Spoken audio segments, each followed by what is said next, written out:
ass on another kind of trip. Cause you can't have the hop if you don't have the hip. Grab your strap with the extra clip and close your eyes and hit the switch.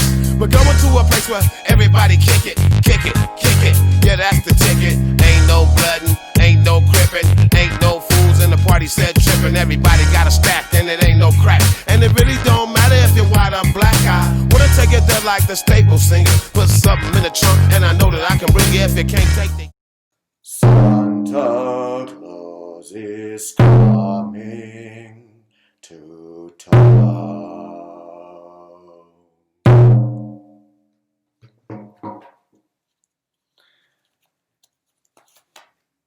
Merry November 2020 to everybody. This year, I will not be able to make it to everybody's home personally. We all know why. However, I am going to deliver something much more valuable this year. A Christmas calendar which is dedicated to your journey to the real self, to the real you, to the truth.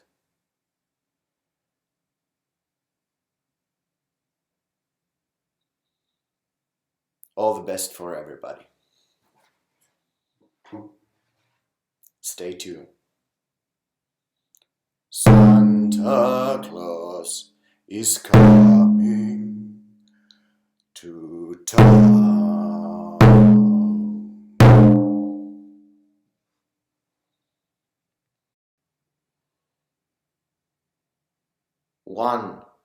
The first day of December.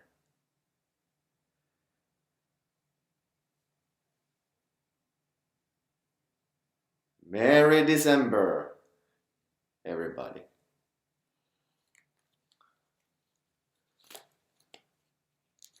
Whew.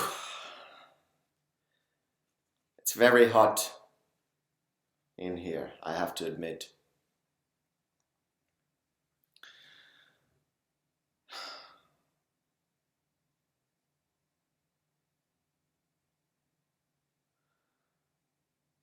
How am I going to start this? I haven't prepared anything. I don't even have any intention right now.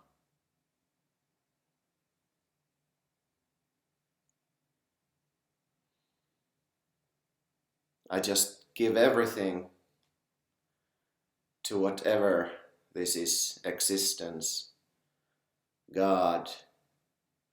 I give everything, also this one that gives everything. I give all the responsibility to the Almighty. What's going to happen? I have nothing here now. Just pure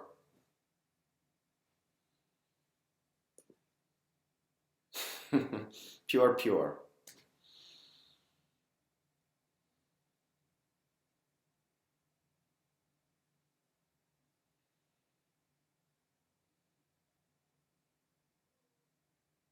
I am Santa Claus. And you are whatever your name is. I am the hero of my journey. I have quite a track record.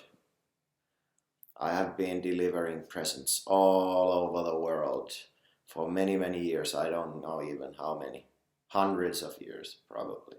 Thousands of years, maybe, I don't know.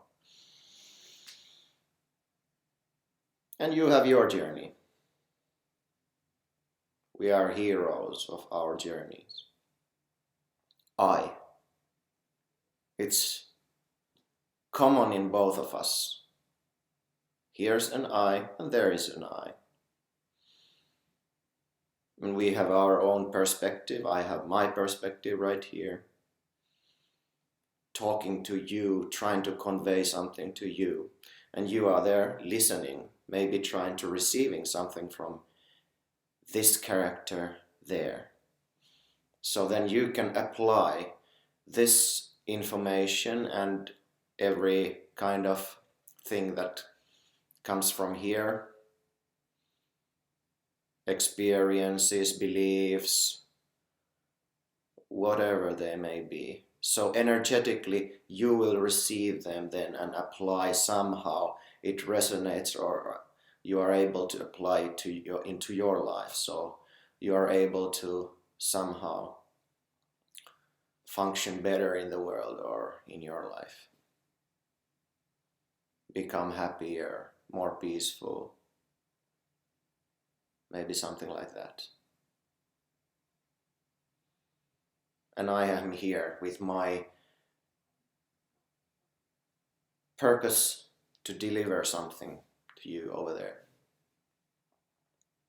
I am Santa Claus.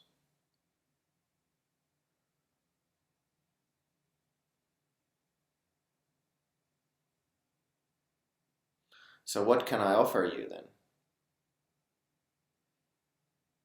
What can I offer you?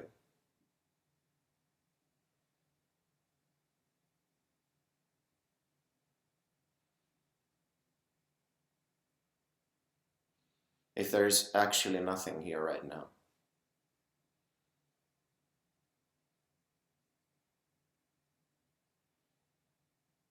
Well, maybe there comes an idea that if you have nothing to offer, why don't you just shut up and go watch TV or something? Good point.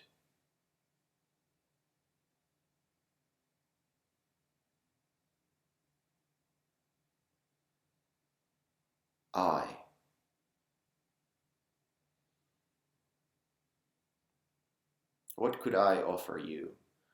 I am Santa Claus and you are who you are. With your background, I'm with my background. Maybe I can provide some experiences, opinions. About what? There should be some context or topic.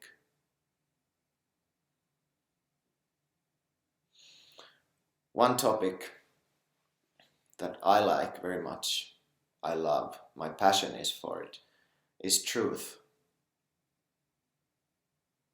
Truth. Absolute truth, if we want to be accurate, but I think there is only one actual truth. We can also talk about relative truths, but there can only be one truth. Or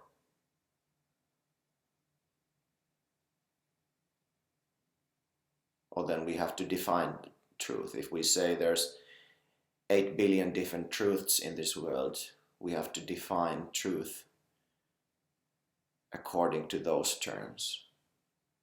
But what is absolute truth?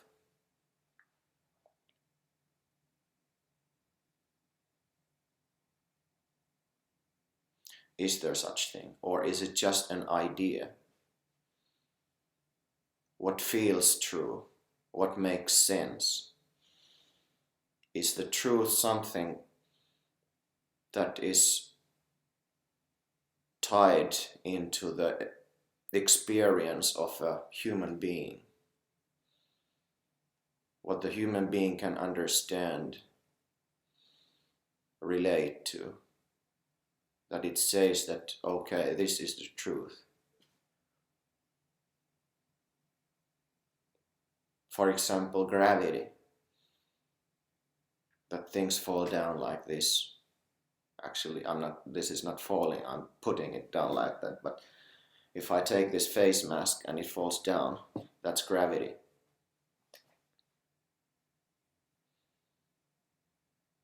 What is gravity? We have to make some kind of images, constructs about ideas that we somehow formulate what takes place, what appears to take place in the physical world, we somehow transform it into some kind of language that we can then work with. But is that the truth? Is some kind of scientific formula? What is truth?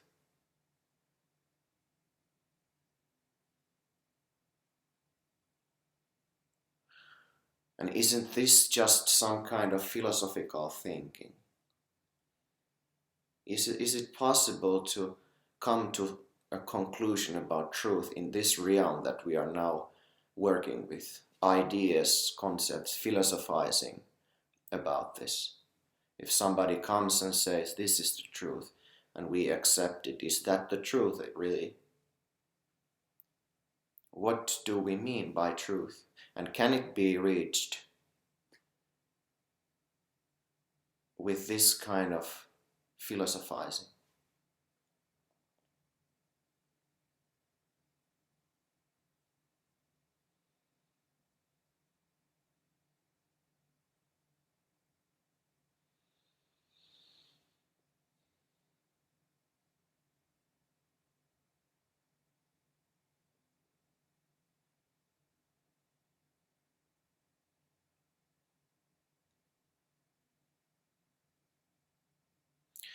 If I come up with some kind of answer, a mental construct or idea, isn't it observable thing? Isn't it just a temporary image, observable thought or feeling about what is truth? Is it even possible in any way, somehow intellectually,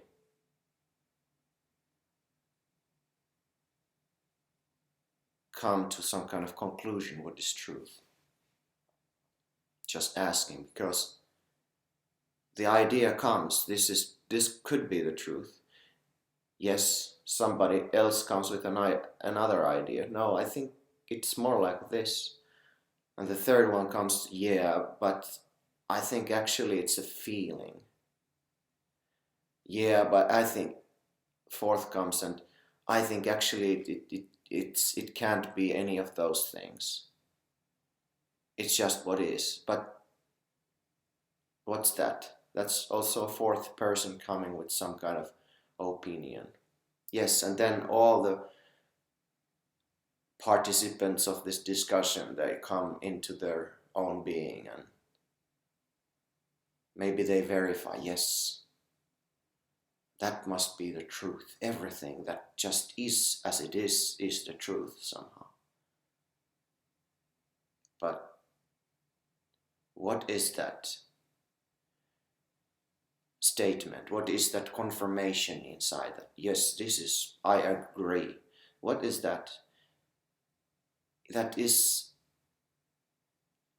that just a movement, some kind of movement that just appears, that goes away? Like maybe tomorrow or in a few minutes, there is not even any remembering what was talked about. That maybe it has changed, that okay, now I think the truth is something else.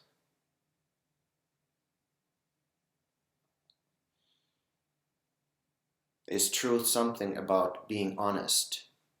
That the opposite of truth is a lie? Is truth like that? That there can be something opposite to truth that is a lie? Does this existence work in that way? That okay, here's the truth and here's the lie? Or is that just inside the human realm, that when we have defined honesty and truth somehow being linked, which I feel it is also always linked into one's individual paradigm where he lives. He feels this is honest, this is most honest. and somebody else thinks, no, that's not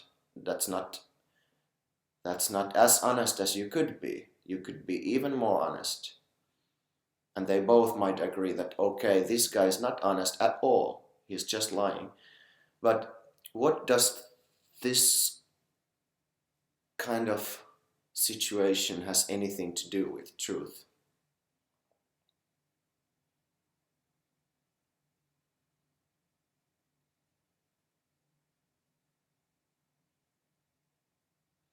The first idea, the first thing, the actual experience of existence, that there is even any sense that there's some guy called Santa Claus or some guy called that there's any sense in that whole idea, there must be I. If there wouldn't be I, somebody who somehow experiences all this, if there wouldn't be that, what would be the point of anything? There must be some kind of sense, some kind of point. Life must make sense to me. Then I can relate to you, to Santa Claus. But is this so? Is this so? What is this I? Number one, it always comes up first. I.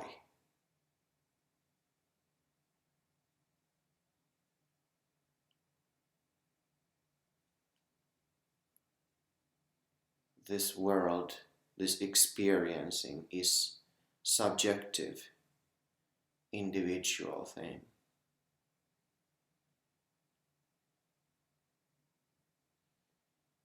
Even if it's universal according to this individual, my worldview. Universality doesn't have just one meaning. Universality can mean many things, can mean different. I claim that it means something different to everyone.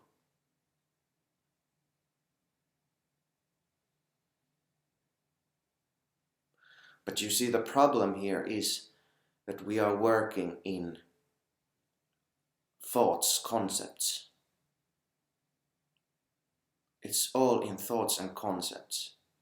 Maybe there's something that I'm saying here that you can't relate with. With something you can relate and some things you can't. You disagree somewhat in some cases. Are we able to come into any kind of actual conclusion within this kind of tools,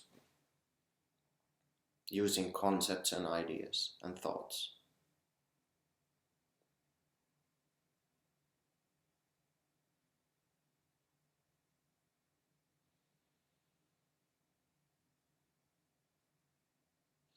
Identification.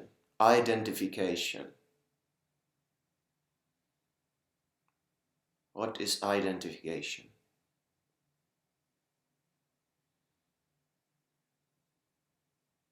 If you don't know that you are identified with something,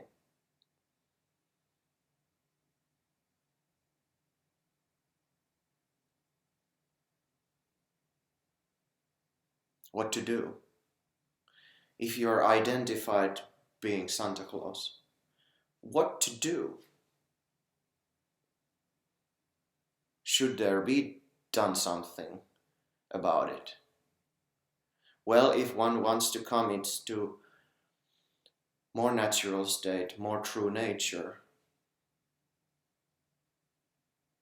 as I think we all do, because we read all these self-help books, we try to achieve something, some energy is always moving us forward. We go to reality TV shows, we want to learn about ourselves. There's a fascination about ourself. Also science and everything is about ourself in the end.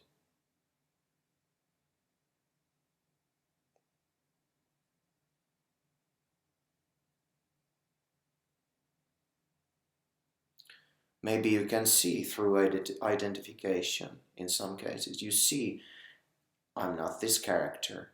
I'm not this character. As character, yes, it's here.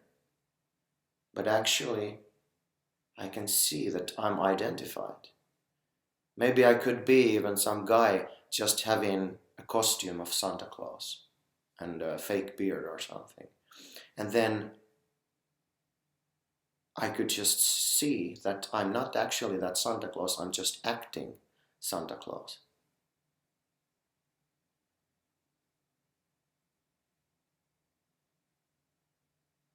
But what if that is also identification to something, when you see that actually you are not that role character? But what if that also who what sees this role character is still identified? Just as a moment ago it was just identification with being Santa Claus. Now there's the ability to see that's just a role being identified. I'm starting to speak more like ho ho ho when I'm Santa Claus, identified with Santa Claus. And it's seen, it's an act. But what if that is a more subtle act, the one that sees this act of Santa Claus? What if, this might sound a little bit outrageous now, but what if this I, the feeling that I exist, I am, what if that's also an identification?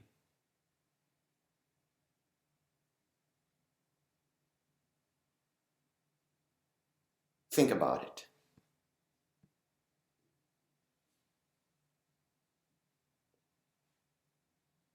All the best. Second day of Christmas, di di di di di di. Di di di di di di di di di di.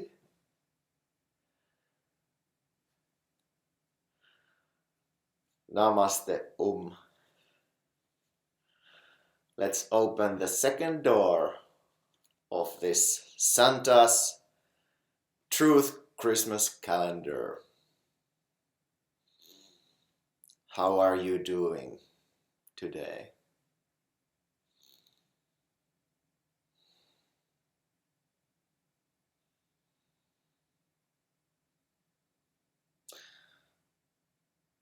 Again, I'm going to give everything, everything, everything, everything.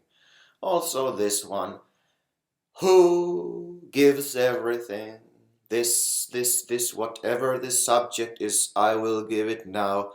No, I give it. I give it now. Now. Away, away, away. Everything. Empty, empty, empty. Totally empty, empty, empty, empty. Empty, empty, empty. Also this one who gives empty, empty, away, away. All thoughts, everything, everything. All past, all future, all Christmas idea, or Santa Claus, beards, hats, everything, everything, everything. Personality, idea about myself, existence, consciousness, all these ideas, God, even God, yes, consciousness, science, truth, universe, everything, nothingness, everything away, away, away, away. And the sense of this subjective individual, away, away. Nothing is here now. Absolutely nothing. And even that idea of nothing being here, away, nothing here, away, absolute emptiness, away.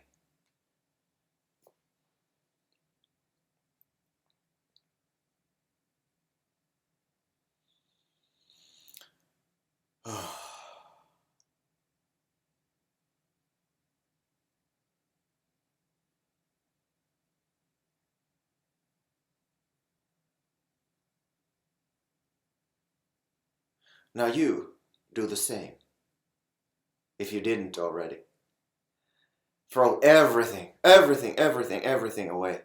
Away, away. Everything, everything. Just be absolutely empty. Stop, stop.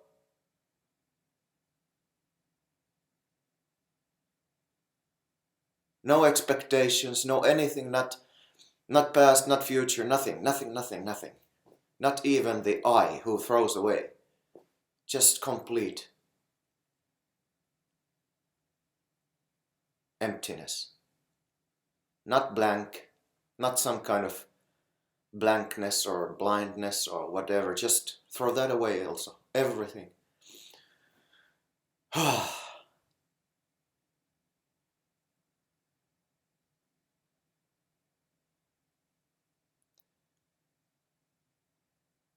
What is here?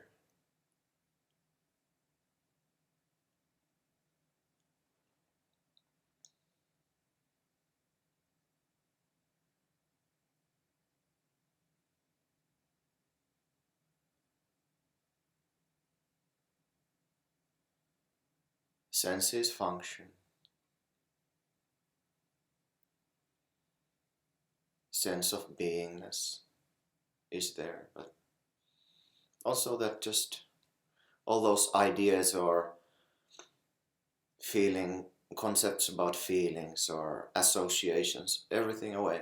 Just natural beingness without that idea of being natural or anything. Just effortless, absolutely effortless existing. Not even having this kind of active feeling about existing, just away everything.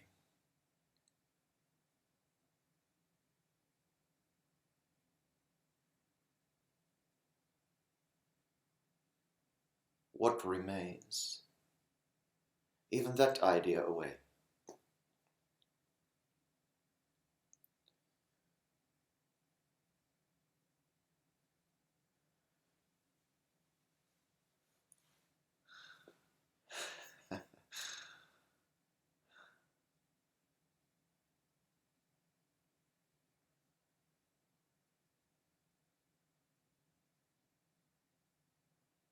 Just here. Even that away. But this, how can this be described?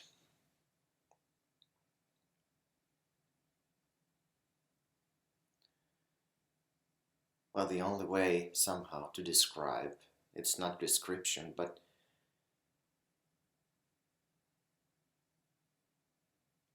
from this absolute just seeingness to see what it is.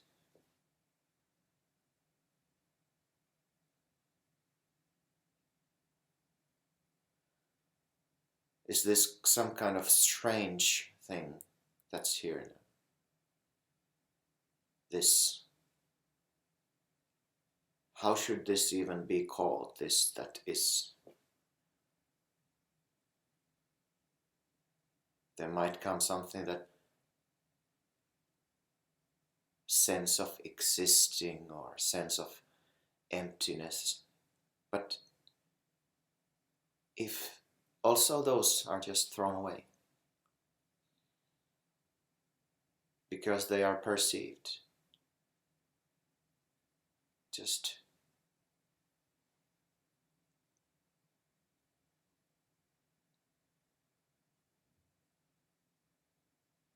if it comes that this is somehow unbearable, that because I need some kind of object to hold on to what I am or something like that, just throw it away. For who is it unbearable? Just throw that also.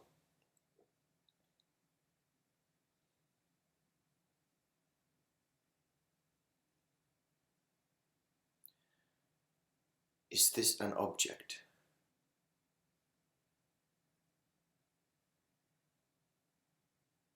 Just see. Does it have a form?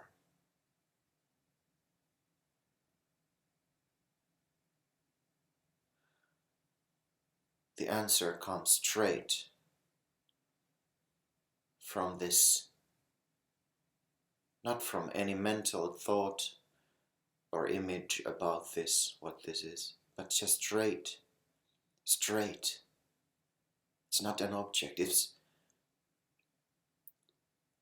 limitless. Does it have limits? Is there an end to it or beginning?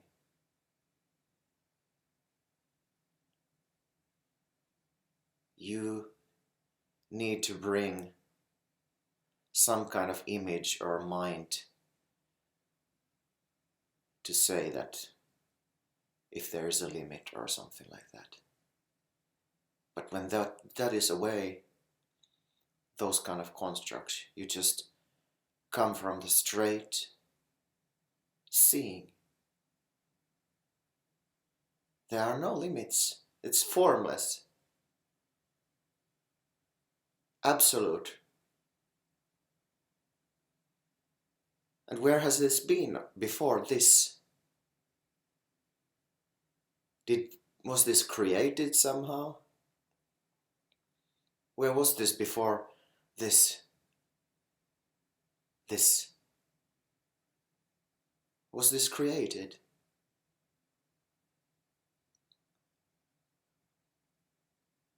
Does this require belief? That with conviction and belief this can be maintained? How is it this being maintained right now? Tell. How are you maintaining this that is?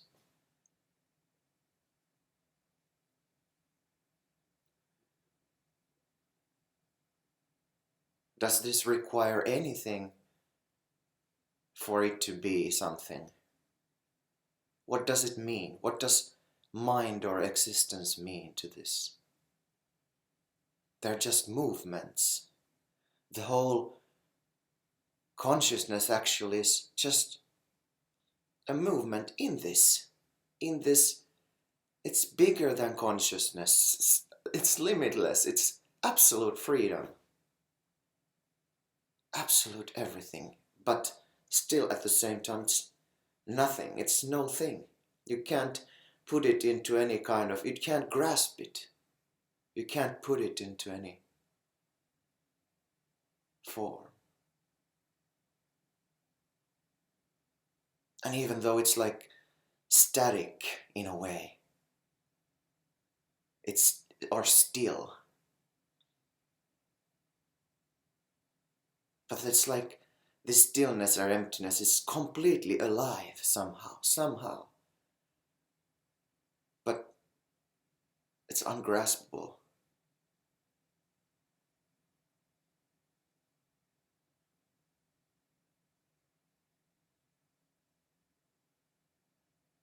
Two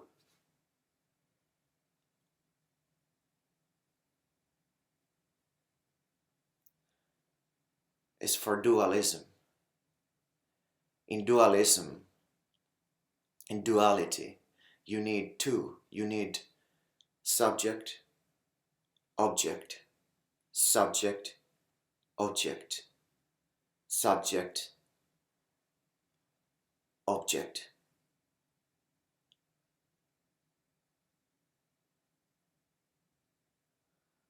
But could it be that the reality is actually non-duality?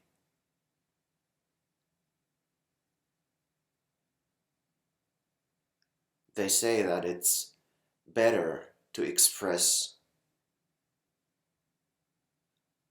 the nature of existence as not two. Not so that the reality or everything that is oneness, but non-duality refers to not two-ness. And it points to the ungraspability of this. You can't talk about this actually. You can point to it, but what it is ungraspable. And maybe better word than oneness is not two-ness. There is not two.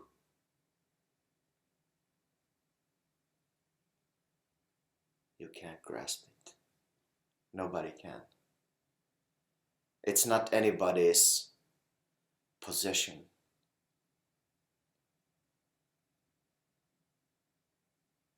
And whatever comes, even the strong identification or conviction that this is not it, I'm this person, I'm Santa Claus for Christ's sake, this is reality, there is somebody over there, there's somebody over there, there's somebody over here. Even this kind of strong conviction about this, conviction about that, yes, science, all this, that is something that describes reality as it is. It's not an opinion, it's science for Christ's sake.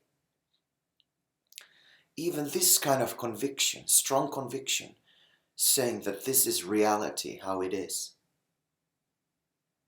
observed from this boundless. And actually you can't even say it is observed, because it's not one thing observing another. It's just complete. It actually, you might say it's total disidentification from everything. But actually it is absolute identification with everything. So intimate and tight identification with everything. The whole thing, nothing and everything. So tight identification that there is no distance to anything. No distance to anything. No distance to anything. Naked intimacy as everything. And nothing at the same time. Nothing being everything.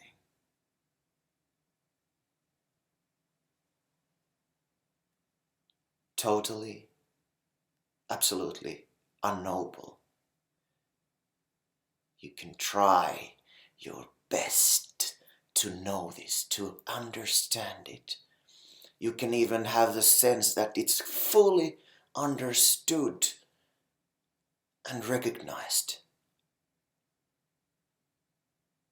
And also that is just a movement that's happening. Isn't it crazy? But it's also beautiful. It's life. You are life. Just aliveness. Absolute freedom.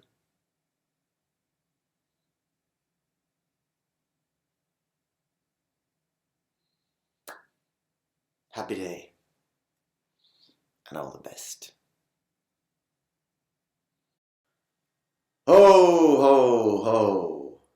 3. Santa's Truth Christmas calendar. Third door is ready to be opened.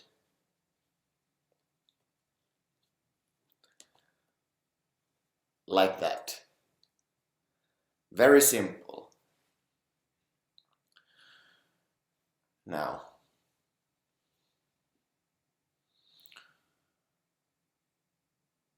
let's start with the normal routine.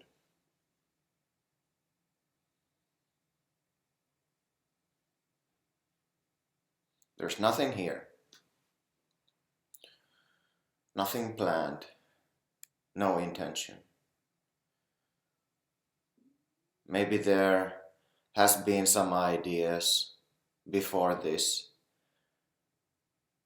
What should I talk about? How should I talk about it? Maybe there are even ideas right now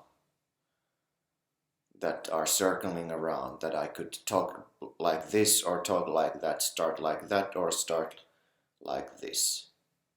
But I will let all those things now be and just be pure and empty like this.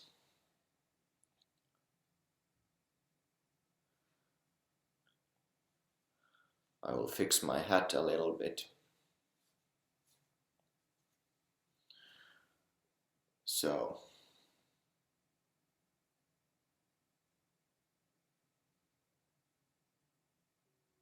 you do the same actually. Just be empty.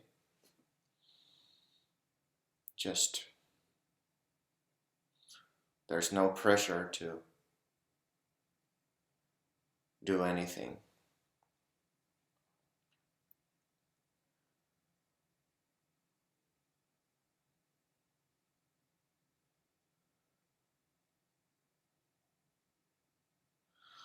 There came an idea that somehow I should start with something to catch your interest, to really catch your attention, so you would be very alert to listen to what I'm saying to you.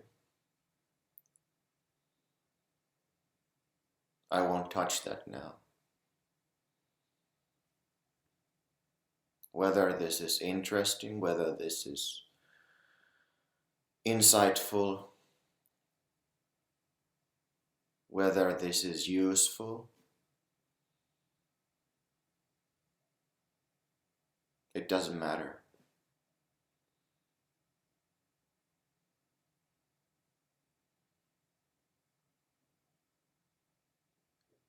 If I'm just here,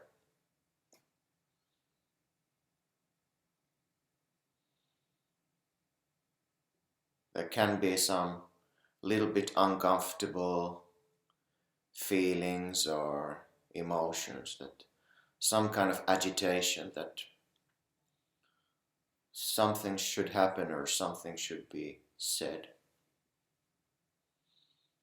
That's good. They can come and they can go, because they can't intimidate this that already is here perfectly.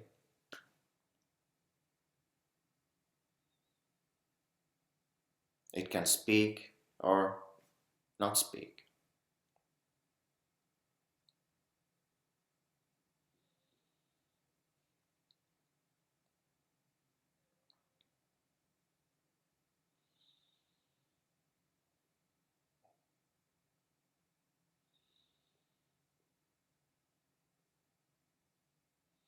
Some idea came that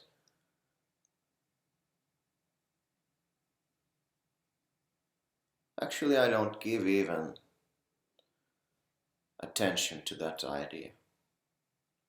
Why should I bring it here to bring something to this what already is absolute and perfect?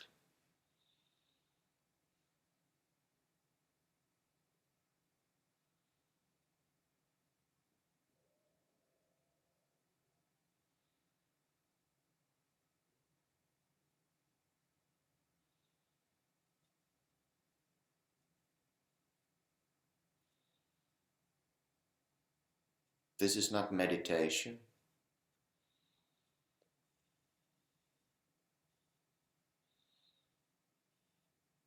This is not, you can't call this with any name. You can call it whatever you want. But even the most perfect description is not it. It can never be it. It can aim to point at it.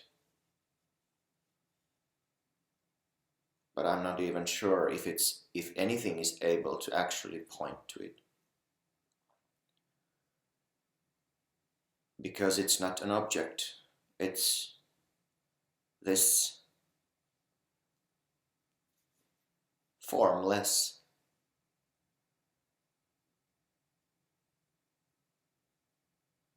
But it's not the opposite of form. Only in dualistic world you can say formless like that. It's opposite to form, but this is not opposite of formfulness.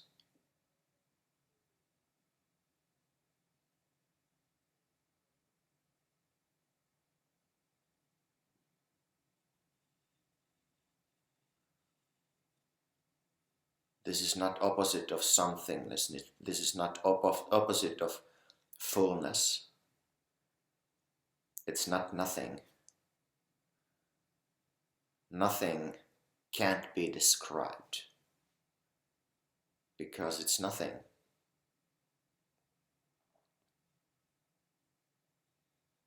How is this nothing? How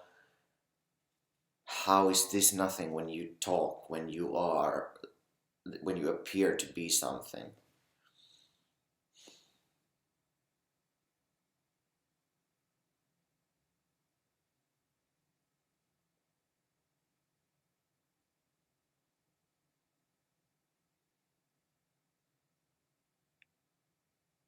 That's just a question arising. Everything is appearing.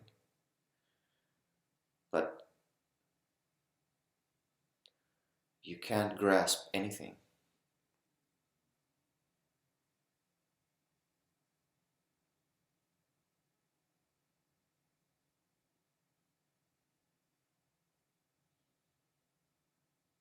When there comes an identification, like now there is an identification of describing something. There's an attempt to describe something that is actual. But at the same time, what is being said, this movement, this energy that comes, this thought, this speech is real time observed neutrally. It is observed at the same time as this talking is happening. It is observed. It is observed. So this thought, this energy that is called a thought, that somehow would describe something that is actual. It is at the same time as there is this energy of feeling that this speech and thought is something real, something actual. At the same time, there is observation,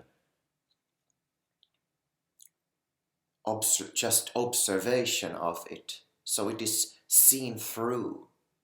It is seen through this whole thing that's happening here, this speech, this energy, this movement, this whole context, the aim to describe something.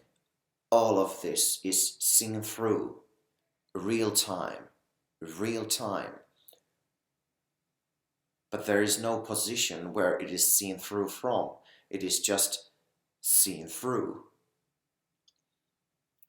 So if it is seen through completely,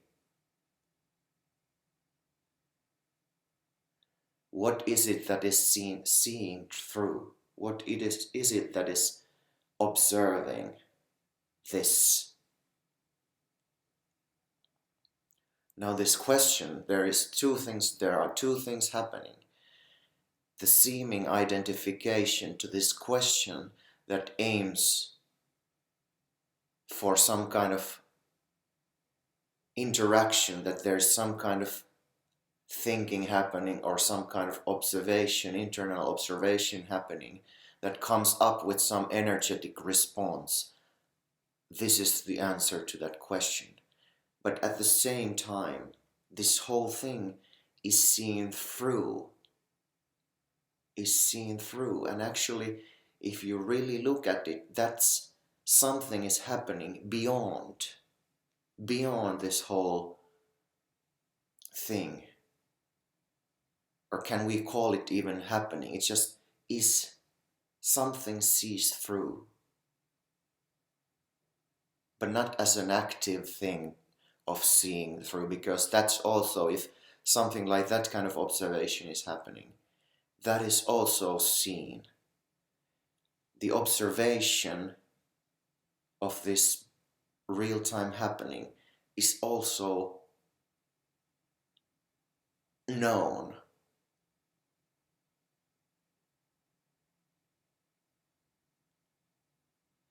So what's the relationship of that which sees through this? Is that smaller or bigger than this thing that's trying to convey, that's trying to communicate something? Because these words may make sense. If you can follow, you can understand these words, you can make sense of them. But at the same time, there's this observation. There's also, like, you can hear the sound. You can sense that there's understanding happening. You can sense that there is this, some kind of energy flowing. There's the sense of eyesight, that you are seeing this crazy Santa Claus doing these movements. There is an observation of all this real time right now. So this whole thing, all the senses that are happening about this situation, that somehow interpret real time the situation, all that mechanism is seen through. If you really, really just look, you can see this whole thing.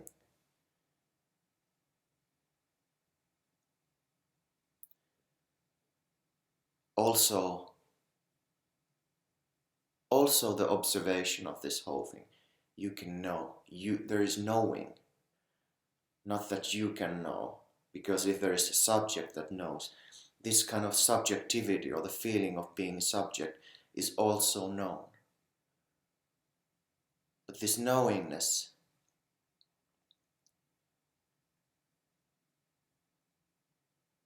is beyond. It's higher than all the things that are happening.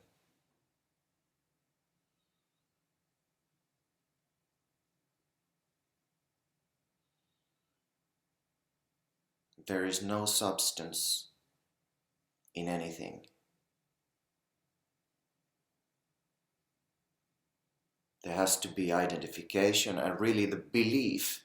Without this kind of observation, actually it can't be true, because this observation always is. But there's a belief that this identification is real, that it covers everything.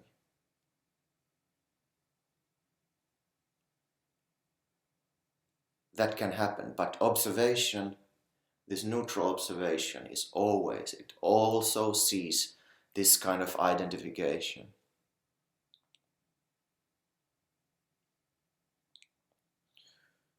Meaning that you really experience being something.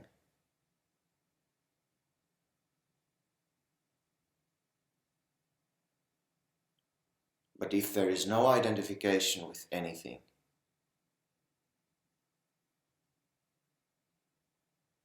there's only nothingness. Appearing as this these movements and everything.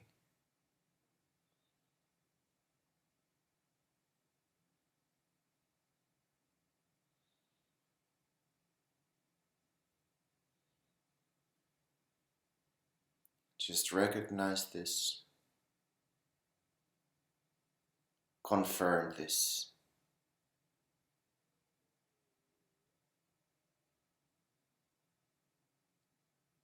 and see for yourself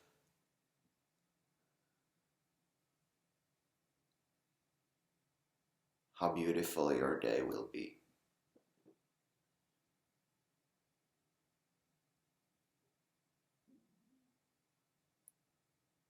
All the best.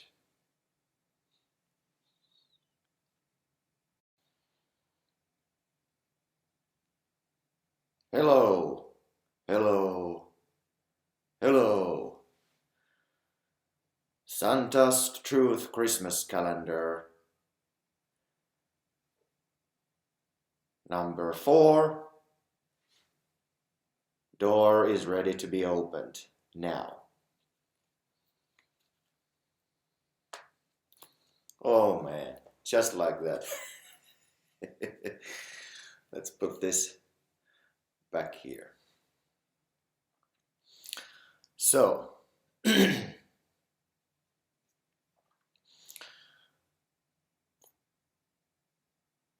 it's angel number 4. So what does that mean for the theme today?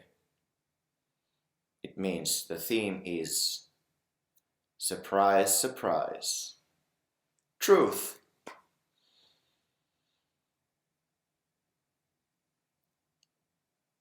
So, how to proceed now?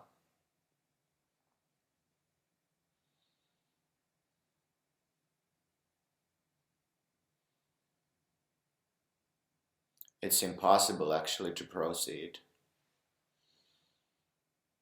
When you utter such a word,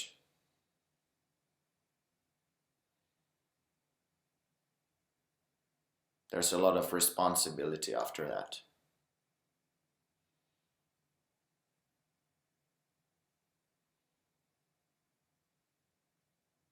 Isn't it so? Truth.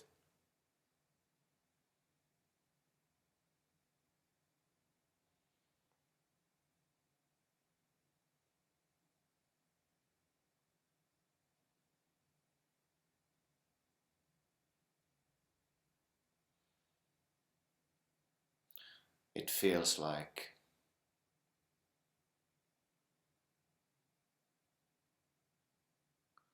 actually to start to talk anything after that. Feels like the life force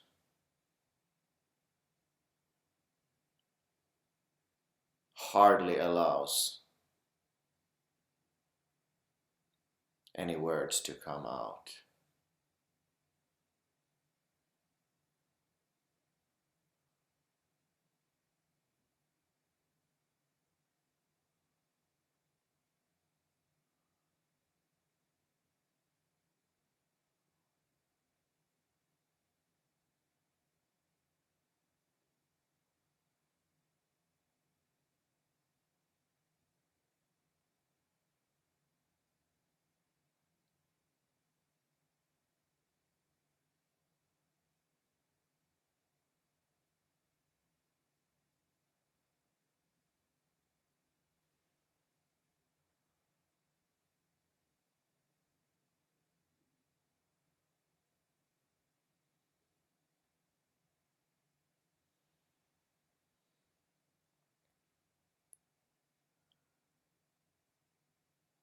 All the best for your day.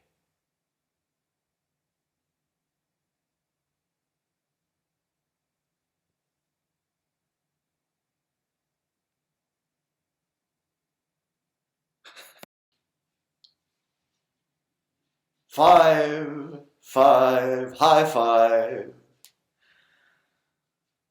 Santa's Truth Christmas Calendar. The door number 5 opens now.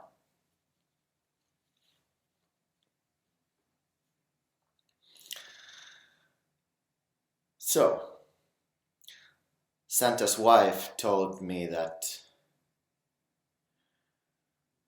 I should make shorter videos, more compact. Maybe people would be more interested then. So now I will aim to do that. Yes. So according to my experience, the most powerful, most effective ways to reach the truth of who you are, to find out who you really are, to get there as fast as possible. There's 2 traditionally very powerful ways. One is devotional way, and the other one is the wisdom way. Devotional way. This is for beginners. Maybe later I will show how it's done for the more advanced ones. But for the beginners, the devotional path is that make a prayer, really sincere prayer from your bottom of your heart. I want to realize the truth of who I am.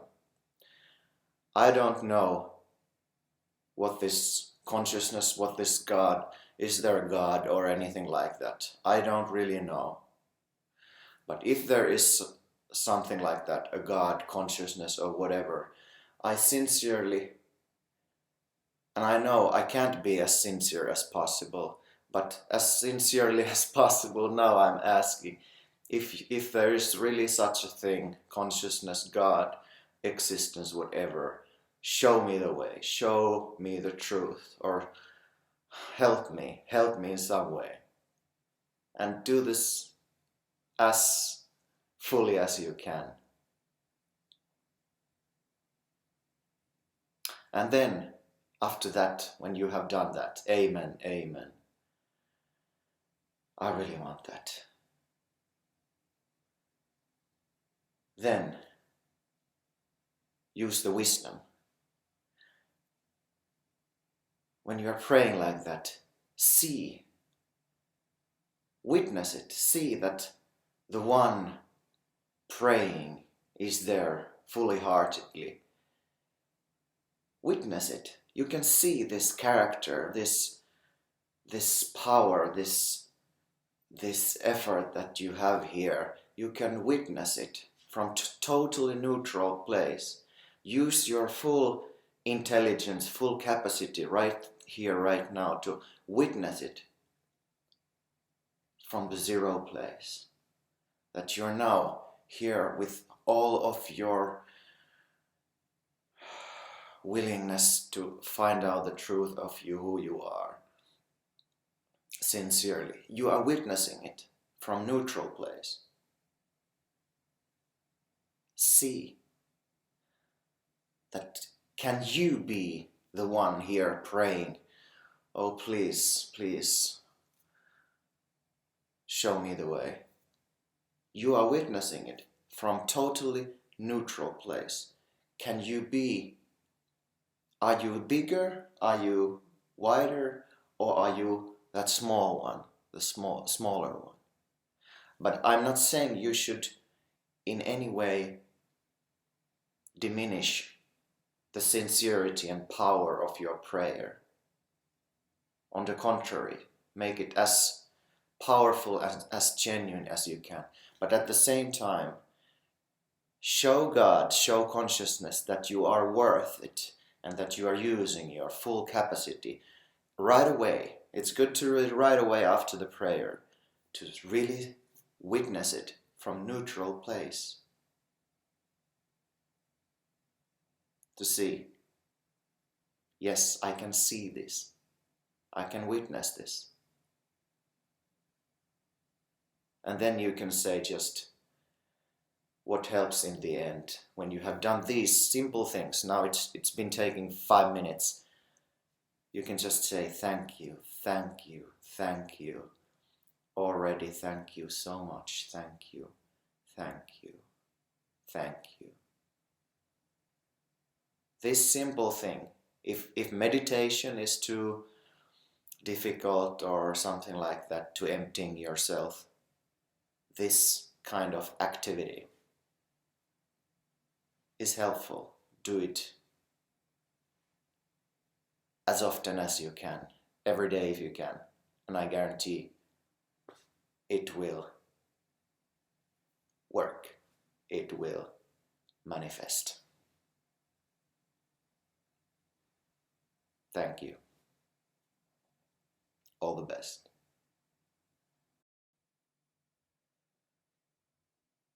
Merry, Merry Independence Day of Finland, everybody. This is door number 6, 6th of December 1917. Finland became independent.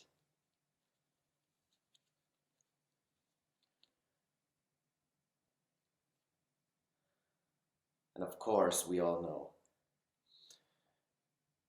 where the real Santa Claus comes from. Even though the presents are delivered to everybody in the world, but Santa Claus lives in this territory. Remember that. So,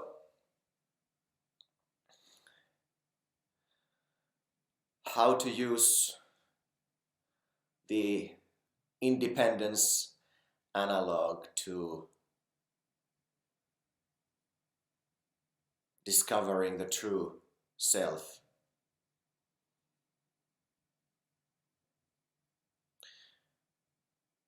Well, the true independence, actually I have to now make a disclaimer, because somehow it feels like that, because all these things, they just come out from nowhere. There is not any knowledge or anything here, or any kind of like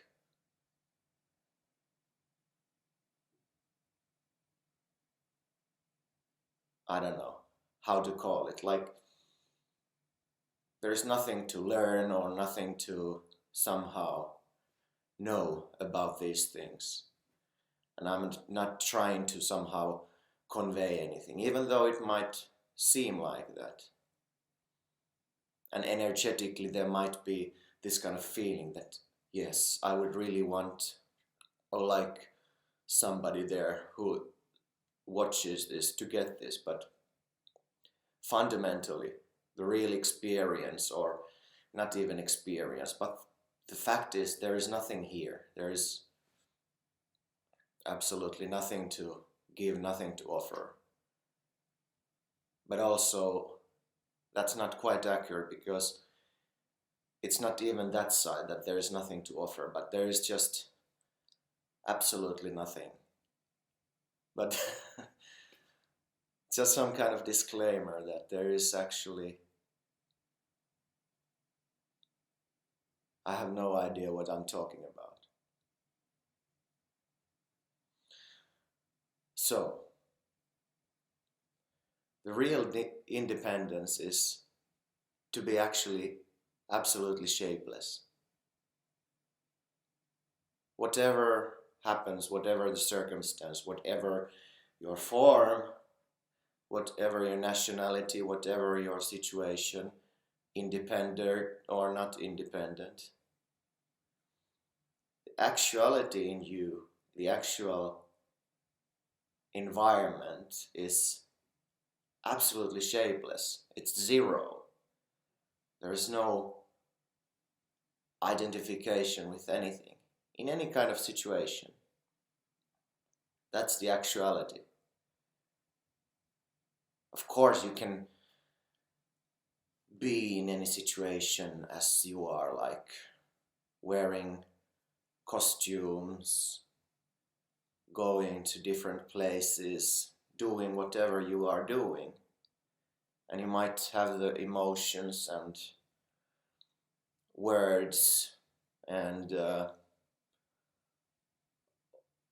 all these things that are required in the situation. But deep inside, actually the reality of you is a zero, that there is no shape. And that's what I would call real independence.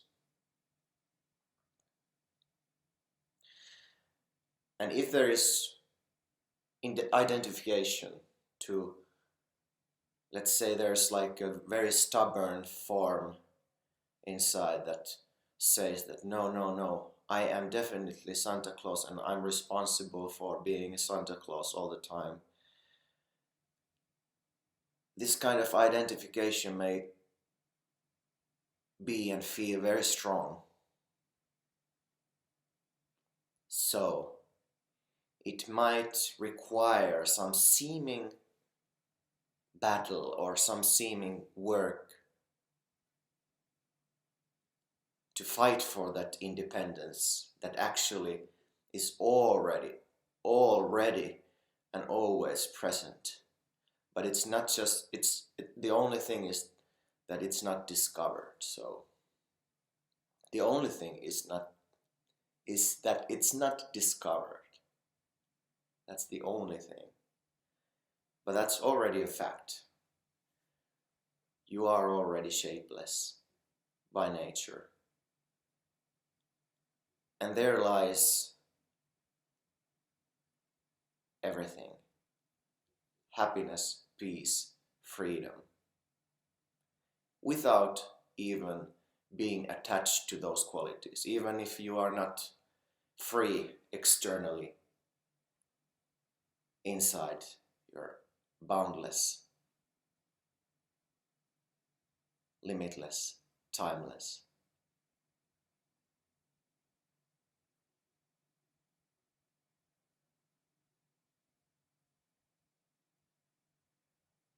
So stay shapeless until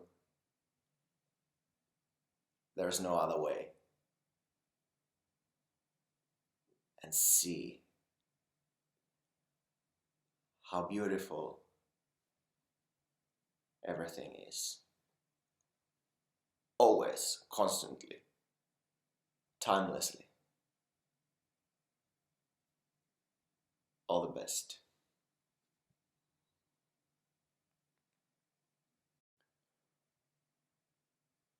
Hey, hey, hey. The seventh door opens now.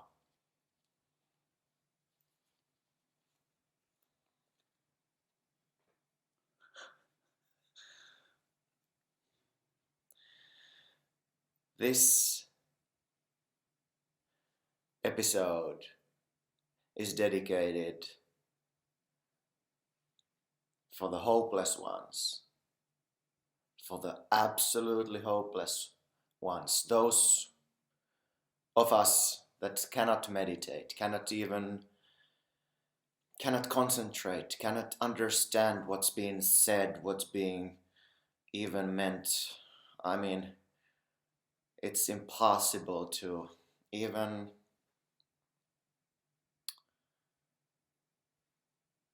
think, understand, or have any kind of separation with the identification. I don't even understand what identification means. I'm not even interested. I have no energy to even watch these kind of things. I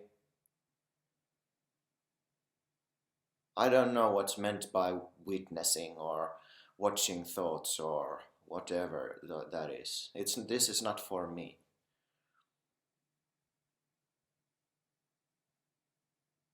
Because like Santa Claus, it's actually a false idea that Santa Claus brings the gifts or presents to the ones that are kind, just if you are kind you will get presents. No, Santa delivers presents to everybody. It doesn't matter who you are, what you do. Even if you don't want presents, Santa will give you some kind of present. You don't necessarily get what you want, but you will always get what you need. It might even be like a vaccination that you don't want to get, but it will be given to you because it will do you good. So hopeless one, if you are a hopeless one, this is for you. So it doesn't matter. There might be some kind of idea that I don't understand, I can't even listen to it. It's like somebody screwing in my head. I can't even understand or hear anything you say. It's impossible. It's impossible for me to calm down or anything. I can't observe. And I don't have time for this. Come on, do it. Do it. Say something that will help. And if you can't say something that can help me, then just leave me alone. What to do? I'm not interested. I don't understand. I try, but I can't understand. I'm a hopeless case. I'm a hopeless case. I will never be able to come to that kind of peace or joy or whatever. Actually, I am already and you shouldn't, I mean, what's this happiness? I mean, human being is not meant to be always happy. It's ups and downs, like normal people. But somehow I don't know. I don't know what I want really, but I don't know. I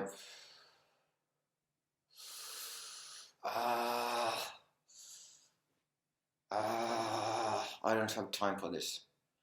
Time is money. Okay. So what? What next? What now?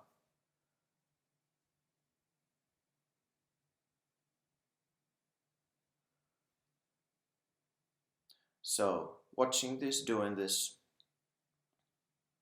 every day, and magically you may be doing this for 30 days in a row, and you will actually see that all these voices become an object of perception. Actually, they are already, but they just feel like they are here.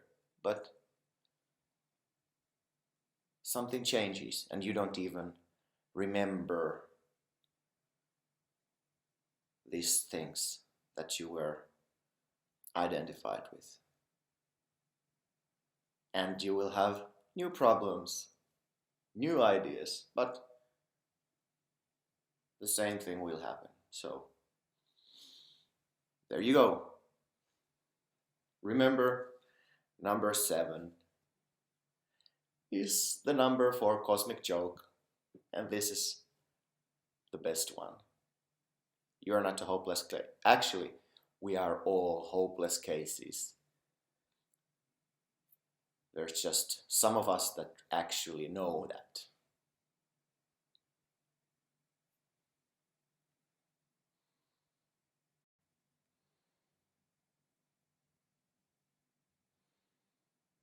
Beautiful, beautiful, beautiful, beautiful day. 8. Door number 8 is about to be open. Now. Just like that. Just like that.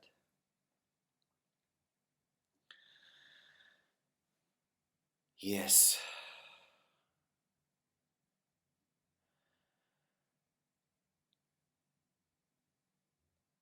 Oh.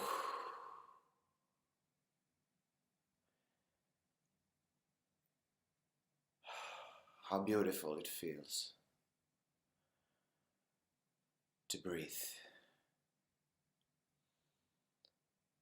freely.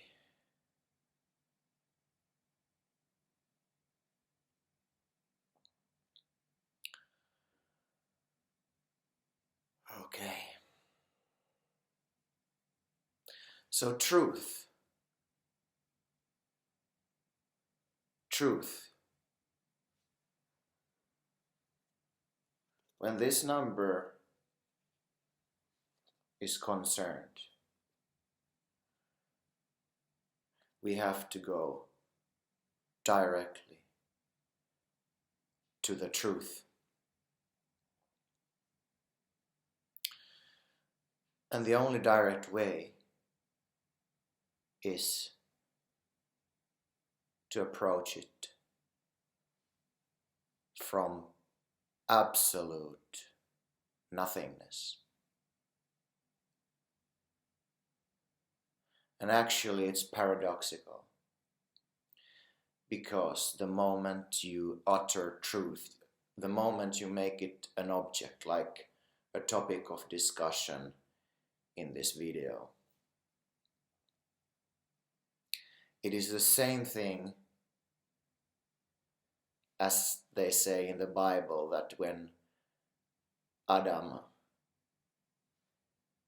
and Eve ate a bite of that apple of knowledge, it's also sort of like fall from the grace. So when I say truth and that we should approach it somehow, it already creates an image and duality.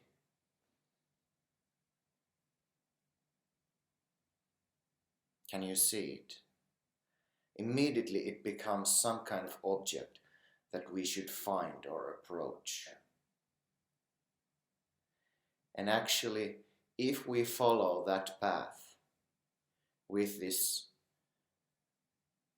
ability to think and imagine and create,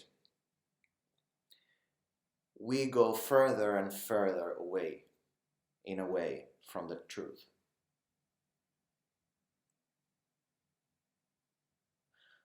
So, what should be done then? Just be like this, not utter a word, not make this truth an object of perception or object of imagination or any kind of object.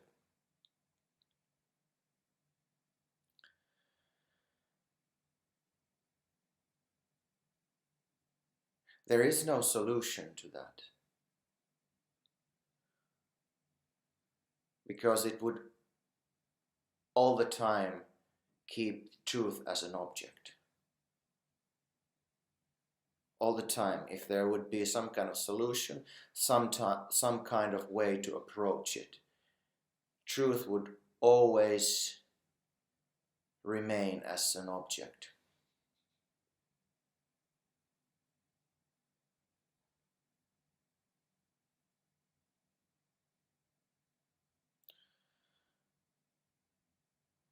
When there is absolute emptiness inside, no association of past. Actually, it's good to actually do it, not to listen, not to try to accumulate some kind of information. But the best and direct and fastest way is just to do it. No past, no future, no, not any kind of interpretation or idea about the present moment even. Just what is as it is. Empty, empty, empty.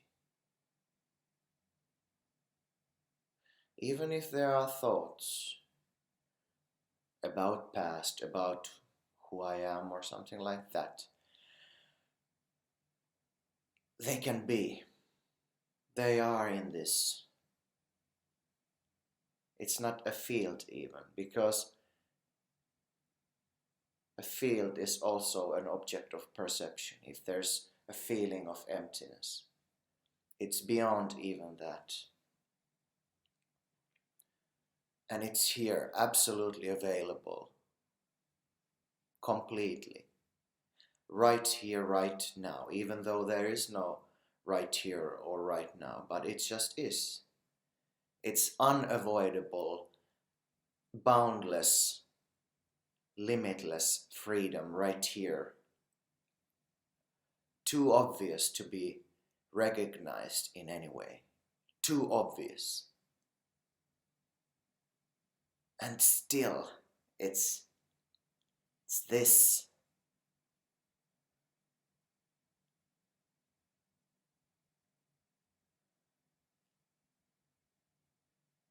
So can it be even said that there is such a thing as truth?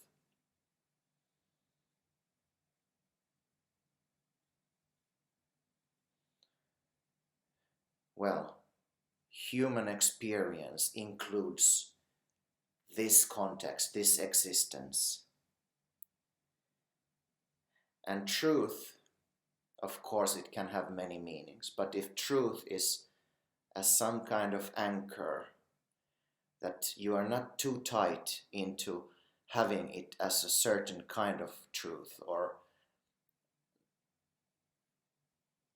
if that's just like some kind of thirst for that, it is possible with this human form to realize the truth of who you are. Absolute, complete isness.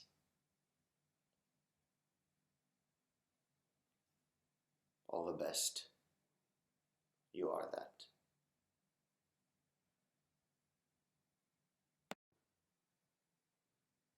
Hiya! Hiya! Ho!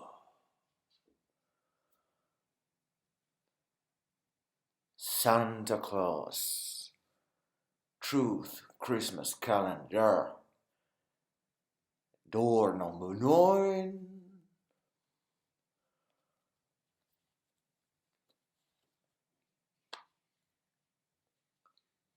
Is open now. I'm recycling because a few days ago there was Independence Day of Finland, and number 6, actually it's number 9 when you turn it around, so now it's Finnish flag to the other direction. But let's just, actually this is a good way to somehow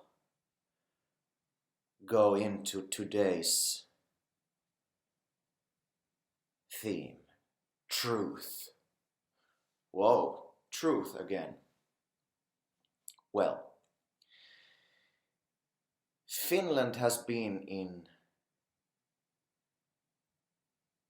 quite dramatic wars, also in Second World War, as many other countries as well, but Finland was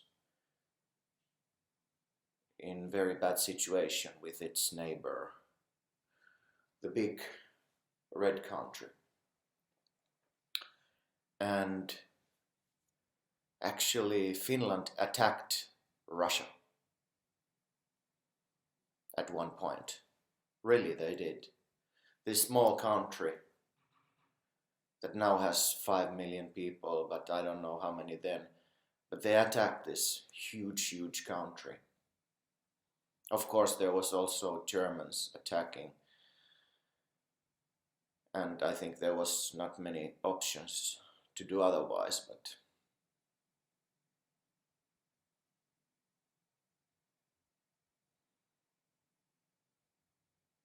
because the spiritual journey towards oneself is actually as crazy. Actually, it's much more crazy than attacking Russia, because the enemy is here inside here is the enemy that you are fighting with, and you are sort of attacking. The first time in your life you're challenging this voice, this friend of yours that has been accompanying your whole life. It has been coming there and suggesting you should do this and you should do that, and now you're feeling this, so you should react like this. So actually you're challenging this whole voice, this whole system inside you. And the journey and the thing is totally unknown, because who is the one attacking this thing that I have thought that it's me? So it's a very crazy thing to do that. And it takes a lot of courage too, because it's almost like the whole world goes like this, and you should be the only one. The mainstream goes like this, and you should be the only one. The only one. You should somehow take the other path somewhere else.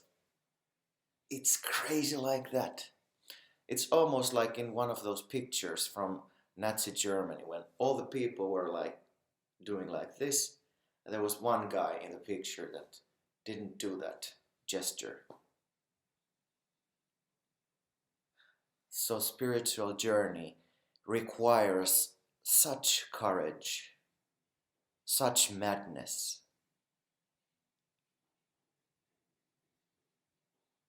So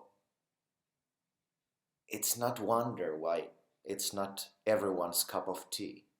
And it's actually meant to be like that, because otherwise you wouldn't have the sort of like the dramatic situation where the whole world goes like this and you should take the other path.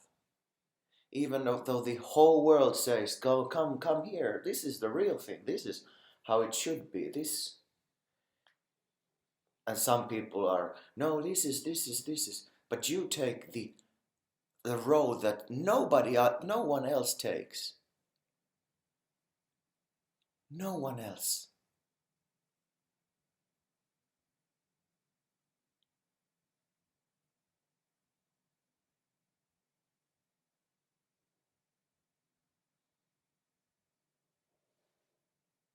So what path is it? What road? Well, it's the no road. There is not a single step to take.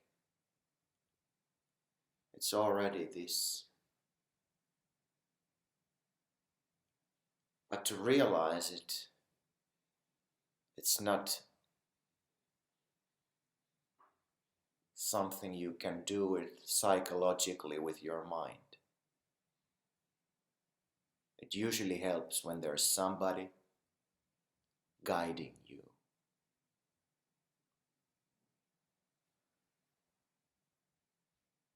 I am Santa Claus, and I wish you all the best for your day. Contemplate. Blessings, blessings, blessings. Santa's Truth Christmas calendar. Can you believe it? 10, 10, 10. Diego Armando Maradona, number 10, just passed away a few weeks ago, or went out of his body, how they say in spiritual world. So, crucial, number 10. Also Jari Litmanen from Finland, Finnish football player. But Diego Maradona is the legend, the best ever football player. However, to the theme of today, Santa's wife just suggested a theme or a question, what is God?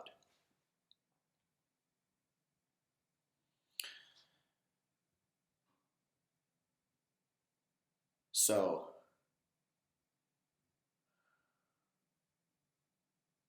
I am going to give you the most precious gift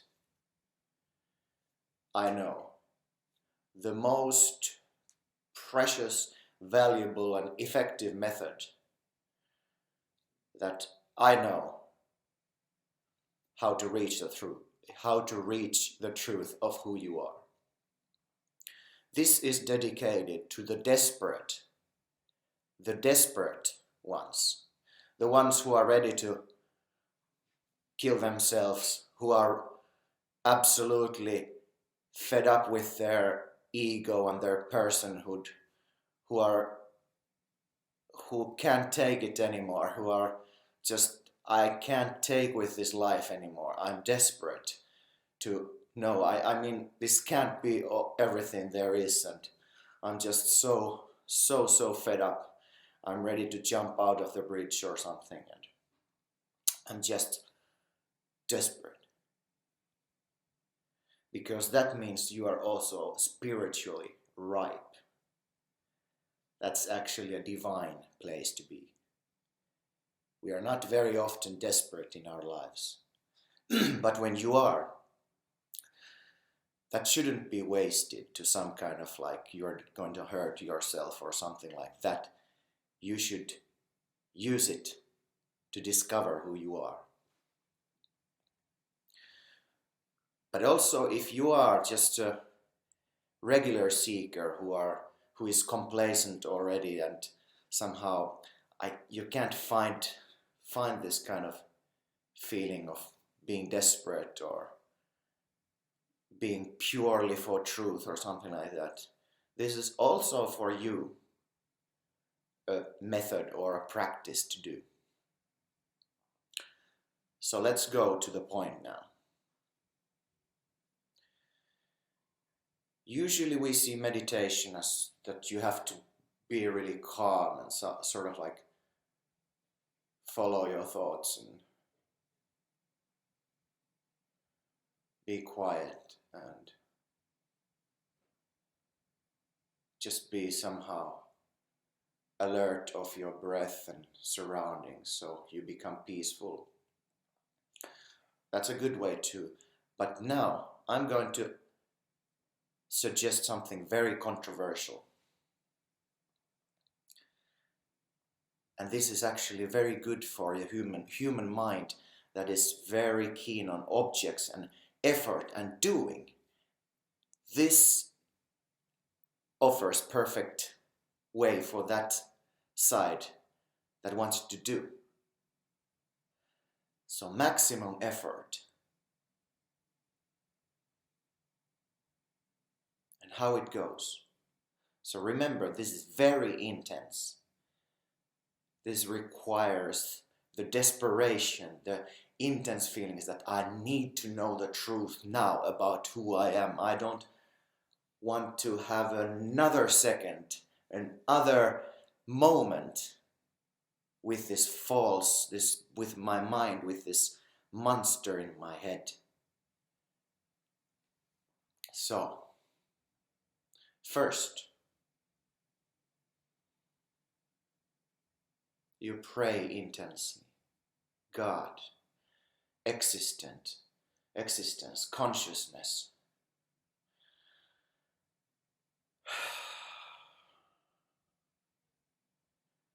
Whatever. Even atheist, if you are, when you are facing your death in some terrible situation, most likely your hands go like this, even if you have your life you have said you're atheist and you don't believe in God. But when the crucial moment comes and actually the knife is in your throat, you will quite certainly somehow even give a little bit of chance for there to be a divine power. So you will pray, now I want to discover the truth right now I want to merge with you, the existence. Also this one, purely and sincerely, this one who is praying to merge with you, to become one with you, to know the ultimate truth, not to just know, but to be absolutely. Please, right now, if you exist, and I know you do, you must exist, so please, right now, only the truth. And all this time, it's intense, it's maximum effort, it's pure, it gets purer and purer when you are in your seeking journey. Your heart gets purer and purer. When your spiritual being is ripe, there's only one thing, the truth. Truth. Only one desire, truth. And actually, for those who are not so far with their journey, you know at least the voices on your shoulders, that there's this, they paint the picture that there's this devil one and there's the angel one here, and they are both talking that yes, you should go and do this good stuff, and this bad thing says no, you go and drink that alcohol and or do whatever, and they are sort of battling, like you should do good, no, you should do this bad thing or something like that. And this is the sattvic ego, is this angel one. And when you're on the spiritual journey, the voice of this sort of like the devil ego that wants you to be attached to earthly things, like your pleasures for your body or something like that, it gets sort of like weaker, and this voice of truth, this sattvic ego, this angel ego, it starts to like become stronger. That okay, this earthly thing is going a little bit lower, now I'm ready for the divine truth. Remember, it's still an ego, it's still ego, but it's the purer ego. It's for the truth.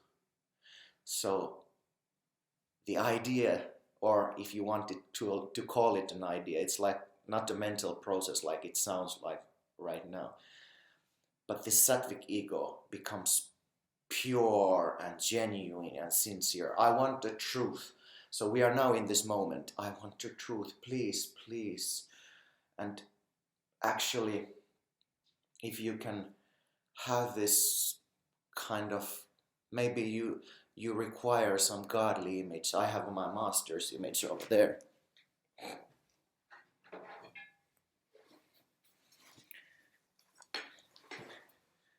Muji Baba is my master. So you can pray, you can watch the master's eyes fully, full-heartedly. I want to know the truth, and you just are there, and it's like the last moment of your life. You have only 1 minute left to be living, and you don't want anything other than the truth. So this is the intensity, that you are there with your full heart, absolutely over there.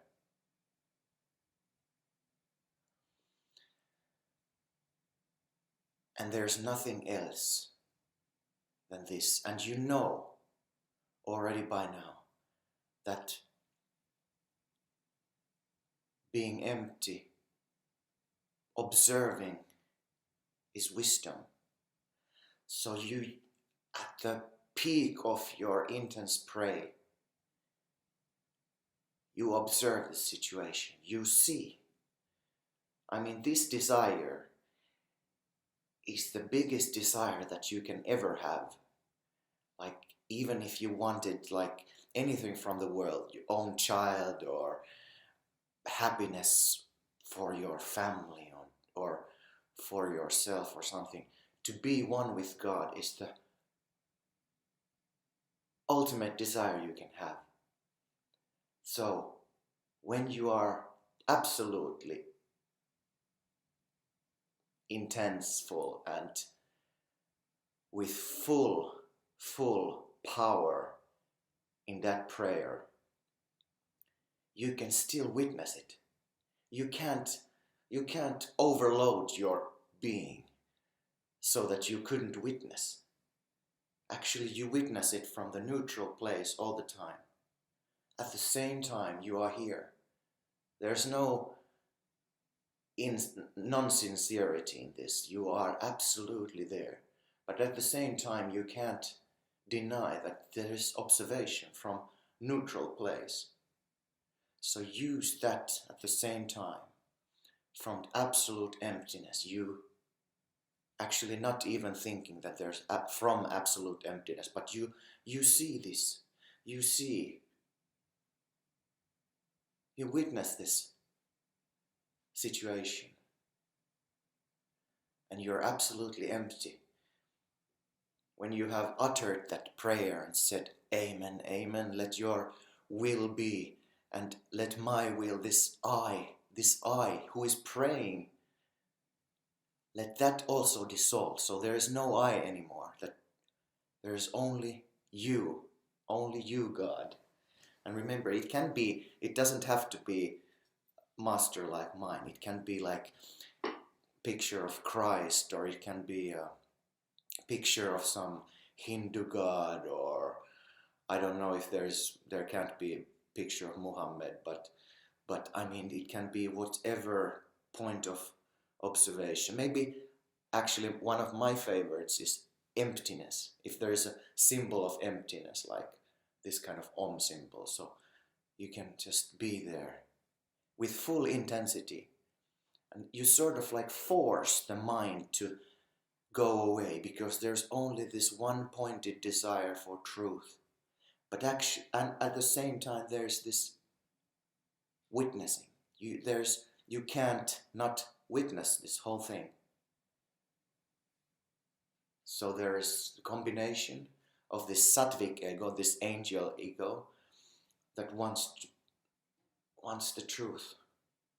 And it's absolute. You are absolutely so identified as you ever can be. But at the same time, you witness the one praying.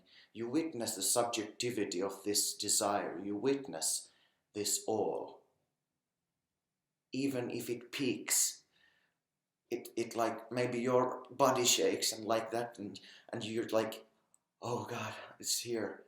But you witness from absolutely neutral position all the time, even this, whatever happens, and you are there. And then you dedicate this whole thing, all the thoughts, desires, they are wiped out, and you have this intense desire just for truth, and you are totally empty. And it's a little bit like effortful, forceful to be absolutely empty and just stare at your master's eyes. Just stare, and not stare, but like get absorbed and somehow just so empty. And you can be there as long as possible, just like that, pure empty. And even that desire for truth, somehow you see that you can give that up, and that you are pure and empty, pure and empty. And at one point, it also becomes so obvious that even this witnessing, that there is some kind of witnessing of this all, it's just some kind of happening like writing on water. It's obviously obvious everything, and you just remain there. No conclusions whatsoever, you just are there. There comes maybe at some point that, okay, I'm getting tired, or my body is uncomfortable, or there might be some beautiful feelings of revelation or something like that. Even this kind of average feelings or high feelings or nothing. But you just are there, and let those be. They are not sign of being successful or anything. There are no signs for you that you are being successful or not. Even any kind of conclusion or some kind of revelation that happens, it's nothing. It's nothing. This observation, this neutral observation, it's you. You don't need any confirmation of what you are, because it's all that there is. And you are there 1 hour, 2 hour, as long as you can be, even if your lunchtime goes and you're hungry and stuff, you just stay there. If you can't, of course, life goes on and life goes on, but try, because this is very powerful. This burns a lot. This burns so much of the unreal, your subconscious and everything, because it's against the rule of meditation. You should be like this and be in the neutral position and just observe. This includes the maximum effort and intensity, and you are at the same time you are watching it. So be like this. This is plugging into the powerhouse with some like force, like you are there now and you are sucking that divine power, but leave all these images. You are just there with this full intensity of being empty.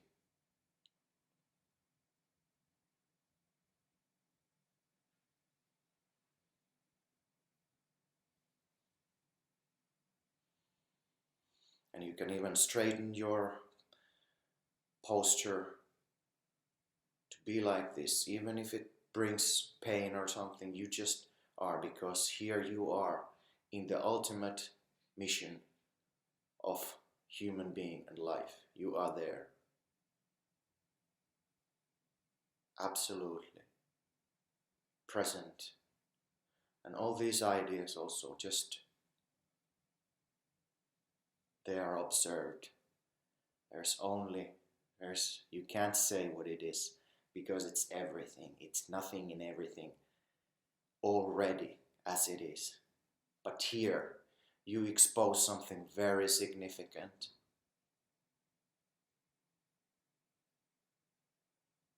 And then at some point it ends. So then say thank you, thank you, thank you, thank you. Not, you don't have to say it, but just in your heart, and really be grateful.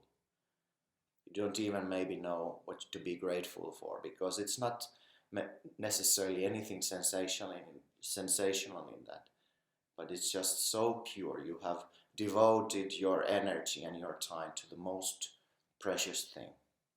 So after this, you go about your daily life. And maybe I should say that there can be like a mind storm after this, such intensity for the intense truth that there is. There might come up, and it might come from any kind of direction, not only from your mind, this kind of like doubt or am I going crazy or something like that. It can be one of that, or it can be some family member or friend says that, are you going crazy? Haven't you read this article about meditation or cults or something like this? And then you just read it and oh man. Now, and you have to be very alertful, because think about it. Think about the nature of reality. If something like that comes in perfect timing, when you are about to discover something about yourself, there comes this kind of magazine. And the normal reaction is just to follow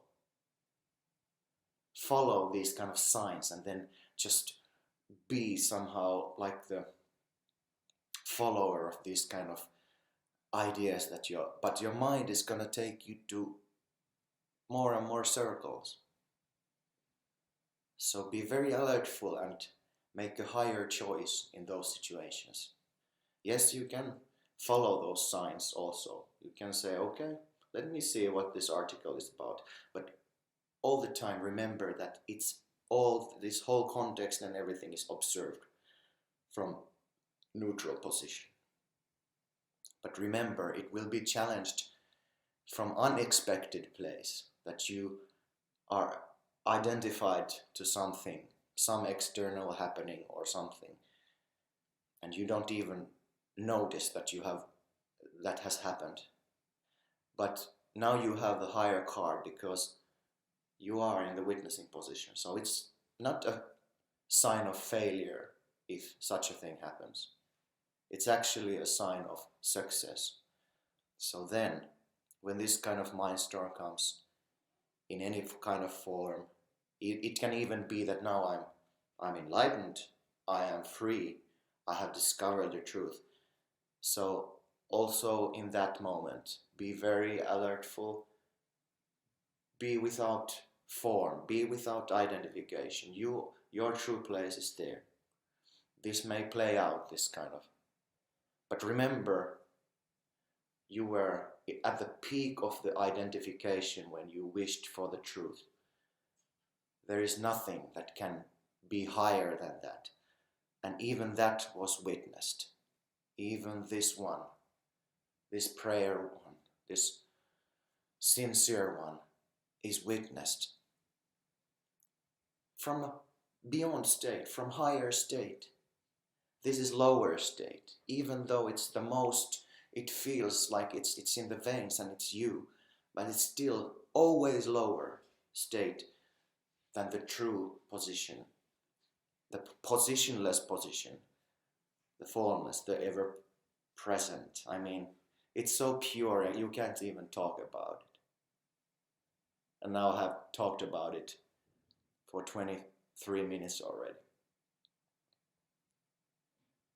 So, if I want to say what's the most important must-see video, like there are usually from different kind of spiritual teacher and enlightened masters, this you must see, this is all you need for enlightenment, this video.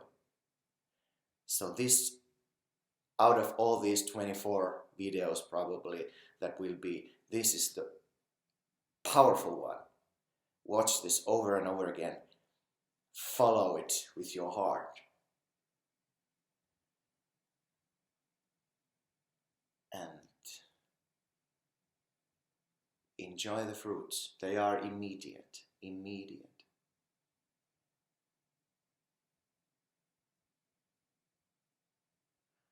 All the blessings to your day, to your life,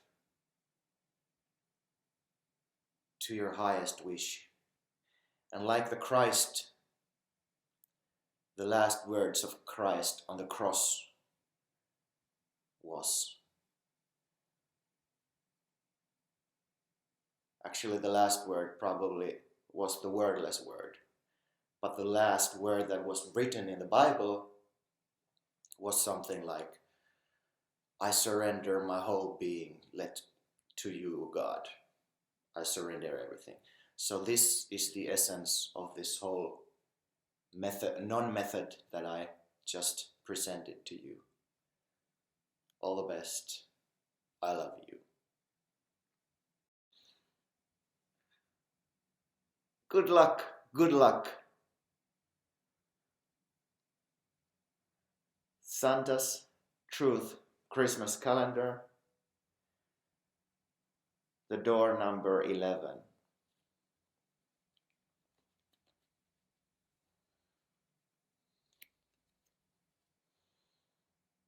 11.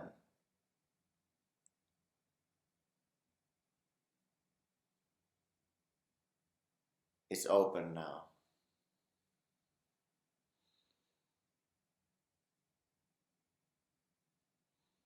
1. 1.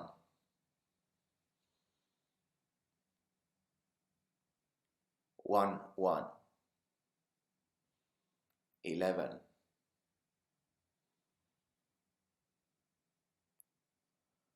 1.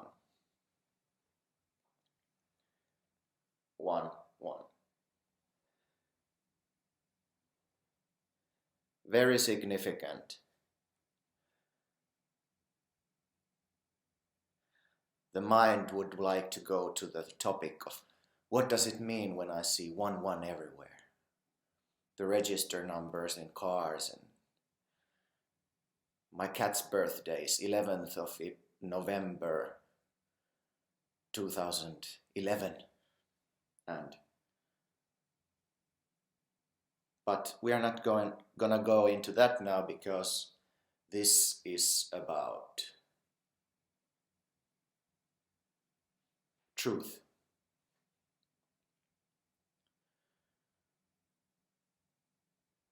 So there's nothing, absolutely nothing now.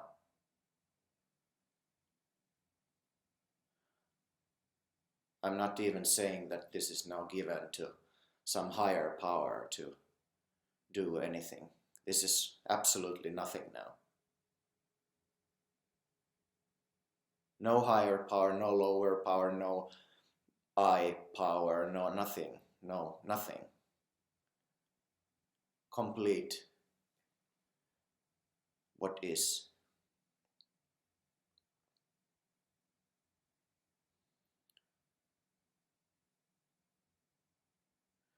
There's a screen, something with beard, red hat, red jacket, and this kind of system here staring at the screen, seeing a reflection on the screen, and then watching this computer's little hole and green light next to it. There's a sensation here in the body, sitting here, and there's a observation of room around. And there's some kind of idea that maybe somebody sees this in the future, and then there should be something conveyed here, these kind of ideas. But what's actually here? Fixing a mustache. But actually those are just descriptions, some kind of interpretations what's happening. Because the sensation of sitting and this space here, the observation of space, sensing of the body, they are just descriptions.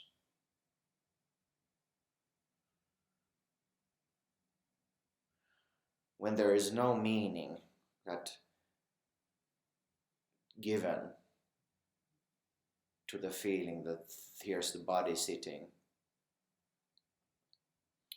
and how it feels, just the pure sensation without any name. Not saying that there is a computer screen, there's a human being here watching, or some entity here watching. Not given any meaning to those. Just the pure sensation.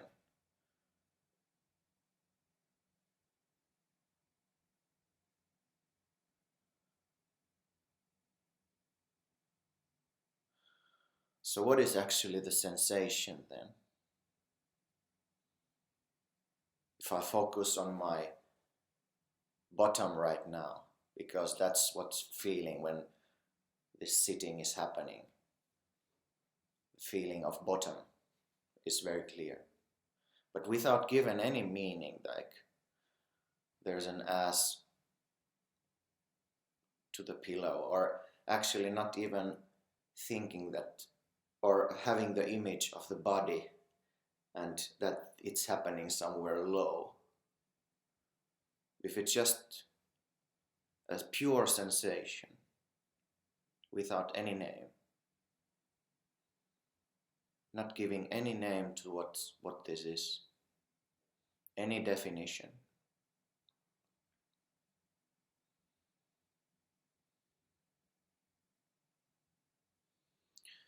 Where is this located, this sensation or the feeling of space, observing, looking? Where is this happening, actually, this all?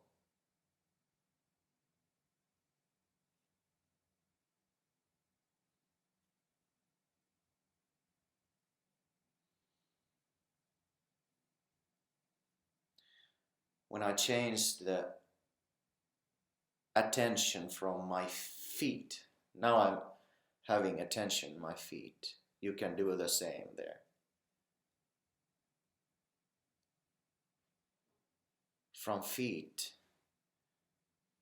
to hands, from hands to feet, there's this tingling sensation. Hands, feet. Now on top of the head. Now the attention goes to the eyesight. What happens? Is there something traveling from feet, like in space, to hands, and then in space to the top of the head, and then in space to some eyesight thing? What is actually happening there? How long did it take this attention to travel? And did the attention actually travel?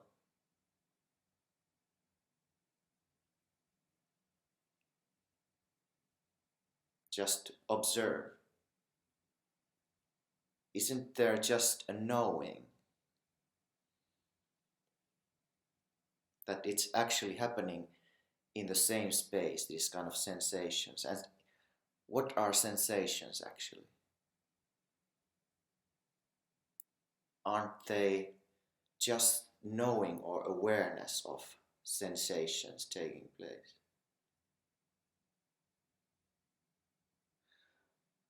Like, for example, if I take now this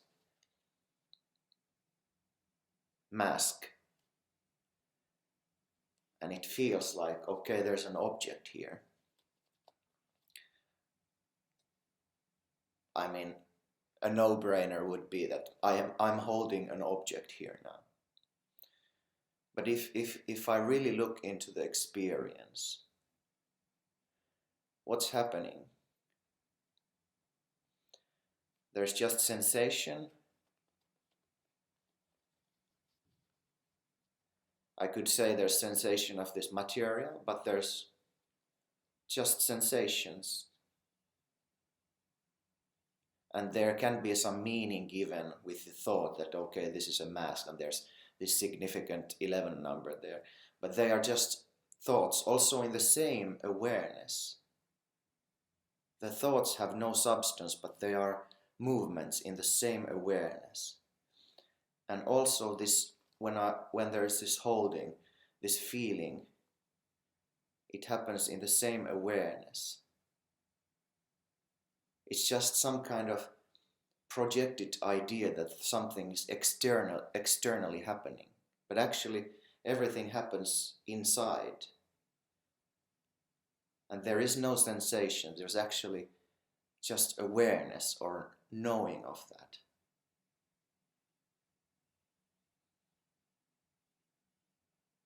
But what is it that knows? What's the root experience of everything? What is that's the space that is aware of these sensations and even attention going from top of the head to the toes and hands? What is that awareness space?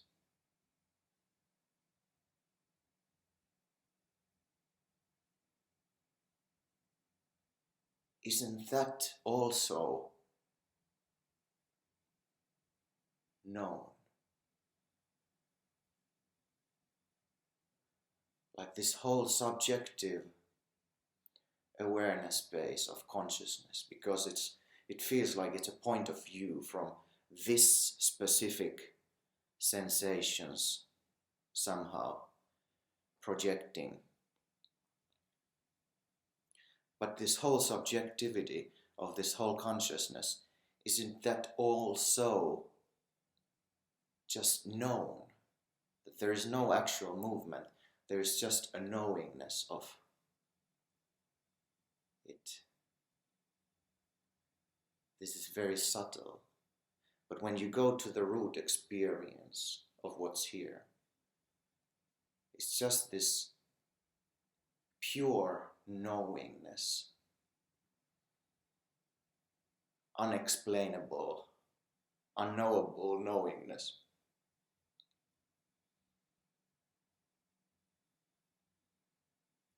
Without any definition.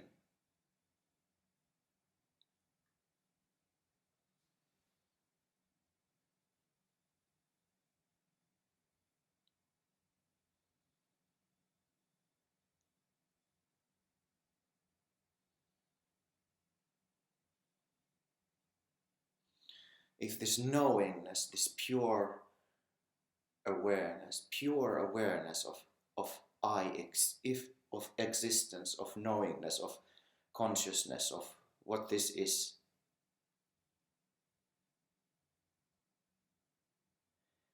can that be known?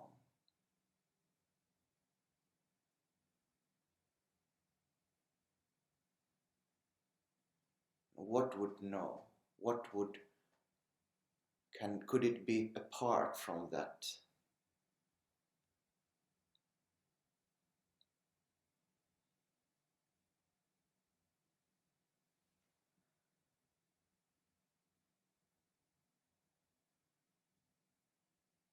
I have no idea what I'm talking about, so contemplate on this.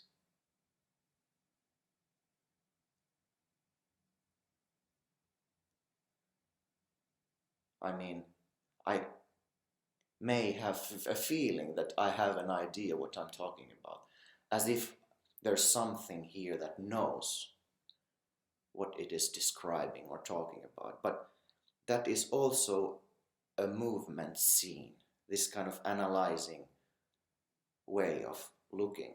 So this is, I mean, who would be the one who knows and observes this? This is, it feels or may seem to the mind, it's like a paradox and unsolvable. This can't be solved, but just stick with it. Pay attention.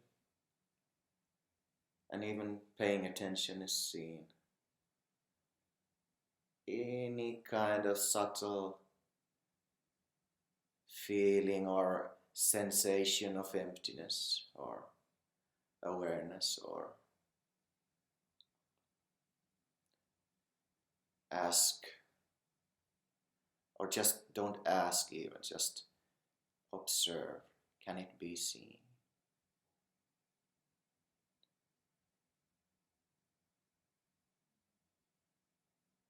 Pure, pure, pure.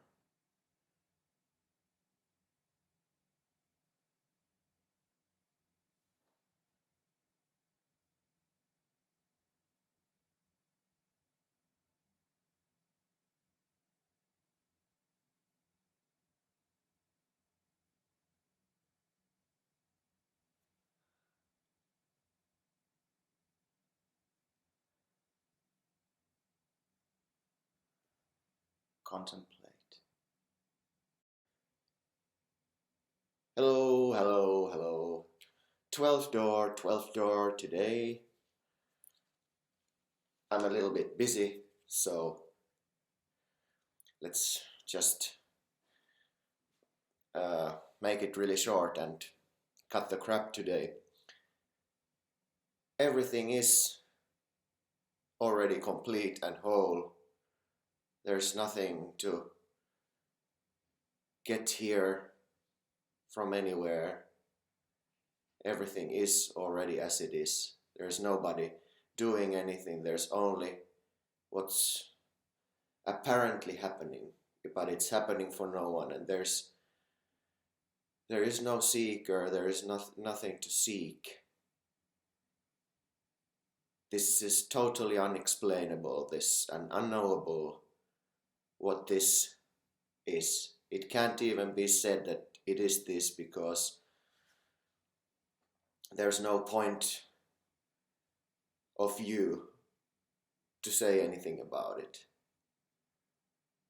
There's just there can be apparently rising a feeling, the sense of I know I exist, a sense of knowing, and that causes the seeking to happen. The something is not right in this moment, something is not what it's supposed to be, and then begins the sort of that the knowing causes the thing that something should be better, and it can manifest in many different kind of ways. The seeker goes to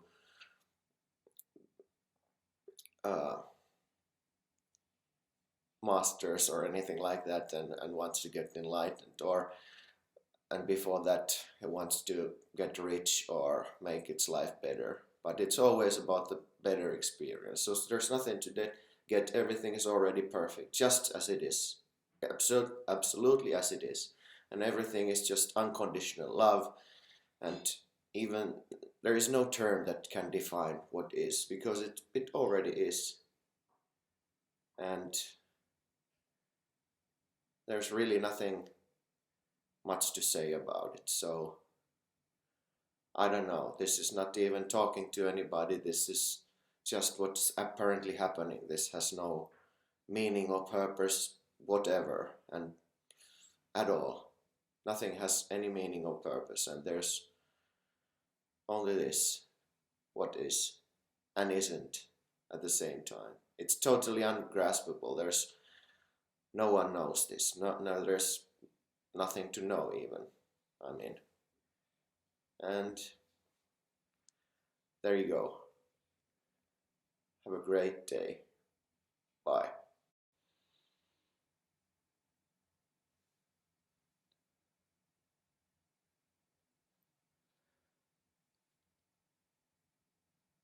"13.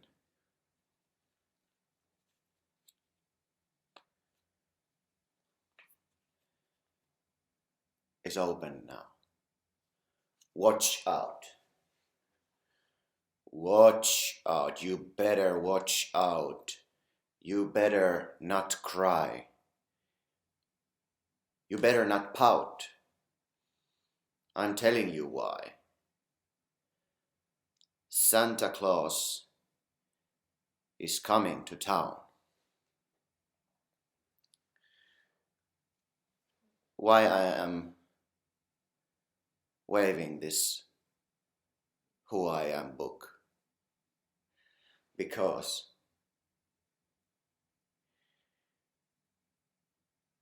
this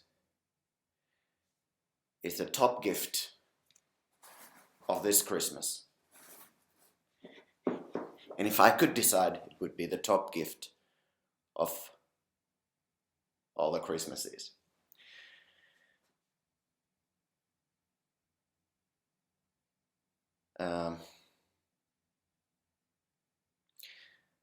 I was a Santa Claus. Well, I'm always the Santa Claus, but a couple of days ago I was Santa Claus, and this was the last gift of all the different gifts in that event, and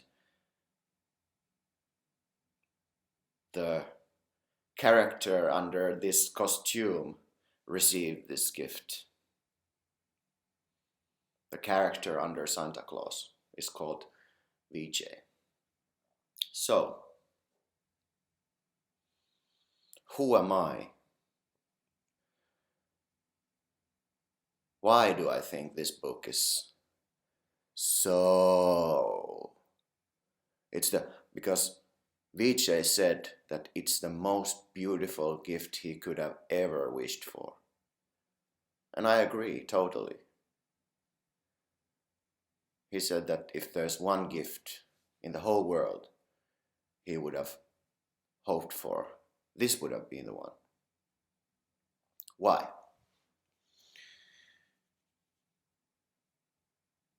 because this whole thing is about me.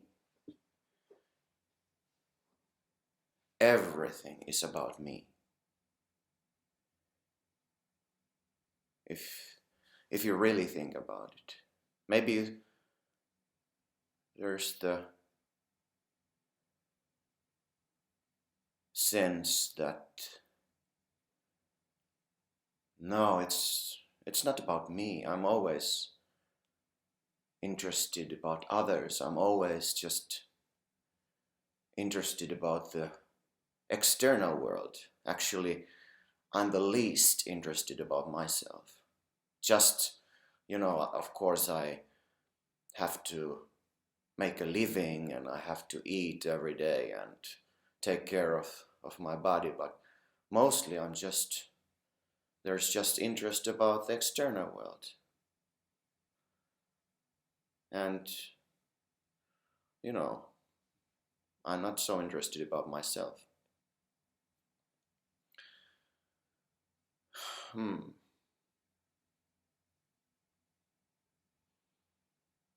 But is it so?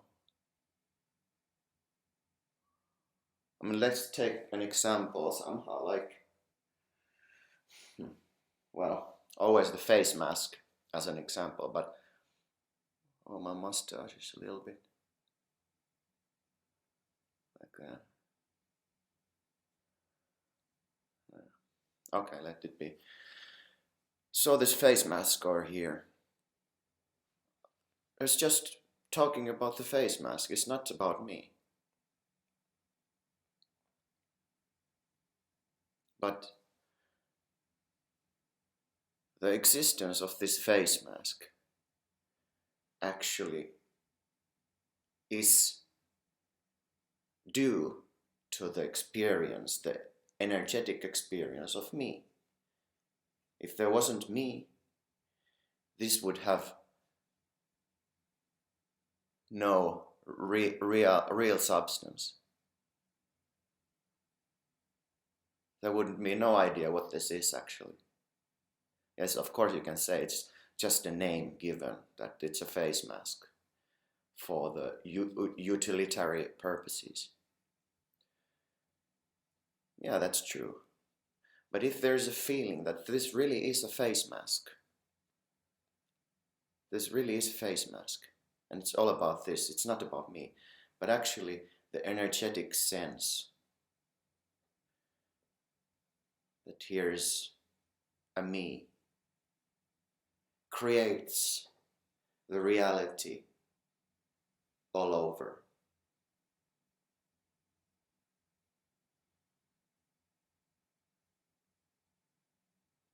And I have no idea what I'm talking about right now. There's no idea if this is true or not. It feels actually like, or it is a story. It is just a story.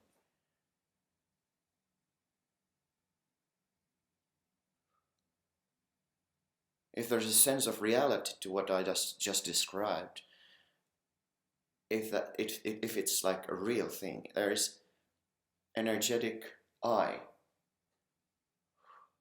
who creates that reality. But of course it's not that obvious, because the experience of me is like, okay, why it's not even registered. The reality of the external world is registered. And it has nothing to do with me. But actually it has everything to do with me, because without this sense of me, there wouldn't be, without the sense of me being real, there wouldn't be the sense of the external world being real. Because when the sense of separation is vanished, there's no separation to anything. And it feels actually, I mean, it's a beautiful feeling. I think everybody enjoys that feeling, that there is no separation, there's just enjoyment of existence. Even that is too much to be said, because it's so full. So who am I? And why should that be even considered an important question? Isn't that something that in spiritual seeking we all want to get rid of? The I. So why should we focus and even make a book about it? Who am I? Isn't it just reinforcing the sense of the I being real when when I am focusing on who am I?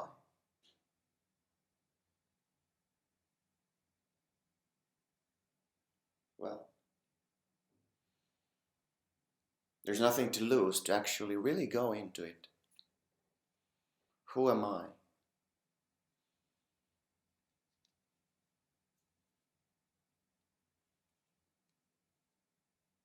And this is a tiny book, and I feel there's everything in here. Also, Invitation to Freedom. I don't have a sample of it right now, but Mooji's book, Invitation to Freedom, that would be the other book I would strongly advertise. Maybe even above this, but I don't want to put them into an order. Because he is the Grand Master. Mooji's master was Papaji, and Papaji's master was Ramana. So this is the original source of all of Mooji, if you want to call it like that. Of course, this is all just a story as well. But we haven't really even got into the question, who am I, yet. How to go about it? Well, here's Santa Claus. I am Santa Claus. I am Santa Claus. What does it mean? Who am I? Am I really the Santa Claus? Existentially, I mean the real root experience. Does it include Santa Claus? If there wouldn't be this beard and this hat and this history and these clothes and everything, what would happen to the sense of I? Would it be a little bit smaller sense of I? When I'm not Santa Claus, I'm just a body. I think I can see it, it would be the same I. So there would be nothing lost. So actually, all this can be removed. This character, history, date of birth, everything. Everything just away. So there's just the sense, you can call it I am, I exist, without any additional thing. There is this feeling that, of course, I have to have this sense of context and sense of some kind of rationality, that I can think rationally what this is. That constitutes the sense of I, including the feelings, etc. But what if it's all thrown away? I mean, senses can function, thoughts can be there, but this doesn't have to be rationalized, actually. It just is what it is. But what happens to the sense of I? Nothing. Nothing is taken away from it. So it's the sense of I exist, I am. Now the question, who am I, begins to be fruitful in this state. This previous state was just like cleaning some dust off. Now here's the diamond. I exist. I am. The sense of existing. Okay, let's work with that. Who am I? The I who exists. As this pure awareness.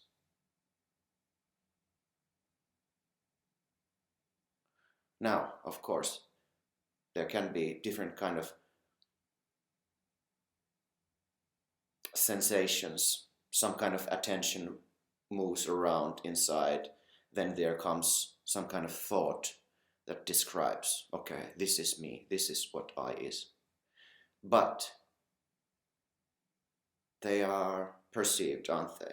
All of these movements, attention, answers, all these kind of things.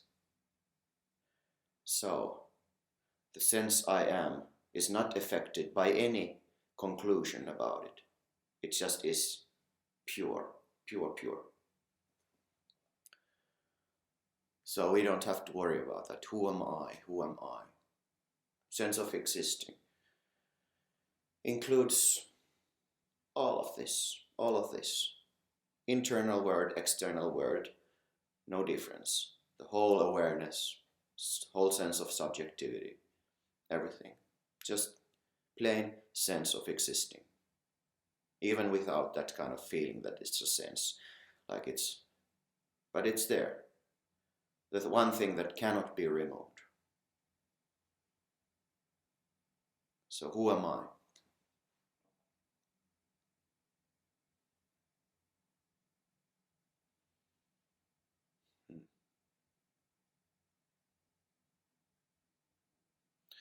The sense of existing is there. And it's the me, it's the pure me. And even then, the question, who am I, remains. It's like, what the why is this question now relevant? It's here, it's all that is. Why should there be a question, who am I?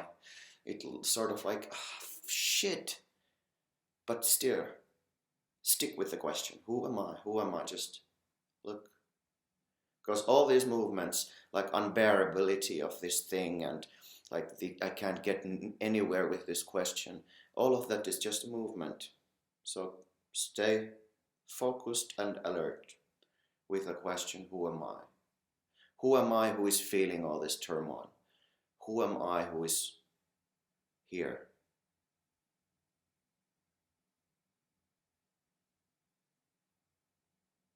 Here.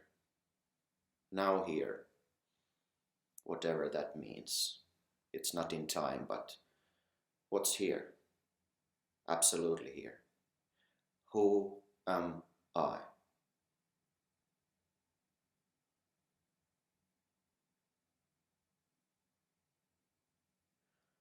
Who am I? So that it's very subtle, but even this sense of I, sense of existence, sense of awareness,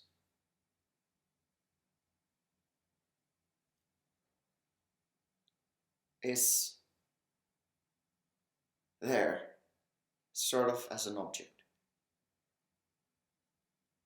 It's an object. It's just an object of perception. The whole thing is only an object of perception.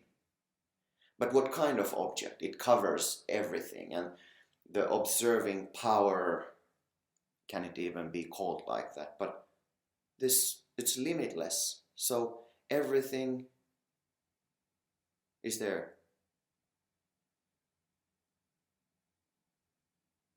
But who am I? Is this a question? Is this an answer to the question, who am I? Well,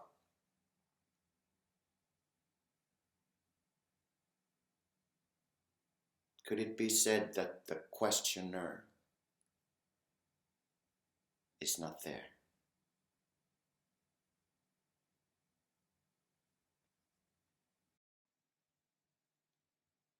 Hello, hello.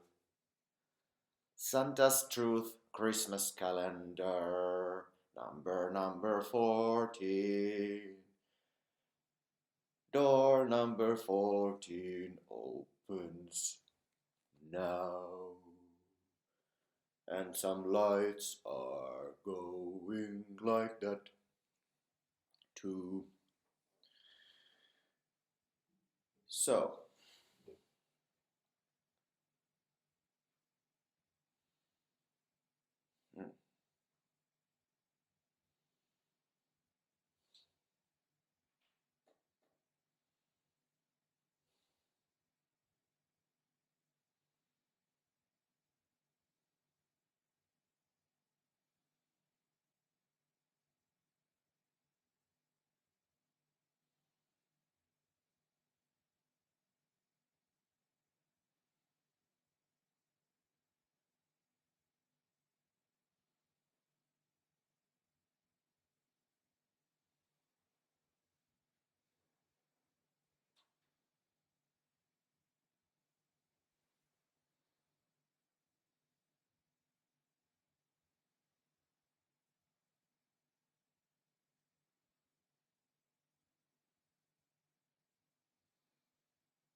No.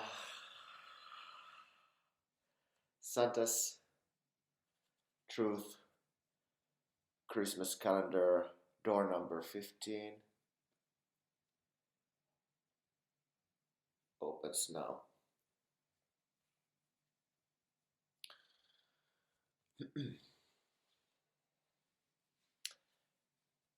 The truth, the revelation of the truth.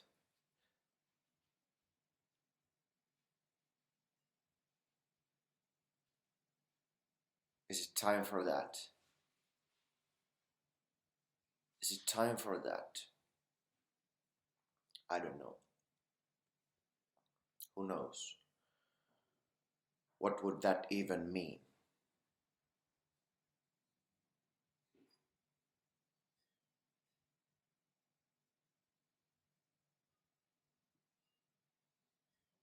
It is time for that. We have been lied to from the childhood.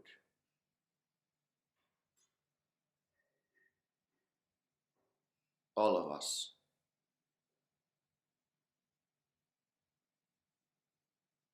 About one crucial thing. Yes, one significant thing.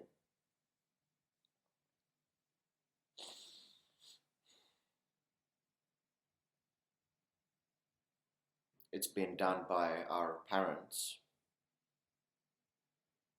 mostly, but also by the friends, the society, everything.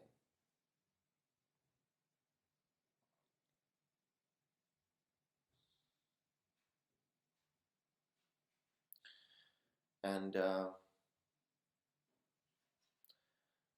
at some point, every child must know the truth. At one point, there comes the time when the truth is revealed.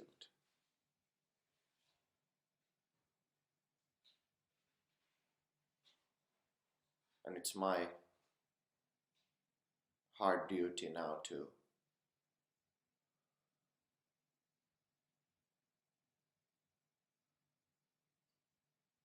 take that role of being the one who exposes the truth big time for you. Are you ready? Okay, here it comes.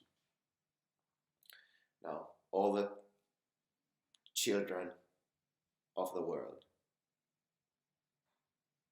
and by children I mean everybody, the adults are also children. The truth is, there is no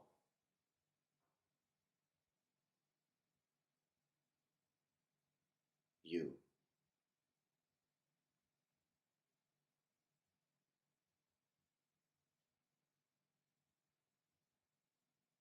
There is no you, there is no me, there is nobody.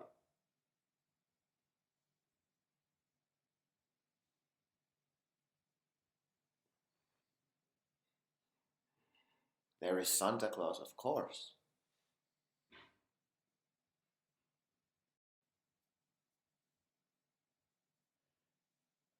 Sixteen.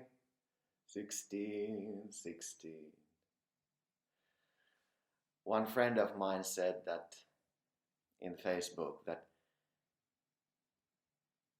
he is curious how I'm gonna show 16 with fingers, and it's possible, it's possible.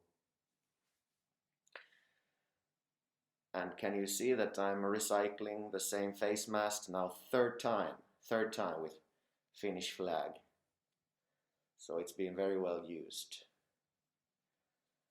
And it could be used for, well, I don't know. This might be the last time. But with the Finnish flag, it has to be something special today, isn't it so? Yes. Because I got also another Facebook comment to one of my videos from a good friend of mine, and it inspired me to talk something about meditation.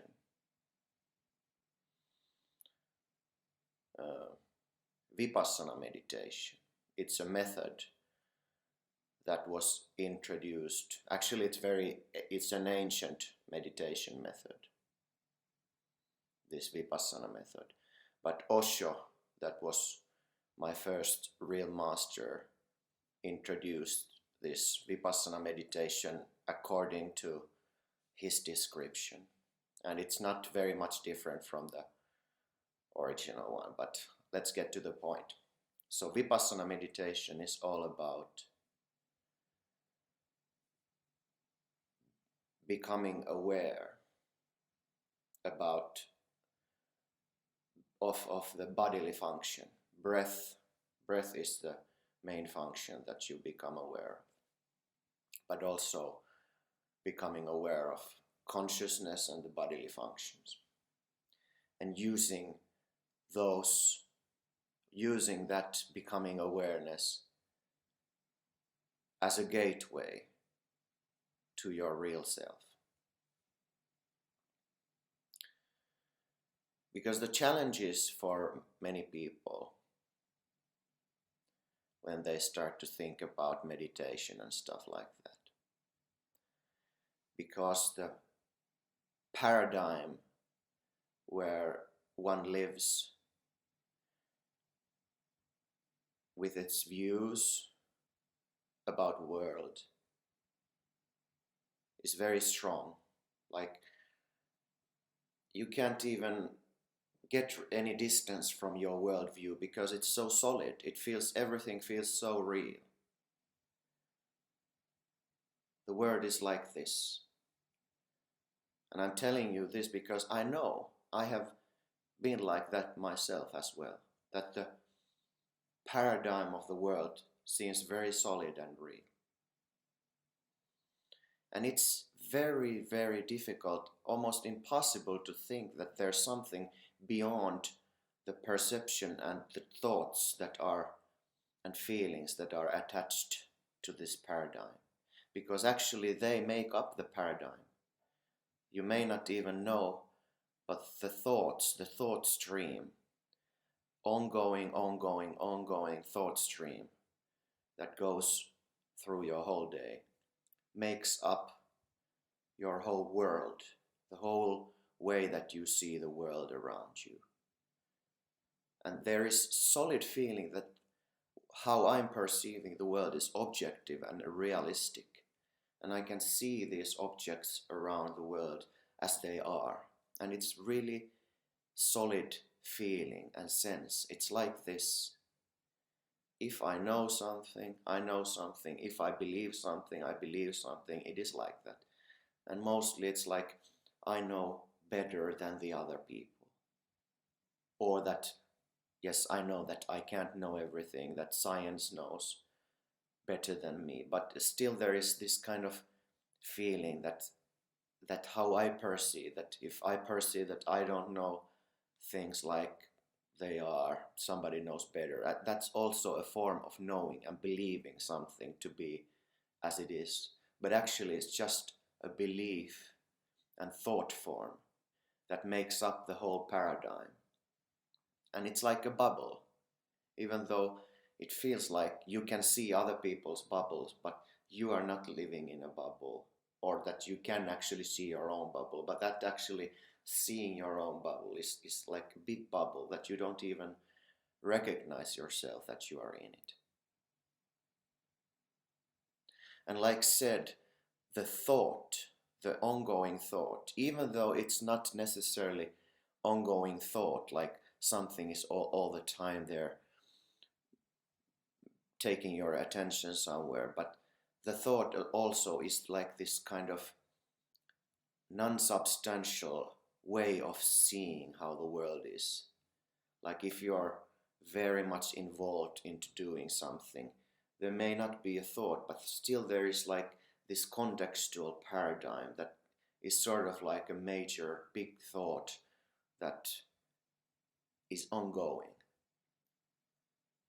But mostly for many people, for most people, I would say the thought process is like ongoing thing. Like it takes you to another situation, and from that thought form to another, like all the time pondering about something and figuring out something until you go to bed and go to sleep, and then lights out. But during the normal daytime, it's ongoing thought process. How should I do this? How should I do that? And things are like this, and now a little bit entertainment and stuff like that.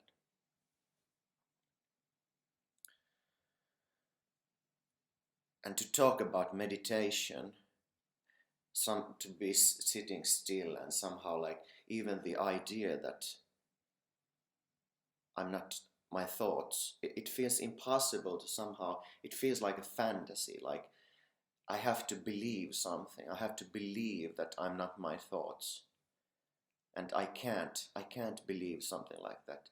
And that's like it feels like those are the only options, that I have to believe something, that I'm not my thoughts.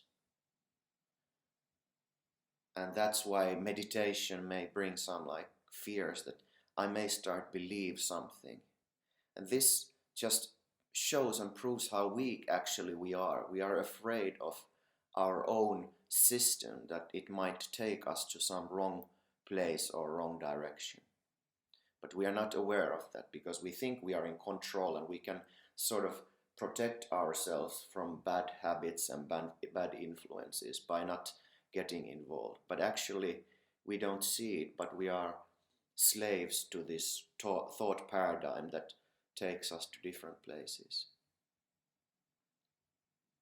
But at some point there may come interest in meditation, and okay, there may be some truth to it, but it's just impossible for me, because I can't just sit and be without doing anything, because the thoughts just keep going, and actually they just go more crazy when I try to sit and meditate and be quiet. So the conclusion is that meditation is not for me.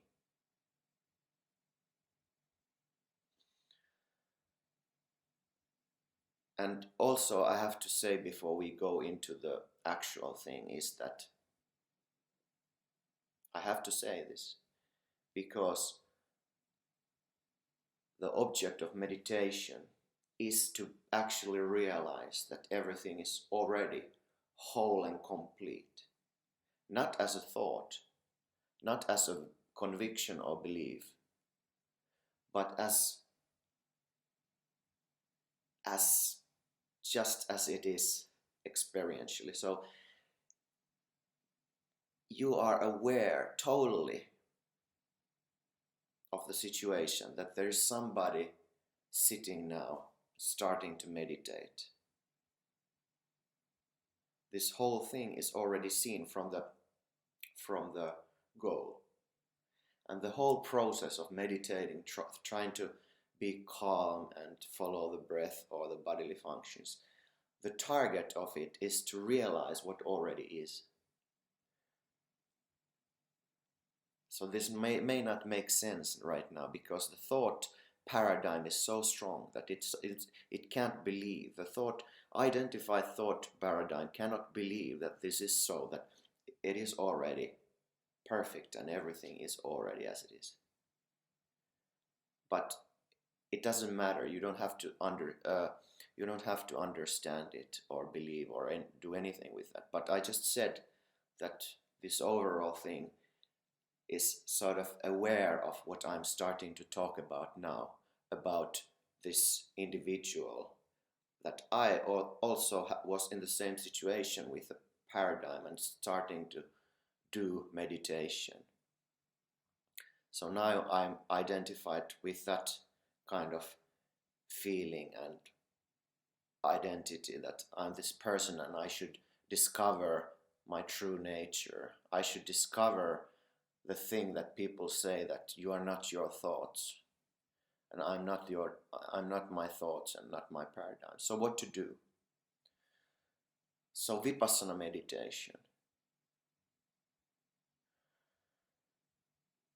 Osho said that most people in the world have become enlightened through Vipassana meditation, and I can very well believe that and accept that, because also for me it was the gateway, and it is so practical. Yes, it takes effort, but it's practical for a human organism, body, mind to because it allows you to focus on an object. So I would say this is the best method of sort of founding your spiritual environment, that you have the ability to be actually focused and somehow as patient and as peaceful as you can be, in order for you to go to the more penetrative meditation, which is self-inquiry. But self-inquiry requires, it is very challenging usually if you are not established a little bit to the meditation environment. It might be the mind may struggle too much if you go straight into self-inquiry, meaning this who am I type of method. But Vipassana meditation, following the breath, following bodily functions, being aware of them, is very, very efficient and good. And it can alone take you to the goal.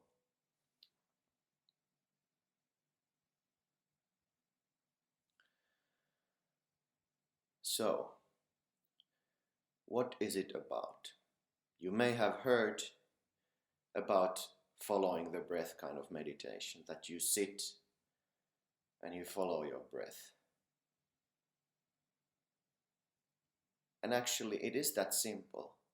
The idea is that your mind, that is normally all the time focusing on thoughts, like concentration is over there and over here and anywhere, that you give sort of like a bone to a dog, that focus on this object, only on this object. Because the mind cannot be focused on different things at the same time. If it's focused on the breath, it's not focused on the thoughts.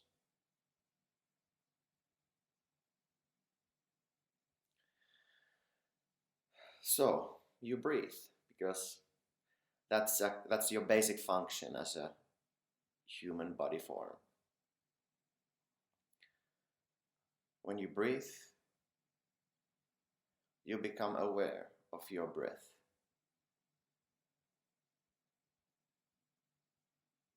It goes out, it goes in.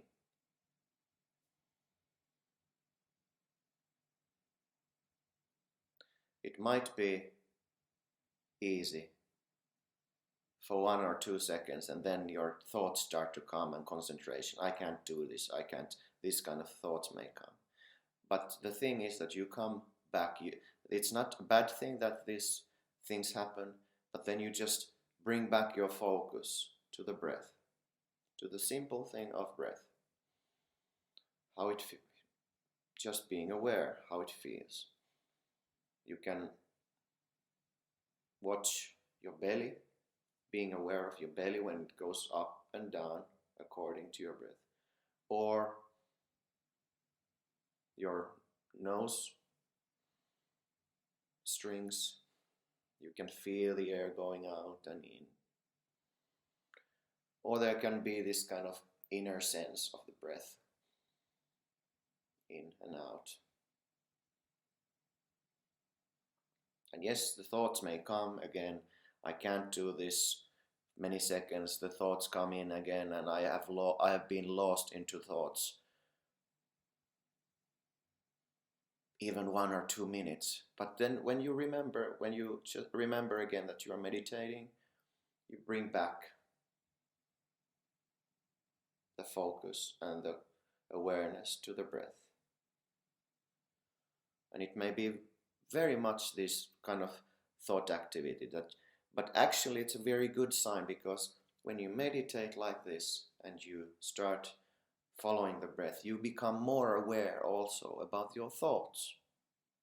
That's why they inflammate, they fire up, and they start to be even more active. And all of a sudden there comes this moment that no, some very important work issue came up, and this idea, and I have to do it now. I don't have time for this 15 minutes, 30 minutes meditation. And yes, of course you have an option to go and stop the meditation and do that, but also you have the opportunity to see that, okay, this kind of thing came up right now, but I'm gonna let it go. I come back to the breath, because usually the beginning is kind of the hardest part, to actually get into the flow. Because the thing is, like when you start some kind of new habit, like you stop smoking or something, these kind of feelings that now I want that smoke, and if you go fasting and you want to eat in the first day, it's the same thing with meditation.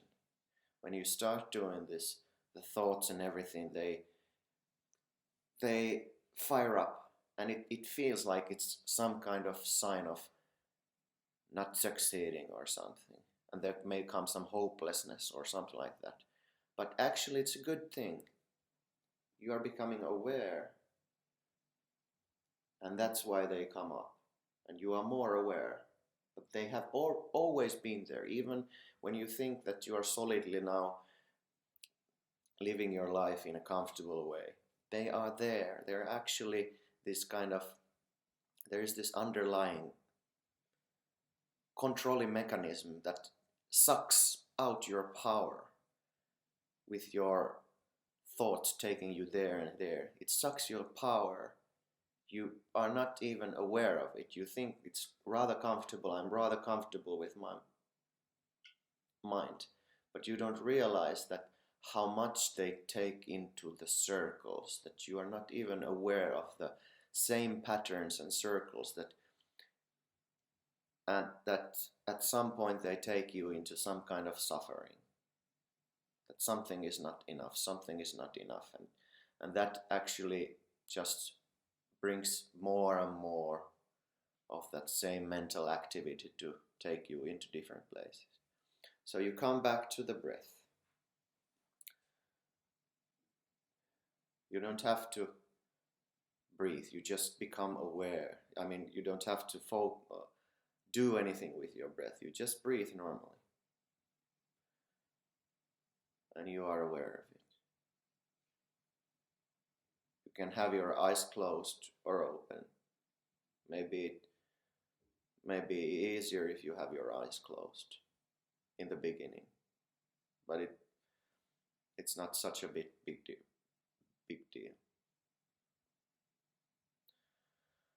So you are aware of your breath. Also, if there comes that you actually are doing something with your breath, just be aware of that tendency too, but you just keep being aware of your breath. The whole moment, the whole time when it comes in, you are aware of it. And also the tiny moment when there is no breath at all.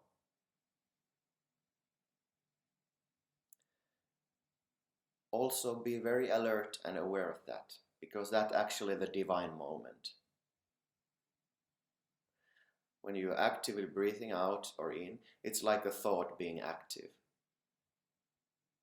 And now we are actually trying to discover that there are pauses between thoughts. When one thought begins and ends, there's a pause, then comes another thought. But usually we are not aware of this pause. We are just following through the thoughts and the paradigm. But actually, what's the objective of this meditation? One of the big objectives is to become aware of the pause between thoughts. Breath You are aware when the breathing stops for a short while and starts going ho, ho, ho, ho, ho. Your heart is the light of the world. Santa's Truth Christmas Calendar, door number 17, opens now.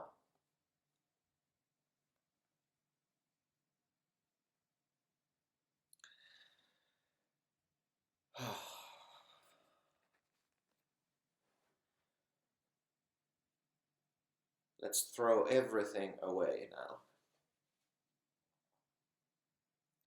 Totally empty. No history, no future, no present moment. Everything away, also this one who throws away. Totally empty. Everything to the conscious, everything to God, everything away. Just totally empty. No intention, nothing. Pure.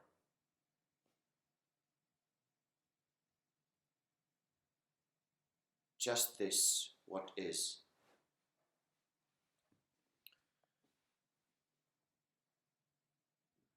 Without any purpose or meaning. Without any expectation of anything.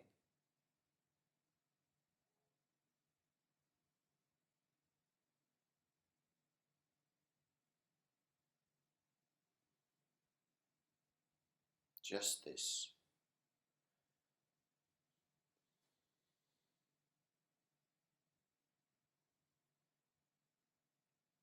Sensations go. There is this just effortless existence.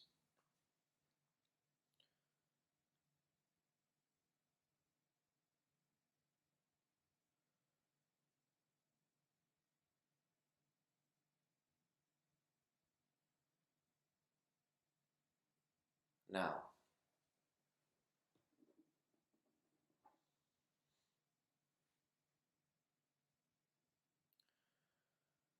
two options. One is to talk about mirror, and then two is, I don't know, this is which one is head and tails, but number one is mirror, and or this other picture here is to talk about esoteric. Mirrors I would like to talk about. Esoteric not so much because I don't even know anything about it much, but let's see how it goes. Let the divine power choose.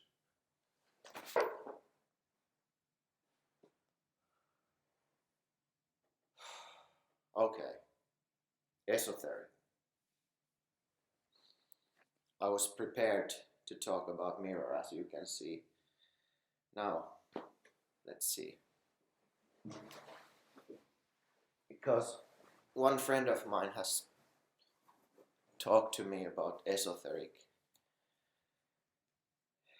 I don't know even how it's pronounced in English, but esoteric. And he has doubts about me because I don't know anything about it. He has doubt about where I am spiritually.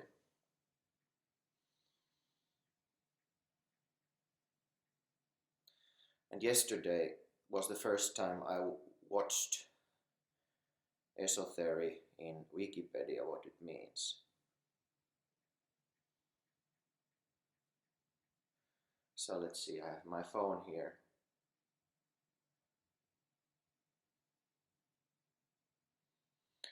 Western esotericism.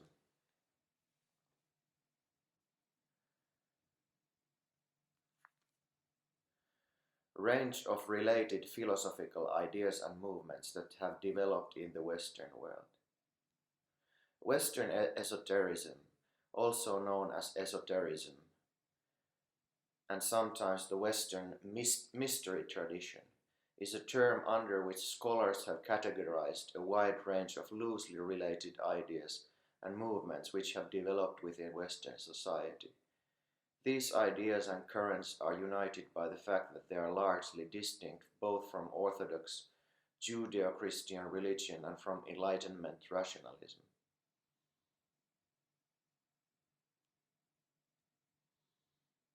Okay.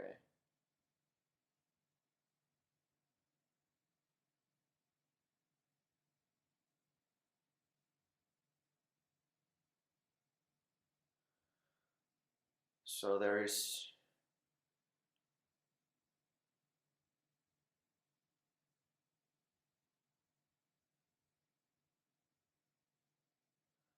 a lot of these different kind of Kabbalah I have heard about, pagan philosophies, Hermetism, Gnosis, Age of Enlightenment of the 18th century, occultism, Theosophical Society I have heard about.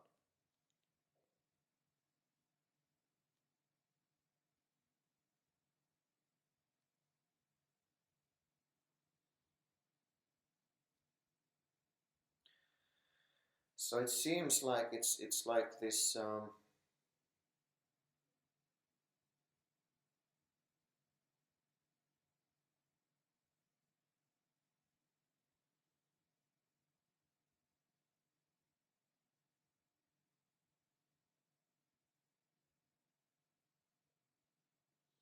because I have understood earlier that it has something to do with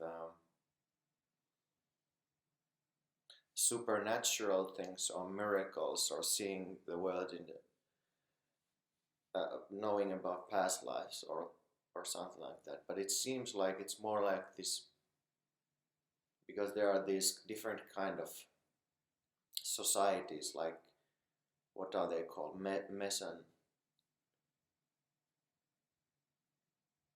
Masonists, or like they talk about in Da Vinci Code movie,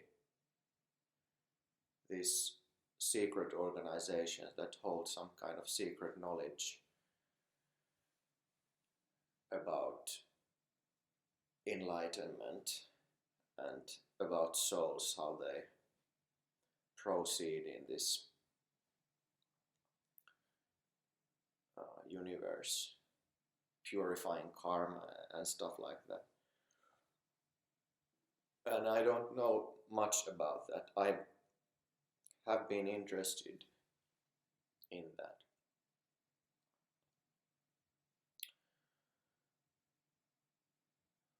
So this friend of mine said that the people who are really enlightened and know this stuff, they know about esotericism as well.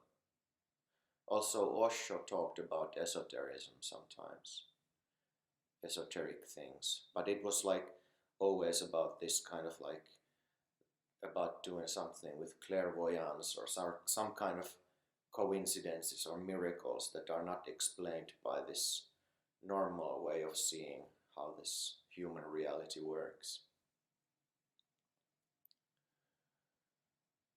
And I have had some experiences also like that.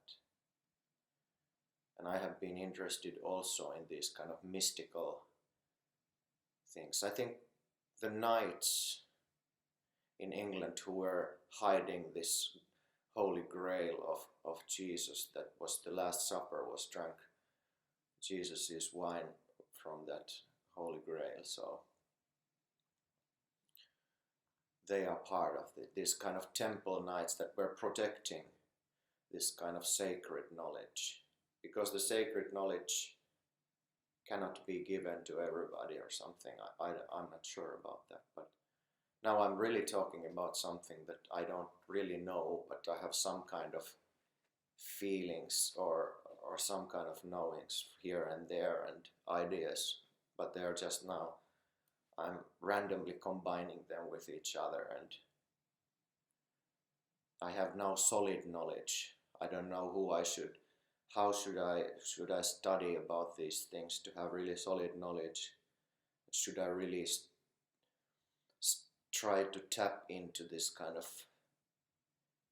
experiences somehow, that there comes this knowledge about past lives or something, that okay, now I see this whole thing and I can talk about these things.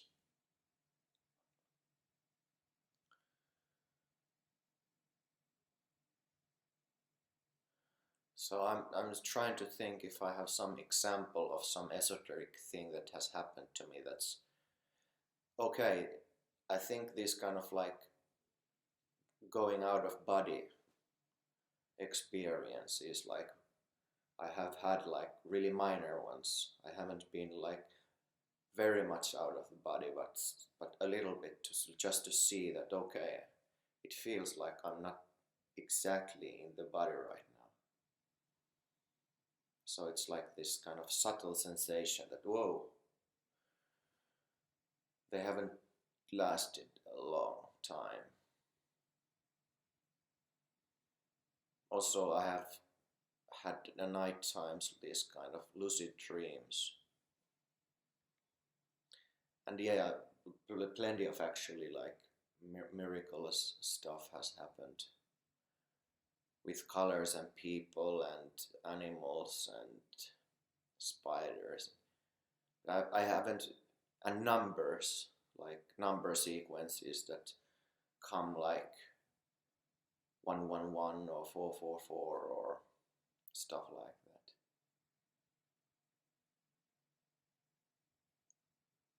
Somehow they have not stayed for a long time. I always thought that I would be very much interested in things like that, like what my past life is. But for example, right now there is no interest in that. There is, okay, I'm open for that. If something like that comes, I'm very much, my heart is open for that. But actually, what this is, just as it is, because that's somehow, I feel that the truth, if we talk about truth, it cannot be something contained in some secret organization, that we are holding this secret knowledge that can be attained only by certain individuals who can combine different kind of ideologies and things how this universe works, like in a specific manner, that they should be in certain context within their vision and ideas. So that's the only pathway to freedom or something like that. Because somehow there is this feeling that actually this is like a wholesale market for everybody. This is open for everybody, no matter who you are, what you have done, where you are. You have the access to the truth right where you are, right now. Totally available. And actually, that doesn't require any kind of belief. Actually, belief is just goes away. Any kind of knowing or not knowing goes away. All these kind of ideas about miracles or stuff like that, they go away. And when you are just here, purely nakedly as what this is,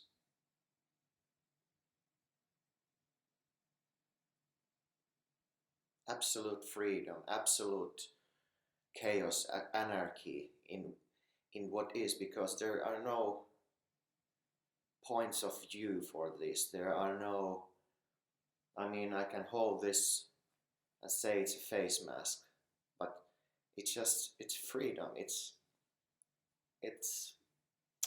nothing and everything, completely here. And everything is complete. And everything is esoteric as well. Mysterious. This whole thing is absolute mystery. Because the concept of esoteric is needed when this is known, this is somehow, this is too known, this is too boring somehow to be any value. So there must be something more sacred, something more to get, to make this that is somehow better. So it's like an idea to behold on, to believe in, and to hope for something better. That this can't be it, just this can't be it. Sitting here, watching the screen, talking, hat, beard, this lights, this air, this space, even without any name for those, any name for anything that is.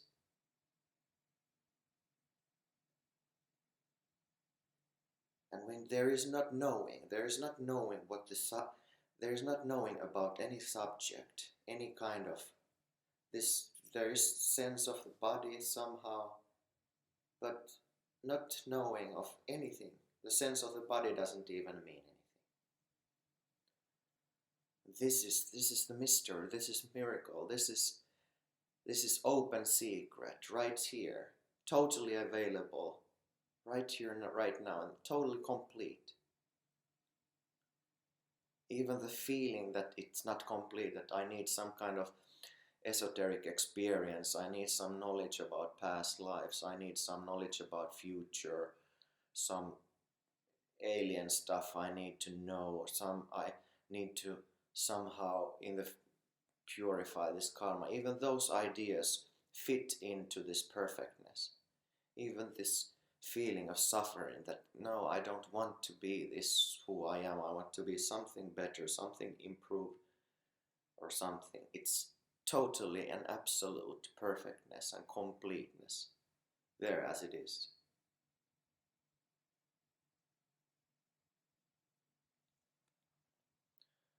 So still I don't know anything about esotericism.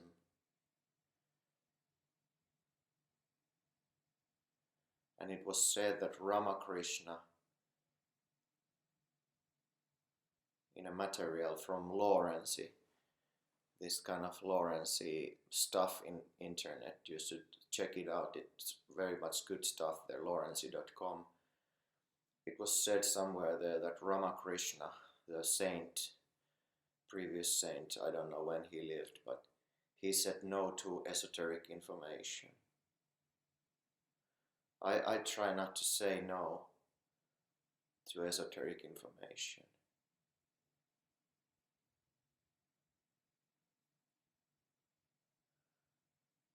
But there's not particular interest. I mean, if something like that comes, but actually sort of like the need for that kind of, any kind of new information, this kind of interest gets very, very low, lower and lower all the time. Because this is perfectness. And the intelligence needed, or knowledge needed, memories needed, they come directly sent to the moment when it's needed. These words, they are not, I haven't held them somewhere in the mind that, okay, these are the words that I'm gonna speak. They come right now, right here, they come from somewhere. I'm not organizing them in any way that there's some kind of I mean, if there's something automatic in the system, but they just come. And the less I am there trying to figure out something and try to, that can be there also, to read something and to study something and to learn, but the less I try to control and manipulate everything, the more everything just flows and comes automatically. And there's not attachment to anything that comes and goes. Not even if it's the most beautiful experience or feeling or knowledge or some kind of very nasty thing that doesn't feel good or pain or something like that. Everything comes and goes. And everything's full and complete already. Whole whole, whole, whole, whole, whole.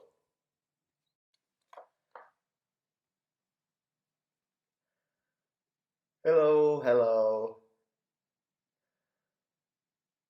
Santa's Truth Christmas Calendar. Door number 18. Door number 18 is ready to be opened now. Are you ready? Ready or not? Here it goes. Same mouth again. Or is it the same?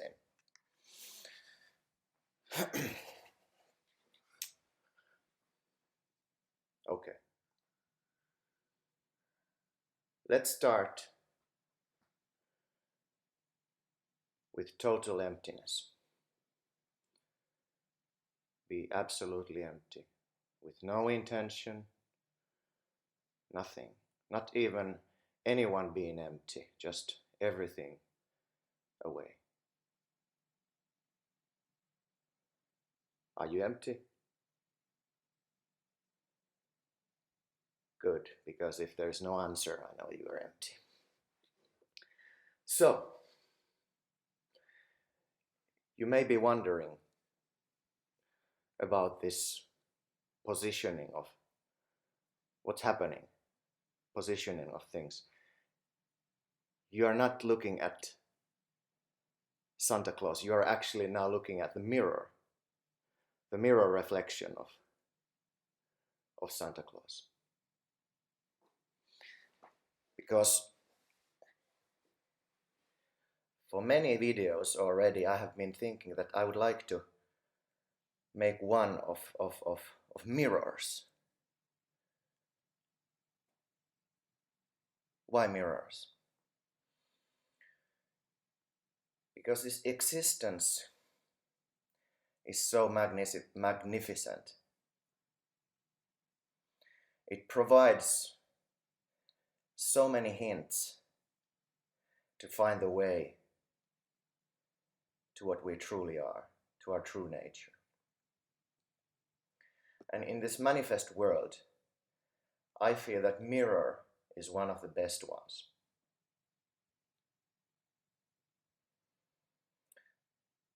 So let's go to the meat then. We start with the meat suit. I'm a human being. I'm a real human being living in this world, in this normal, real world where everything exists as it does. Where can I look at myself? Where can I find myself? The first answer is, of course, mirror. I go in front of mirror that reflects this one here. And I say, that's me in the mirror, can you see? It's me in the mirror. Or if you are in a television news or something, you have been interviewed and asked some very important question and you reply there to some gallop about presidential election. And you go at night in the news and you say, that's me in the television, look, it's me. But what's actually happening? The one in front of the mirror, the one in the couch is saying, that's me. That's me over there. But actually, the true thing is that the one saying, that's me, is there saying, and the reflection is just there, an image over there. So it doesn't represent the truth. What you're saying, it doesn't represent the truth. That's me. You can, if you are very intelligent, of course you know, that's a reflection of me. That's not really me. That's a reflection of me. But also that's not quite accurate because you're saying that you are that meat suit. Because if you are really watching at yourself talking in the mirror or in a video, is it really you? When you are there directly looking at yourself in a mirror? Is it really you that you're looking? It's obvious that it's just the body talking over there, and the real me is somehow there doing the observation.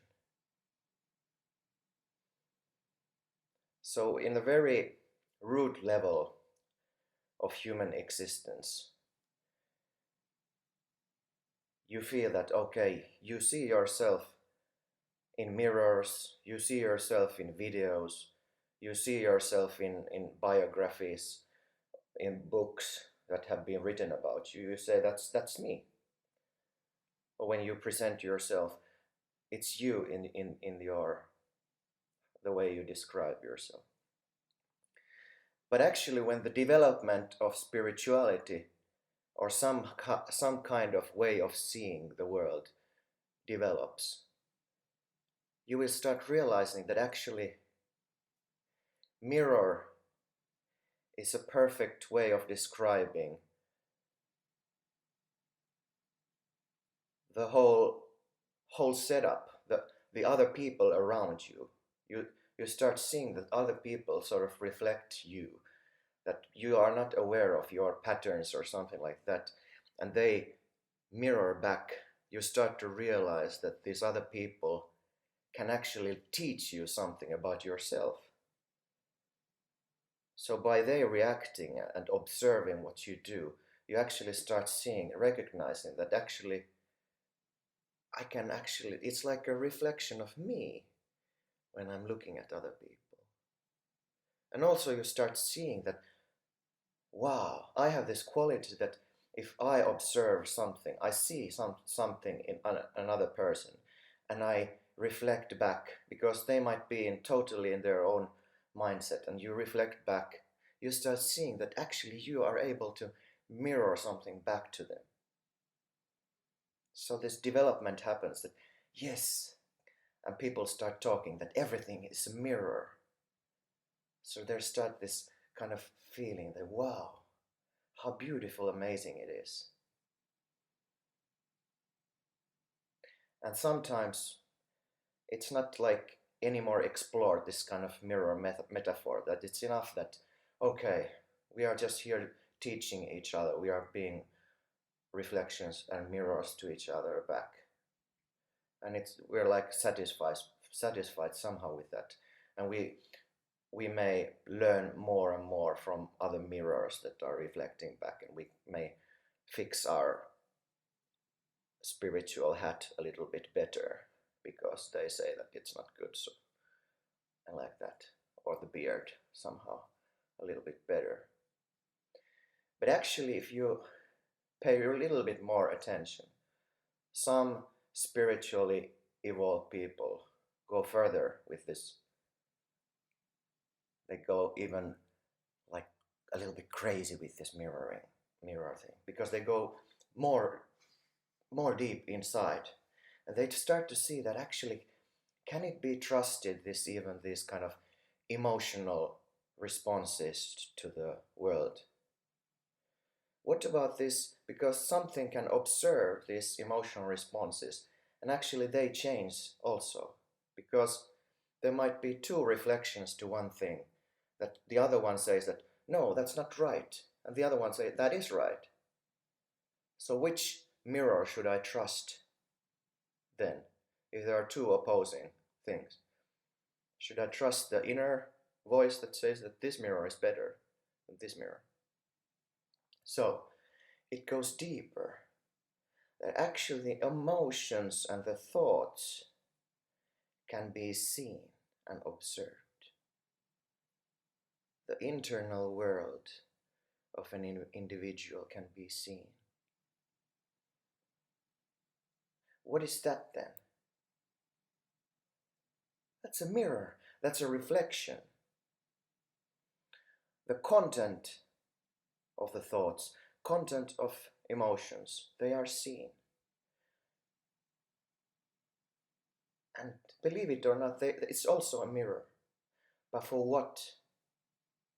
What is it a mirror for?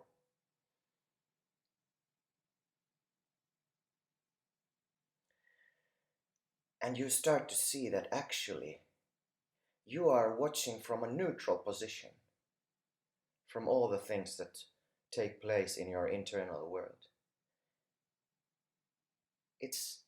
Because you start to see that you have different kind of emotions towards the same things sometimes, different kind of thoughts all the time, and you are actually looking at them all, and they are just reflections. Now you look like this, now you look like that, and now you look like that. So you are actually in neutral position, just looking at these different kind of reflections, and the reflections are not you. Different thoughts, like said in the beginning, the image that you're looking at in the mirror, it's not you. It's just a reflection. Sometimes you may have a hat on, sometimes not. Sometimes a beard on, sometimes not. So it's just a reflection. But you are watching the reflection, looking at it from a neutral position. So also these thoughts, internal thoughts and images. Also sensations, smell, looking, hearing, tasting, feeling. They are sensations that are seen and then analyzed maybe in the mind. Everything is seen, so it's looked from somewhere that's not what it's seen. So this is like a little bit clever game, because it's so obvious when you are used to say that image is me. But actually you start to see that all of that internal world, internal movement, is not me. It's just a reflection. So now you have an opportunity for a few people that really go this deep. You start seeing that, whoa, actually there's this neutral position, total absolute neutral awareness that sees everything. And it's just a reflection, it's not me. So what this me is, this absolute awareness of existence, that I exist, there is this some kind of knowing that there is existence and everything fits into it. But now, here comes the situation when this analog requires very, very, very subtle and careful attention. Sense of existing, or unavoidable, not feelingless feeling of existing. This everything that exists. It's observable, isn't it?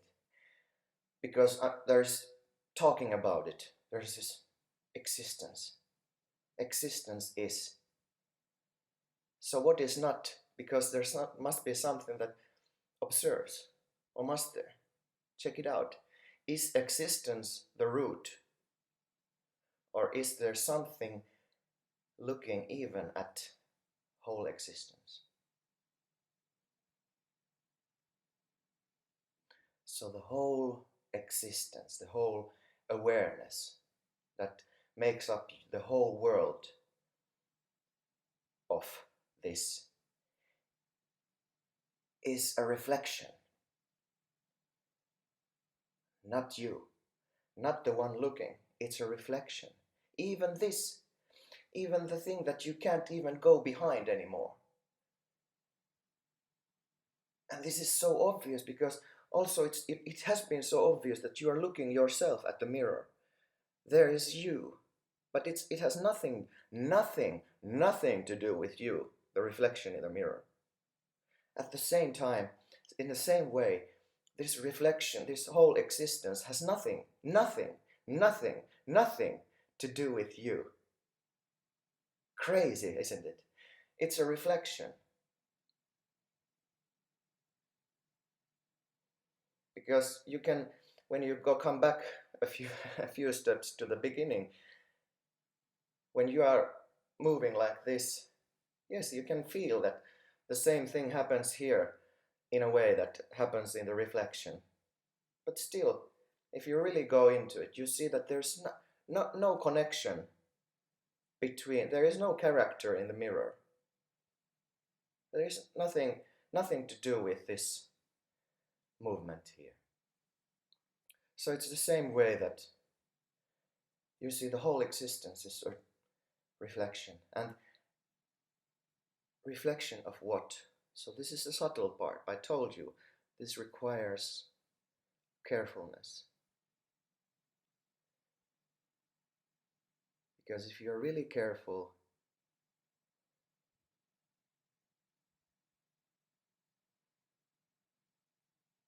you see there's no distance to anything. When you go this far, that you see that, wow, what is this existence? It's a reflection, but what is seeing it? And then you see there's no distance to anything. You become the mirror. But what are you reflecting then? If you know you are a mirror, well, you are not a normal kind of mirror then. So there can be this kind of feeling, wow, because we're human beings. We have all different kind of ideas. We can say that, okay, I'm now mirroring. I'm a cool mirror. I can mirror all the people. But actually that can't be true either. Because all that kind of feeling that I know I'm mirroring must be also seen. So it's also a reflection. So there's not two-ness, and there's just the mirrors and everything just go away. There is no mirror anymore. There is nothing. There is no reflections, nothing anymore. And what can be said about anything then? What was this telescopic thing from someone looking at themselves in the mirror in the beginning of a story? Going back, seeing the thoughts and emotions. They're not me. Whole existence, the sense of I exist, I am. Not me either. What happens to all of that?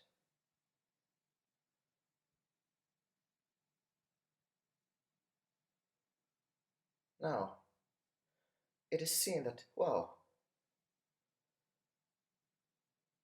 there is no distance to anything. There is no mirror there. There is no mirror anywhere. There is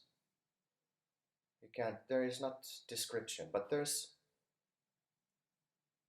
just what is and is not.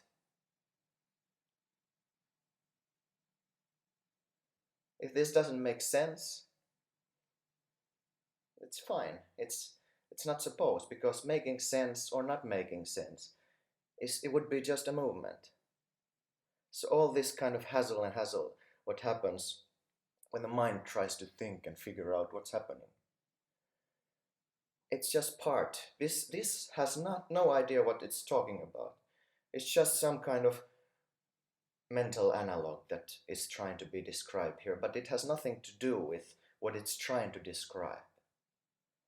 So can you see the distanceless quality? Absolute distanceless quality.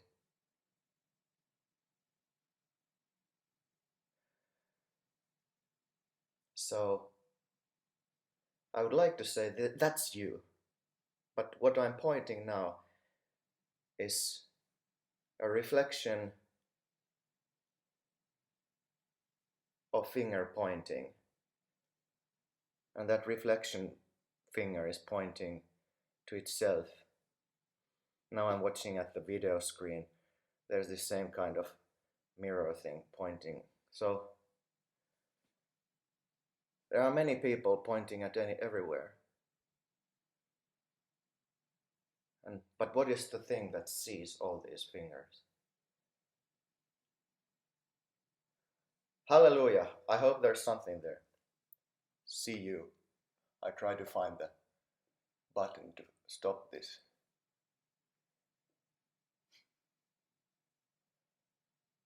There you go. Hello! See you tomorrow. Bye bye.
Hello.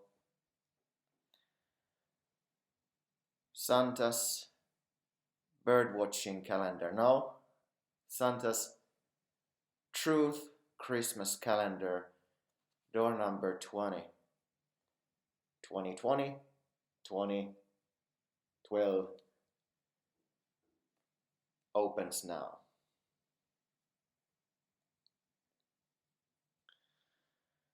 There you go.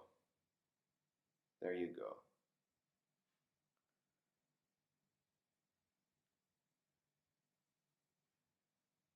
Now,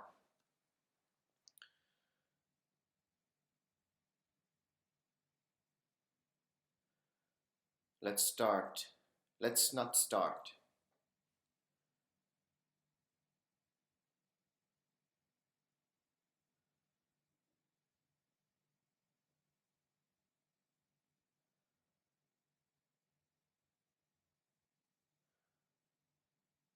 Before any utterance, before any word, before any thought, what is here? Just pure awareness.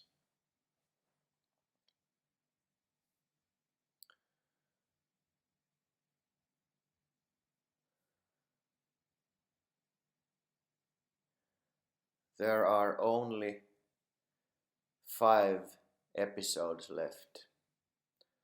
So now it is time for Santa Claus's favorite hobby, profound self-inquiry. And it's actually not a hobby. It's the whole life. To discover who I am.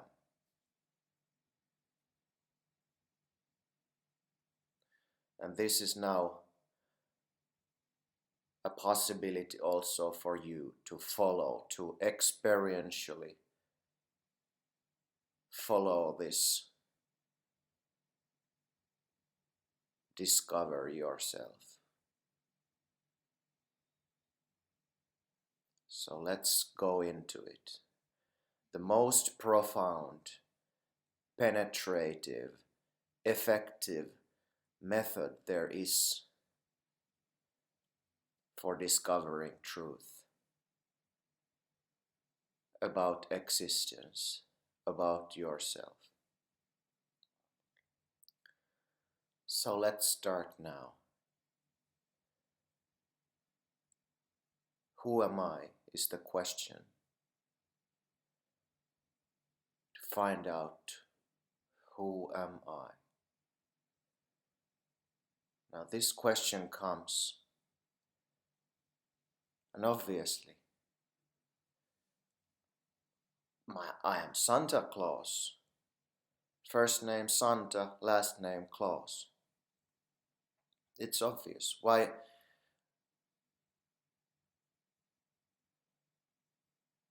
should we investigate that? Well, of course, I'm not my name. It has been given to me. I'm this body. Like science says, I'm a bunch of molecules, cells, etc. Water and coal. Okay. So that's me. No. Maybe that's this body, but that's not who I am. I'm my personality. I'm my history. I'm my opinions, my thoughts, ways of perceiving this world, and this body with its qualities, and all the family and my country and everything makes up this kind of sum of what I am.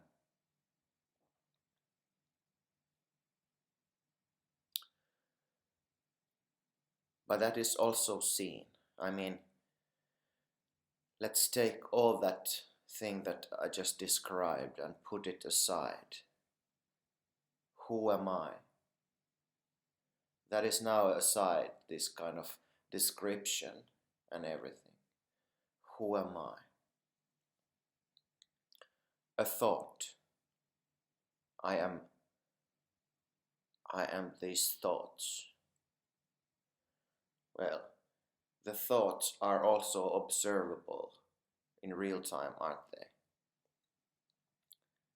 I am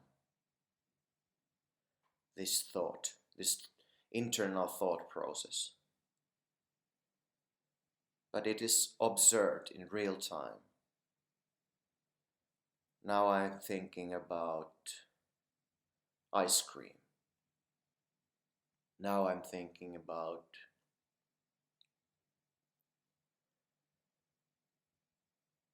what should I do next? Now I'm thinking about this bad feeling in my stomach. Now I'm thinking about who I am.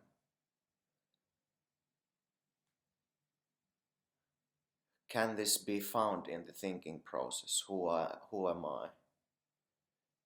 There comes conclusion. This is me. No, that's me. No, actually I'm construction of these emotions. They are all thoughts coming, suggesting who I am. But I can leave all that aside and still there is this, and the question remains, who am I? Now,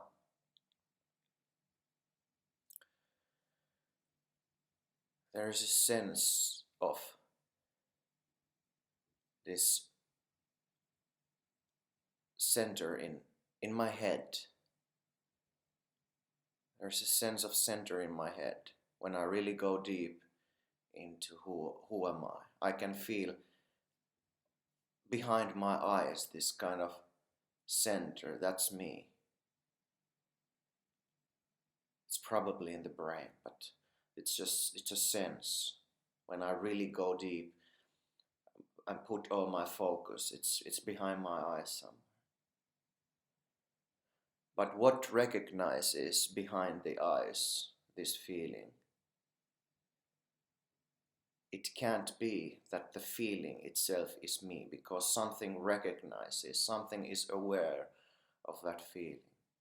So putting that aside, there is a sense of the whole body. Putting that aside, there is a sense of perception, there is a sense of looking, seeing with eyes. There is a sense of hearing, voice, hearing noises. There is a sense of smelling, tasting, feeling. All these senses are happening, and there is awareness of all the senses. Putting them aside, even though they are now functioning, who am I? Breath, that's the root experience of human being. There's awareness of breathing. Maybe without breath, there wouldn't be this ability to ask a question. Maybe without brain, there wouldn't be ability to ask this question. But putting all those, they are also thoughts, focusing on the breath, focusing on or thinking about the mind or brain. Putting them aside, who am I? There are no thoughts. There is no conclusion. Nothing in this realm, feeling, experiencing, thinking, in that realm the answer cannot be found. Can you see this for yourself? Let's stop here for a while. All of that is taken aside. There is only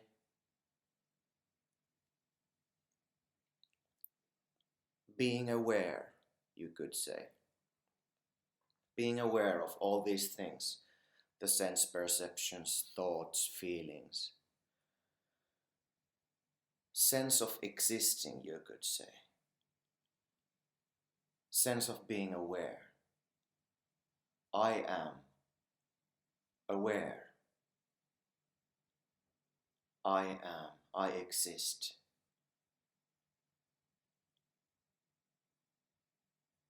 Everything comes and goes. All these thoughts, emotions, sense perceptions, all the conclusions.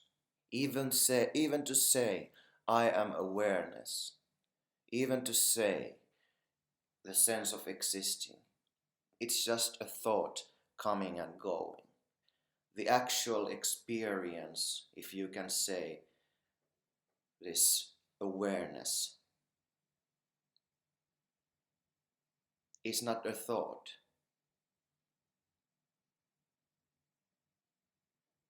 All experiences are seen in that awareness field. Even to say there is emptiness, there is silence, and there is peace, and there is nothing, that it requires awareness. It is being aware. All those things, even feeling of space, the spaciousness, is being seen. What is seeing that? Who am I? Who am I? Now it even may feel somehow like overwhelming, like there is no center, where is this question, where is this question pointing to, where is it even located, who is asking it? But the sense of unbearability, that overwhelmingness, or that I can't understand or follow, all that kind of sensations, they are seen. They are absolutely seen. Even if there comes turbulence, that, oh, what is this? I can't, there's just confusion, but all of that movement is just movement.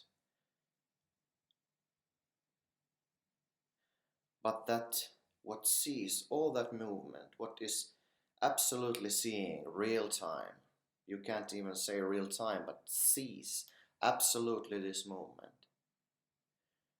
is not in any way touched by what it sees.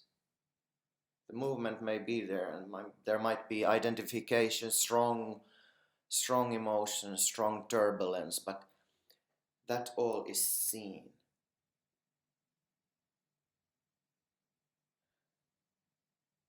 This awareness space, or awareness, or isness, what is? Where can this even be pointed to anymore? Can it be pointed to something internal or external, or is it just pointing to whatever?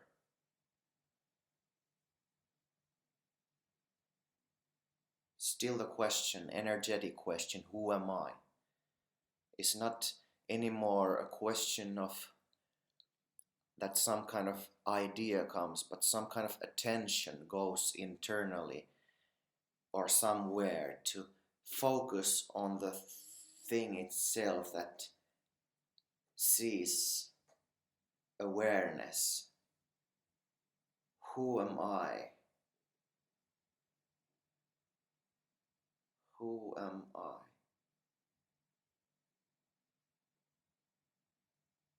Can this be seen?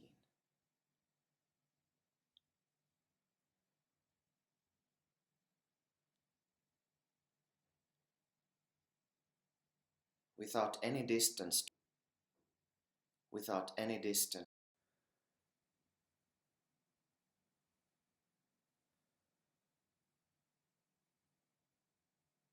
Santa's Truth Christmas Calendar, the 21st door. This winter solstice, I don't know how it's pronounced, but solstice or solstice, something to do with sun. So 21, door number 21 opens now. I guess there's something remarkable in this day. And that is why I want to give everything I have to you. Not to hold anything back, not to keep any secret, to give everything I have to you.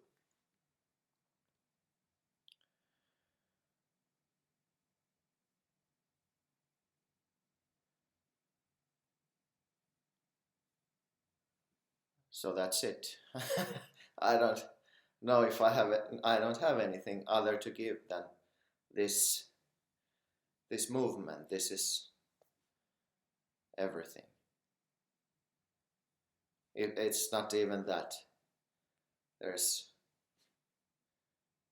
nothing. Nothing to give, nothing here, nothing.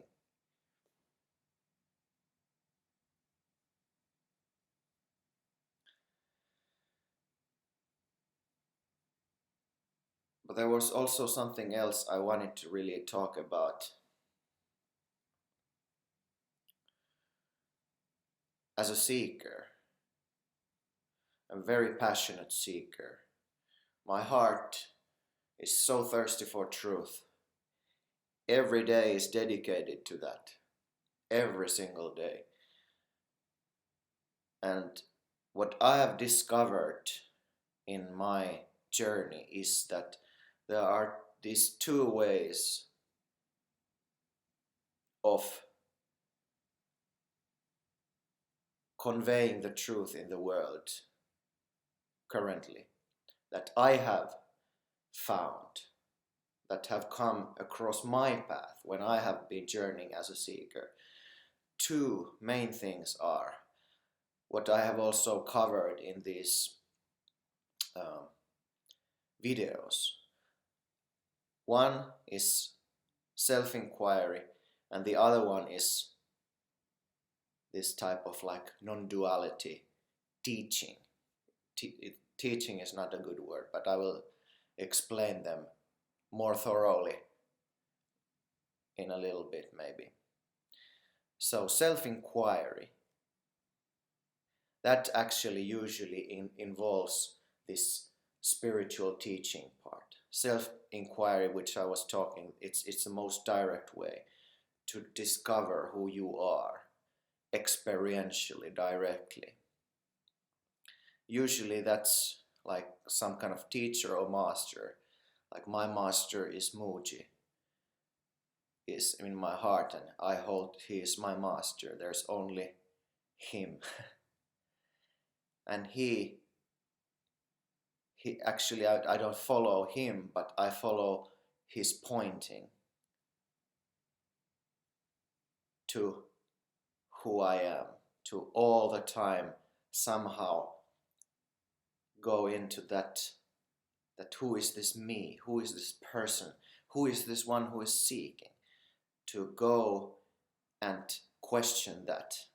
So self-inquiry, and you could say that actually that's the path from this me person to nothingness. So there is this identification with a person who is seeking for help. I want to know the truth. I want to discover who I am. I want to get rid of this suffering. And you go to a teacher who somehow joins your illusion that, okay, I hear you. There is this path, self-inquiry. Now you are a person, you need help. I help you. And then you start asking, who am I, who am I? But actually the one who is seeking for help, the end result is that it doesn't exist. This self-inquiry reveals this, that there is nobody. So actually it's kind of funny thing, because there never was anybody. Even when when there was this person who wanted to ask for help, it is revealed that it never even existed. So this is sort of like the method for a person to discover that there is no person. That's the number one. But there's number two, this kind of non-duality, which is actually very consistent non-message. It's called non-message because it's not a message. There are plenty of these kind of I don't know how you should call them, non-dualist speaker.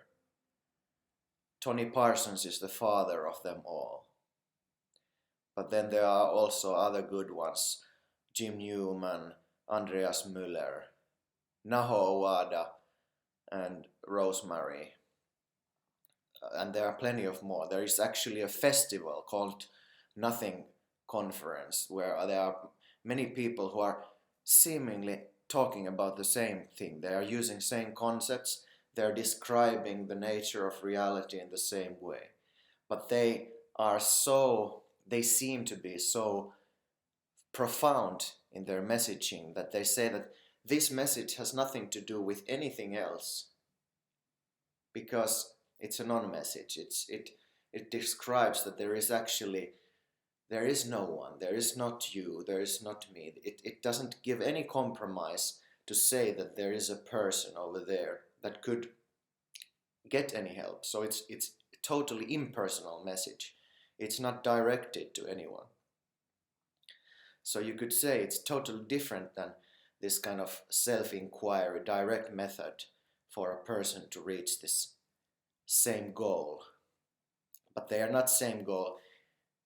In this non-duality type of message, they say that there is no goal, there is nothing, there is nothing. So, and also if you ask non-dualists about self-inquiry, they usually say that self-inquiry actually, or this kind of teaching that shows the person how to reach enlightenment or liberation, that actually reinforces the person, that actually makes it even stronger, this I, this me.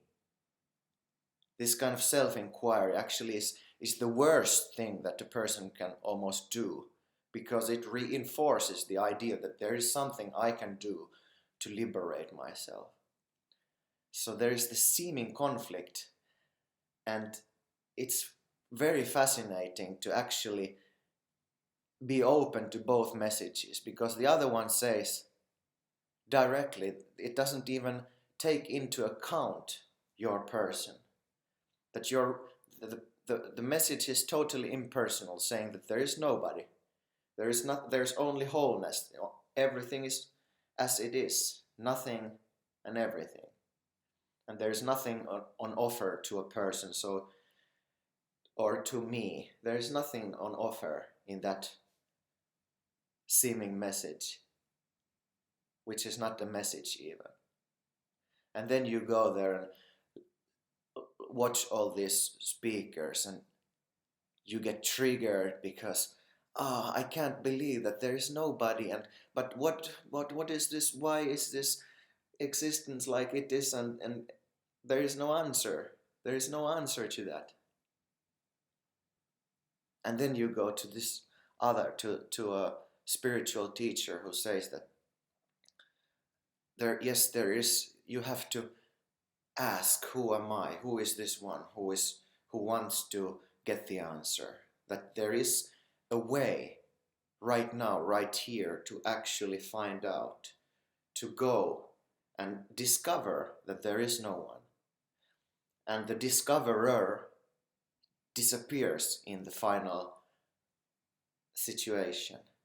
And so there's like a dream method, but it's not the real method, because you discover that it was all the time a dream, this kind of way to discover yourself.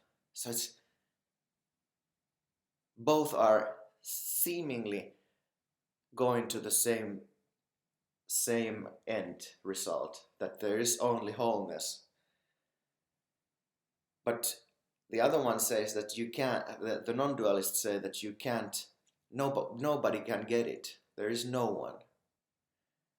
And maybe the other part says that actually it's not saying that either, because it's all oneness. And so this is kind of, you, if I mean, there is a chance, if you go full-heartedly, openly to both of these messages, you may feel very confused that they are it seems like they are contradicting each other. The other one is sort of saying that they have nothing to do with each other, these messages. And also, if you go and ask some teacher, spiritual teacher who teaches self-inquiry, they might also say that it's not so easy that somebody just says you, there is no you, there is nobody. That if somebody just says that you can't psychologically solve this situation. So it's like you try to put down your seeking energy in some way when you believe non-dualist who says that there is no you, there is no me, and you get convinced about something, and then somehow you are still as a me thinking that there is nothing.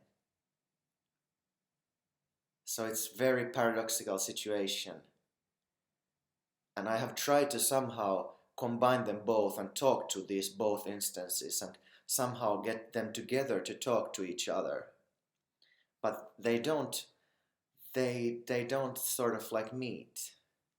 I mean, they are sort of somehow, that kind of situation never occurs or manifests, that this kind of very pure non-dualist and very pure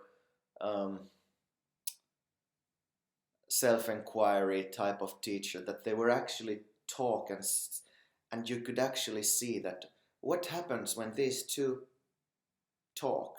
Are they on the same level? Are they friends with each other? How are they? Will they get into an argument? Because it would also be absurd if these guys would argue, because both are saying pretty much the same thing, that there is nobody. But it doesn't make sense how they work. And I don't know if this makes sense, this what I'm trying to say here, but I'm trying to give everything that sort of this seeker with its mind capacity has been able to grasp.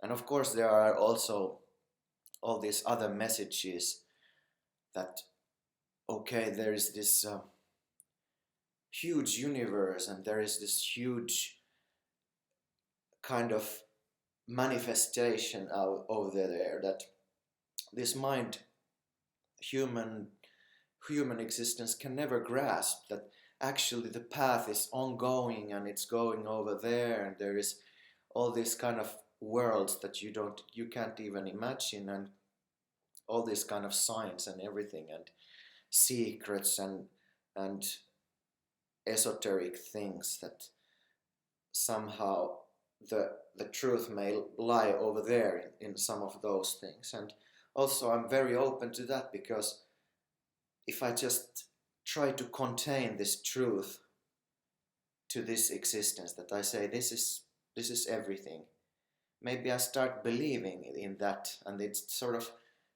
makes some kind of paradigm and some kind of mental conviction. So I feel that there is all these kind of elements over here. But what I'm trying to say, that maybe what I have learned is just to somehow be open. Be open, and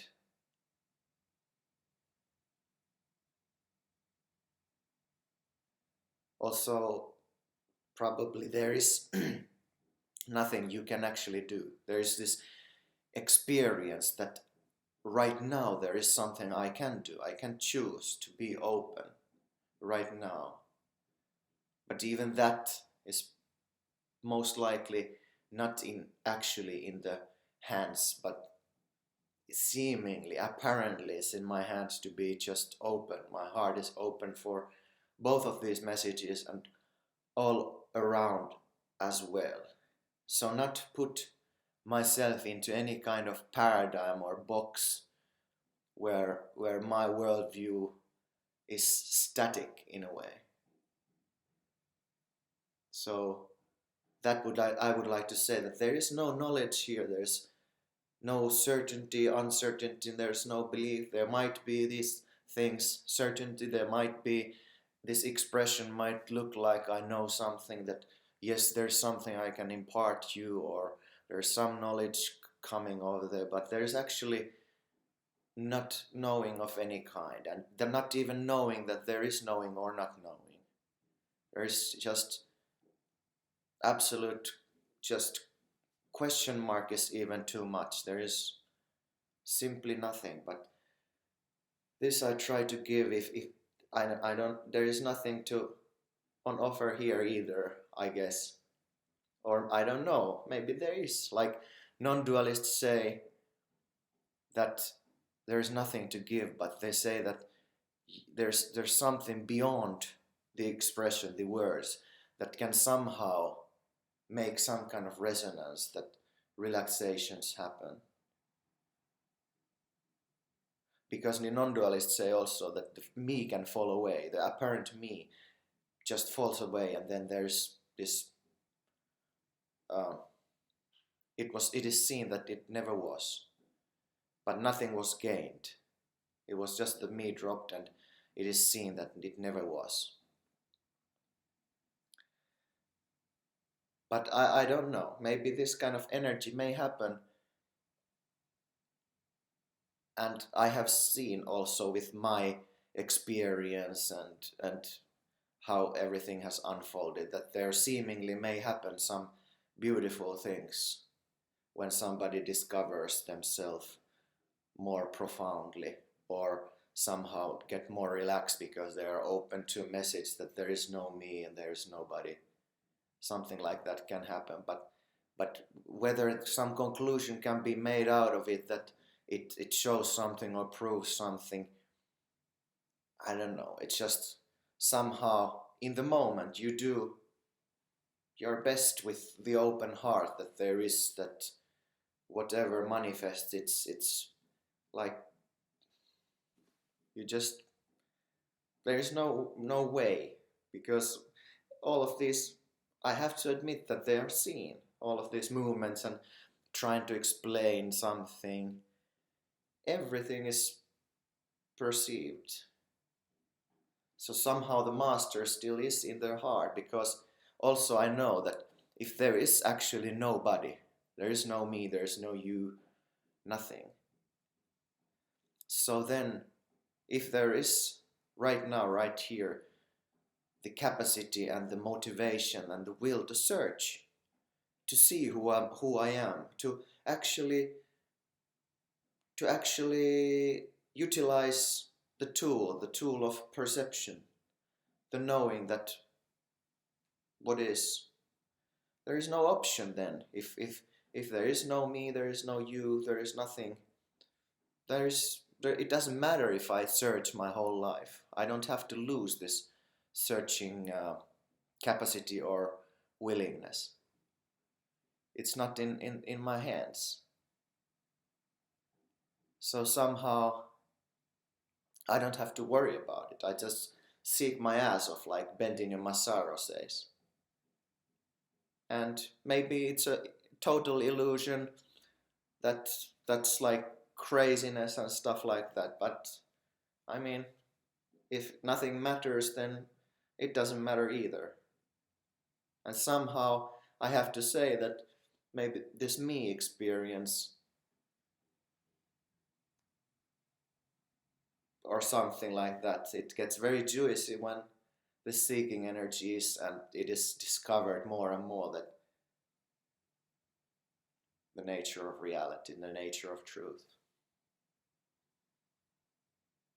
But that's all. I don't have anything more, and I don't know, this is not even anything, but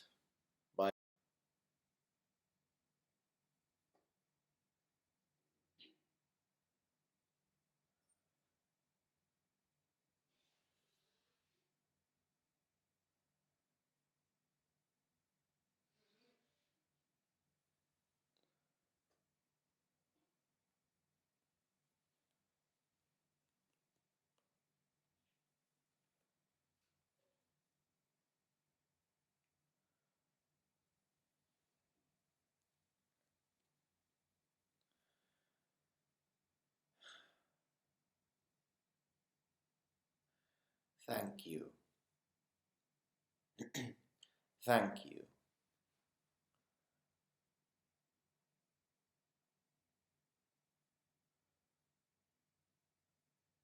I am grateful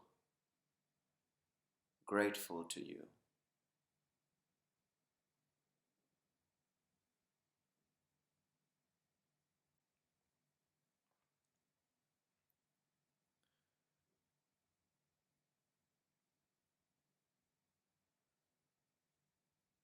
There's just gratitude, gratitude, gratitude, gratitude.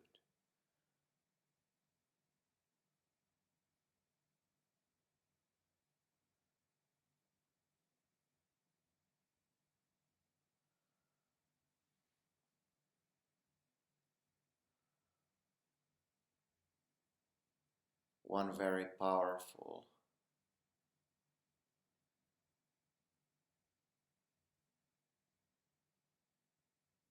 way in spirituality and in self-discovery, in truth,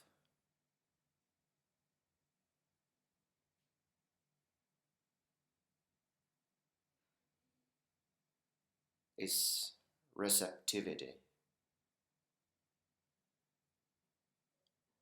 openness, and gratitude.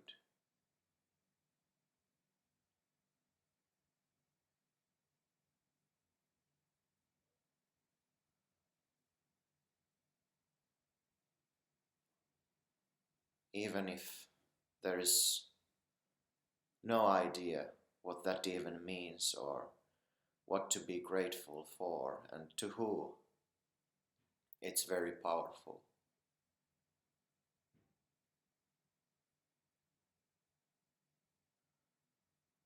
Some kind of imbalance with the external, so-called external world.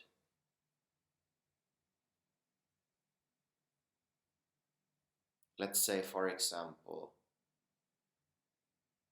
you have hard time to believe God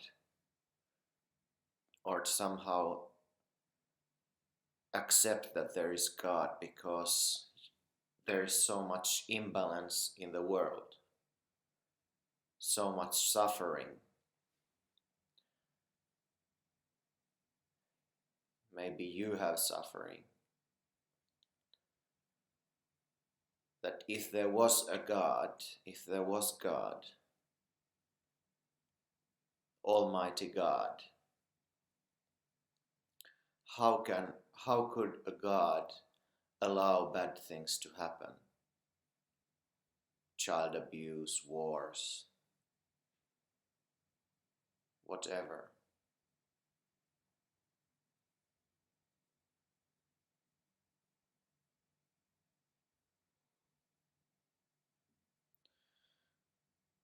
But actually, this kind of idea that is strongly believed in or somehow allowed to be true for oneself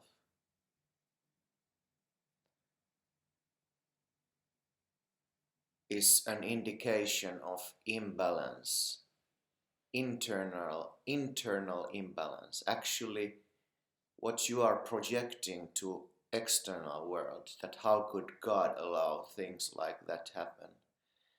Actually, you are allowing that to happen within you, internally.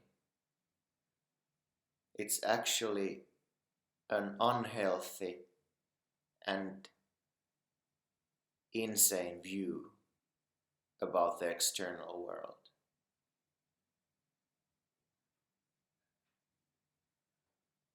And I'm not saying that some kind of acceptance of the outside world, like I accept that there are wars and everything, that would be the answer to somehow match this imbalanced idea with another, an idea, opposite idea. No, actually both of those ideas cause imbalance.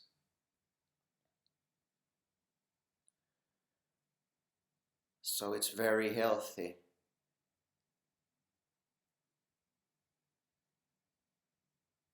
thing to recognize that there's something imbalance within this capacity, in the thoughts, in the emotions, in the subconscious. There's some kind of imbalance there, and you are actually allowing that yourself. You are the God.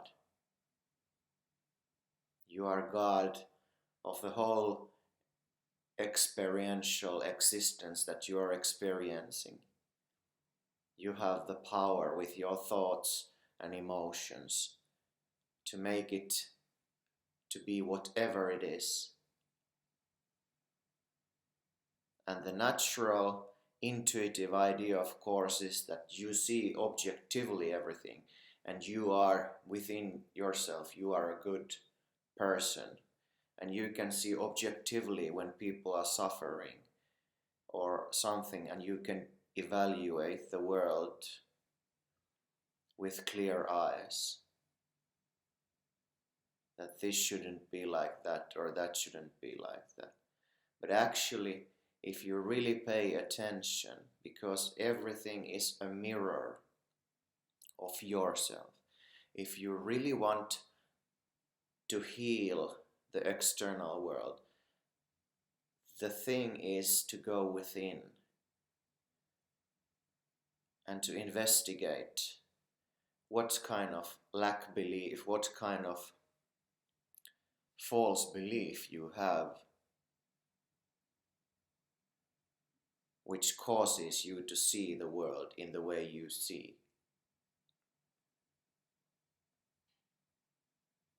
To recognize that it is an internal imbalance.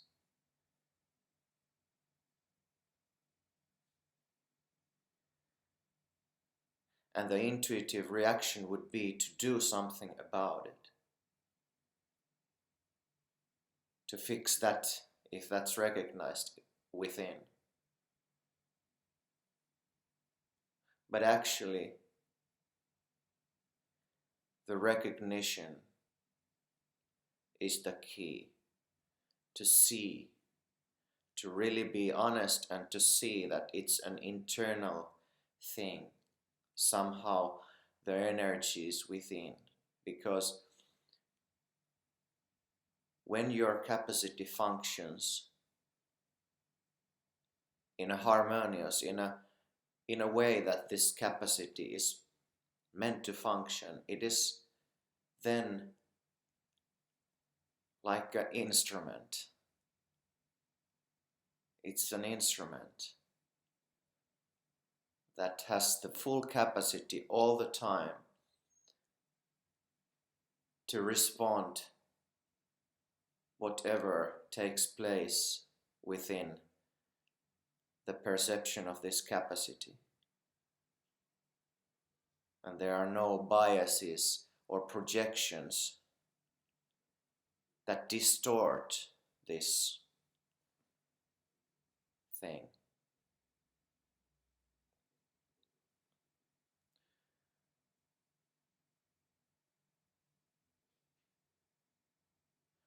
And one powerful way,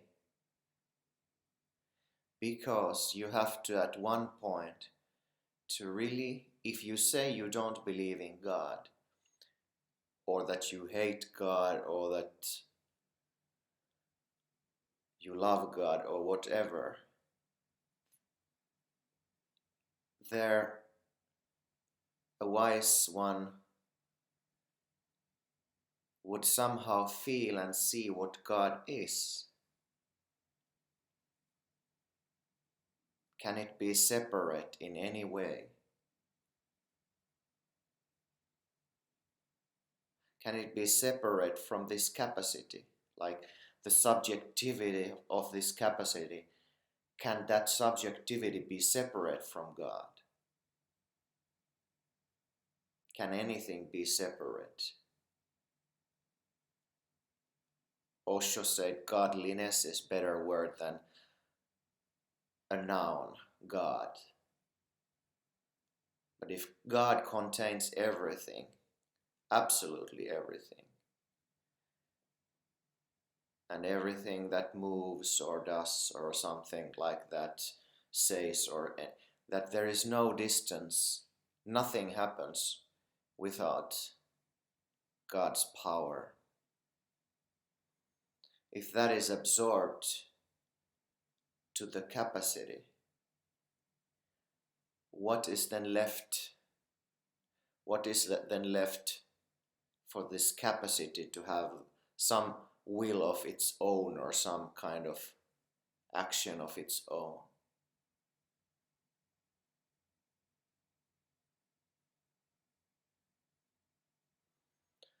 So when we go to the person,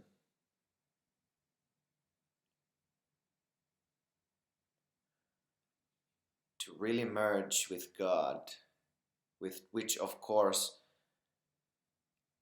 is a crazy thing to say, because that also happens within the God power. But to merge with God,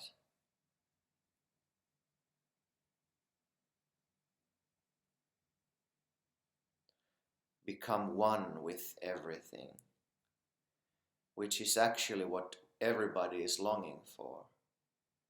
The peace and happiness that comes from everything being absolutely harmonious. It is achieved very well if you are receptive.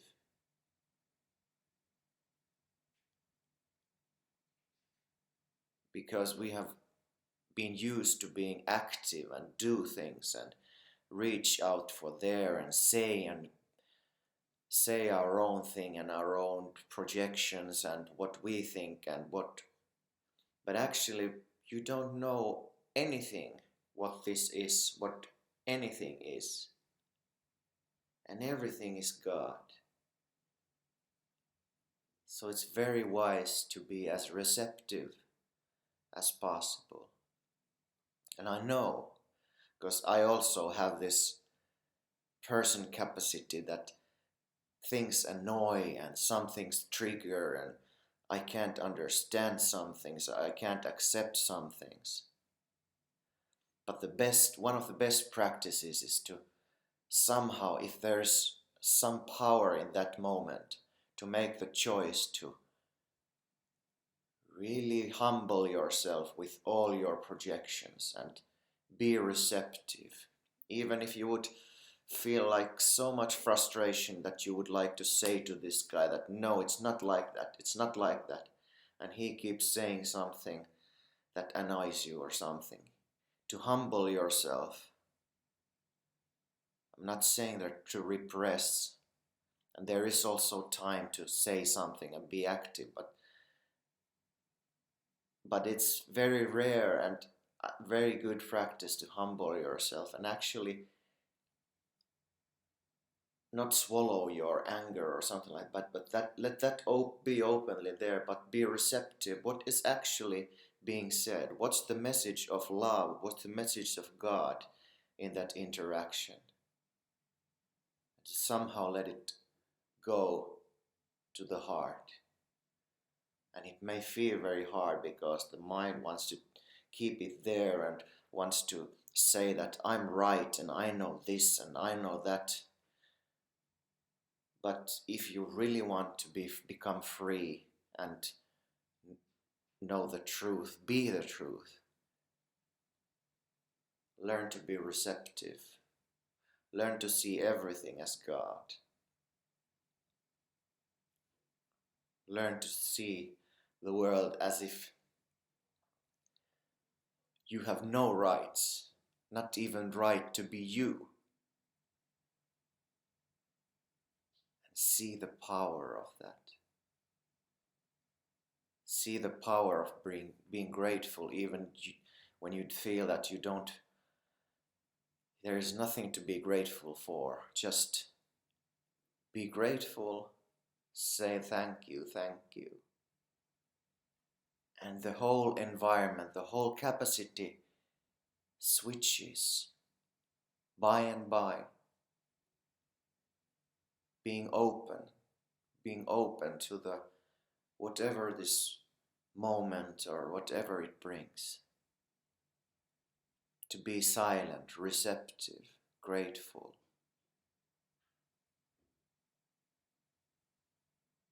And that's very healthy for the whole consciousness that you have. That's very helpful for the whole capacity and extremely helpful for the whole world. Because when you are free from your own projections, that how things should be, that you are the one manipulating and directing everything and wanting and putting your own expectations, burdening others with them. If you are free from that kind of energy, that actually has so much power to radiate around you.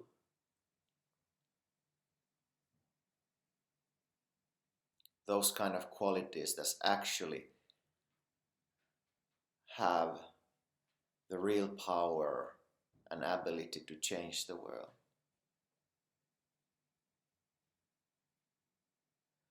But that's not the goal. There is no goal, but if you want to put it like that, the goal is when you are receptive, when you are open, when you are grateful, it takes you to the whole holistic perception, that you see the whole thing, this whole capacity that's here, and the whole perception is there.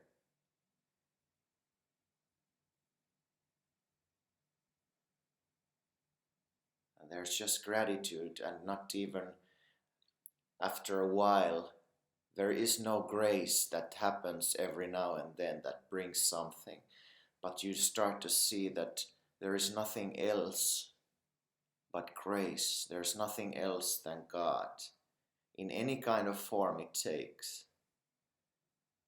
And actually you start to see that all those things that cause this kind of internal irritation or frustration or anger and stuff like that, they are actually helpful because they come for the person, the one that is attached and has projections. And it's like an antibus that forces you somehow to see, because you become desperate with your projections, your own mind. It forces you to heighten up your perspective and to see things more impersonally, less personally.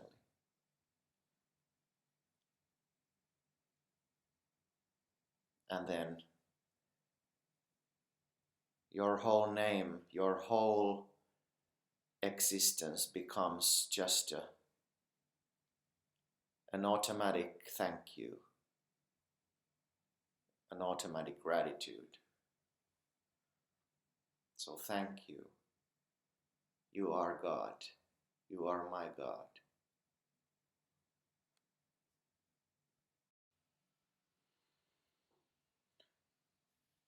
In the name of Father, Son, and Holy Spirit.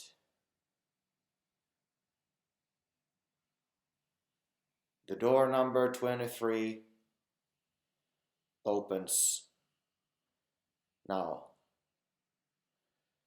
The door to the heaven. 23.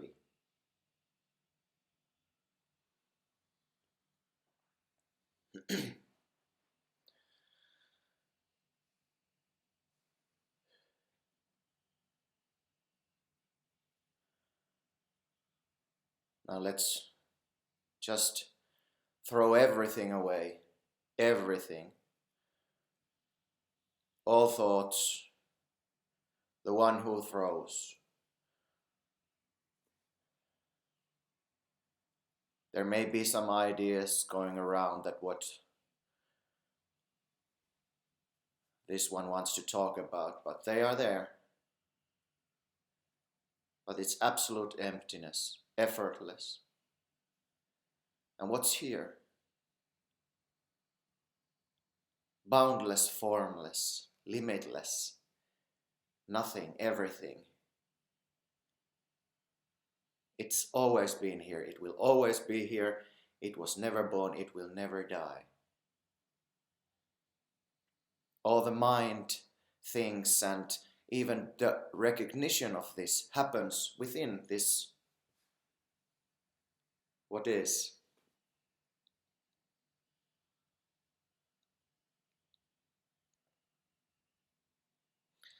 So,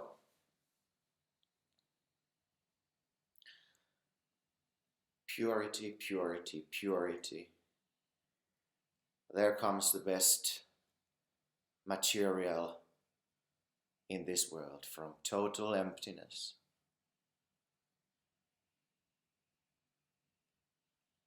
Now, Father, Son, and Holy Spirit.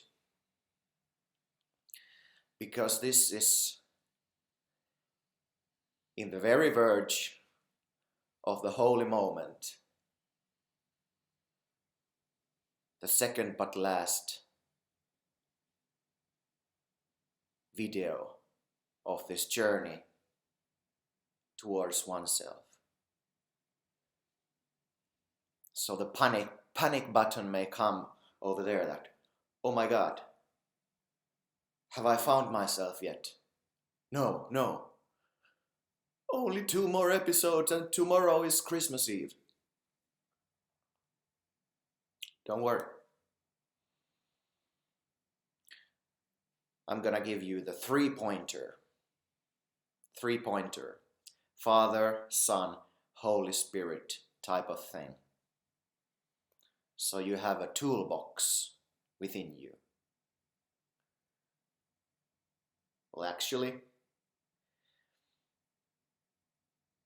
you will see it's not a toolbox at all. You don't need any toolbox. But for this expression's sake, I will start talking about Father first. Number 1, which is the most important thing to remember. You don't need Son or the Holy Spirit, the 2 and 3. If this number 1 is clear, if this number 1,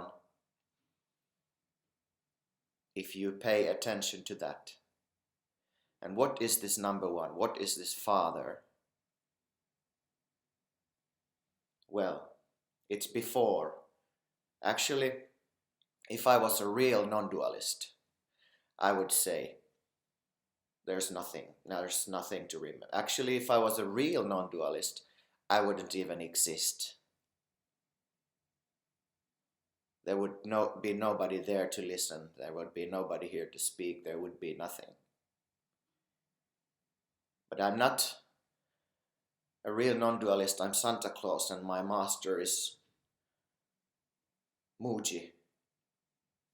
So, having that in the context, I will say, like in the beginning, confirm your true position, which is not in the mind field. Even when you have anything, when you go about your day, just confirm your position. Throw everything, all history, future, present moment, all ideas about yourself, everything, throw away. Absolutely empty. All expectations about enlightenment, all expectations that something should happen, that you should be more aware or something like that. Throw everything away. Be absolutely free of everything. Also the one who throws everything away, just away. Absolutely empty. And then Pay attention. What is here? It sounds like an advice, pay attention what's here, but actually it's just seeing. Direct seeing. Are there limits? Is this an object? Is there beginning and end to this? Can this end?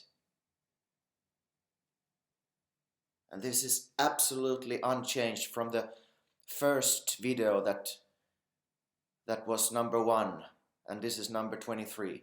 There's nothing has changed. This is the same. It's as pure and fresh as it was then, as it has always been. 2,000, 3,000, 4,000 years ago, billion years ago, it was the same. It is the same. It will be the same. That what is unchanged. And that's you. There is no distance between the one speaking and what is speaking about. This absolute, what is? No distance. Limitless, boundless, formless. That's Father. That's number 1. Nothing, whatever comes here, comes and goes. So, first, there is this. Then comes some crazy guy with beard and red hat and red jacket talking about something that you are that, you are that, you are that. What you have always been. Then he disappears like this. And you're still the same. So, what was the purpose of this clown then? Just to point you, to discover what already is there. It's a discovery. It's not creation of something new. It's just a discovery. It's very ordinary. Disappointment to the person who thinks that it has to be something special. It's already here-ness. Like the most obvious thing. So it would be disappointment actually. It can't be like puff. The recognition is like nothing happened. Oh my God, it's only this. It's always been this and this. What was this voice that said that I must find something, I must realize something? You can't even grasp it anymore. Where is it? So that is the first pointer. Most important, the only pointer that you need. And actually, to see that when you confirm it over and over again, and you marinate in that. You marinate in that. Don't get any ideas that what this is. You see, you marinate, you confirm it. And there's nothing to remember, just you are this. And it becomes obvious. It is the most obvious. This is the only thing that is. It's just a dream, this me thing that wants to get something or whatever.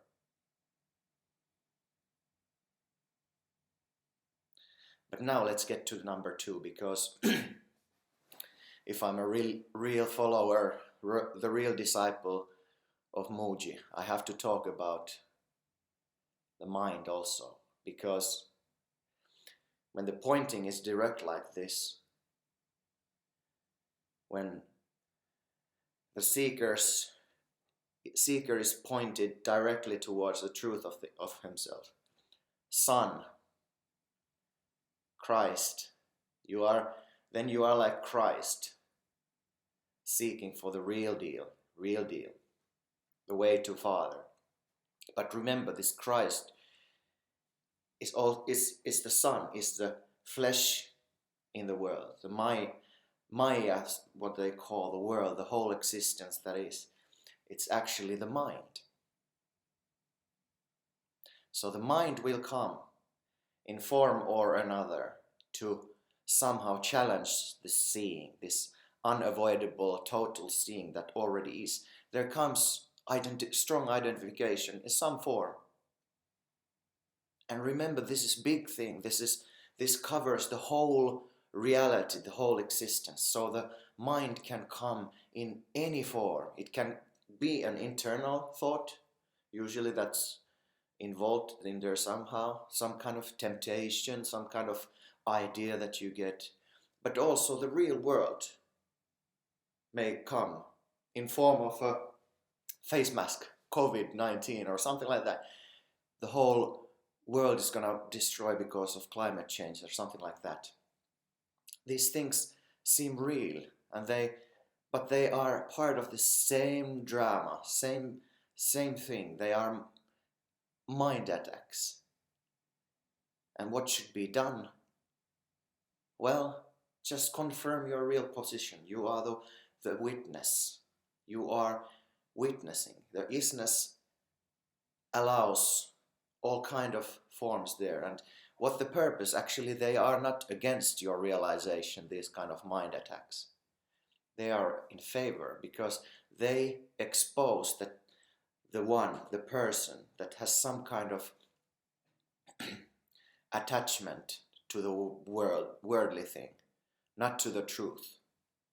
Also to the truth, that is also an object that has to be seen, because the truth is not an object, it's seeing is the truth. And even truth doesn't then mean anything, because it's just what is and isn't. Undescribable, ungraspable. But the mind will come, one form or another, and it's in favor for your discovery. You just have to see. You have to see, and it will happen. And you will have wrong ideas that how to deal with different kind of mind attacks, because it is so cunning that you can't figure it out. You will try, but you can never figure it out. But you are untouchable. The true you is untouchable. This, whatever happens, is not affecting you. It exposes the person, the me person that has some kind of motivations and things that it wants to manipulate the world and stuff like that. It exposes that. So you just remain as a witness, and it will take care of itself. So, number 2 was that, the mind. It will come. Maybe after 24th you say, oh my God, I don't know anything. I have lost it or something. But they are just thoughts. See them. Watch these episodes again. In the beginning they were very, very strongly pointing to what is. That's number 2, the mind. Remember, the storm will come, like Muji says. 3, Holy Spirit. Holy Spirit. The grace is here. You are hearing this message already. That's big form of grace. And you will discover it more and more, how it permeates everything. It's all there is grace. So trust the process. The process is not necessarily logical. It doesn't follow how your projected mind would expect what would happen, that there would be all this expansion and there would be only flowers or certain type of situations that you would expect and like to be. That you should be in some cave in silence and darkness to meditate, but all of a sudden you find yourself in some world that you don't even like, and you feel that you can't meditate, and all kinds of chaoses can be there. But somehow just be in your heart and trust the process. The process, like Muji says, whatever brought me here, must take me home. Holy Spirit. The third point. Just, even if you don't trust, you are not able to trust it all the time. And even that doesn't mean in the end anything, because there's only this. But somehow just this inner trust that everything works out, everything will end up just fine. But it will not necessarily look like you would expect it to be. It can go to very, very strange direction, and you think that, oh my God, this is not going to the way it's supposed to be. But just trust the process.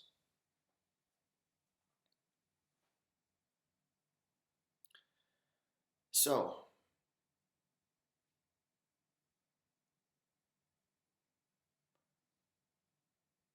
what else?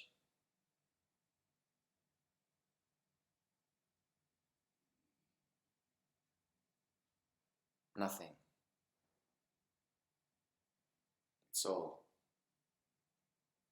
It's all beautiful, perfect, complete and whole, just as it is. Even if it doesn't feel like that at the moment, even if there is any kind of confusion or stuff like that, thinking that something will happen, but that's just what's happening. It's just what is happening. Sitting, looking at the screen, talking, thinking, all kinds of ideas, projections, emptiness. It's all what's happening. Awareness even, just what seems to be happening apparently.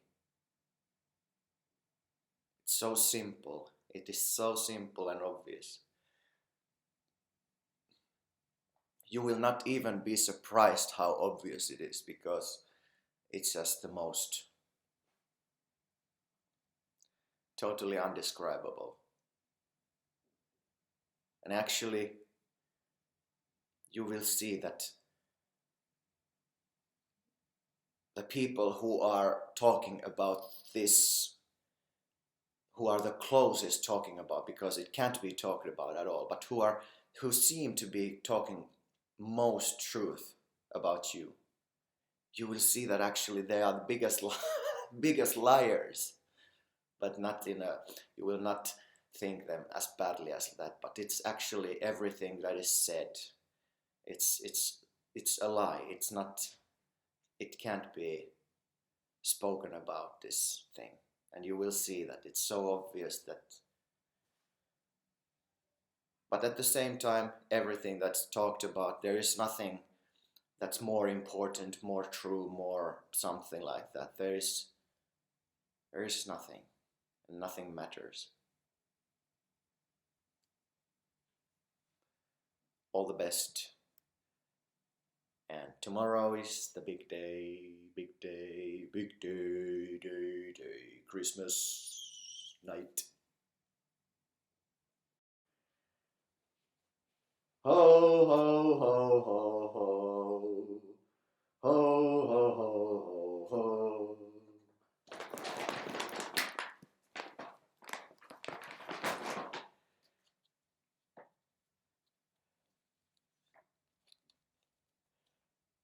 You see what day it is. You see what day it is. You see what day it is. You see what day it is. It's Christmas. It's Christmas Eve. It's Christmas. It's Christmas Eve. Last Christmas I gave you my heart, but the very next day you gave it away. But this year, to save me from tears, I give it to someone special. Merry Christmas. It's the birthday of Christ. That's the original reason of this celebration.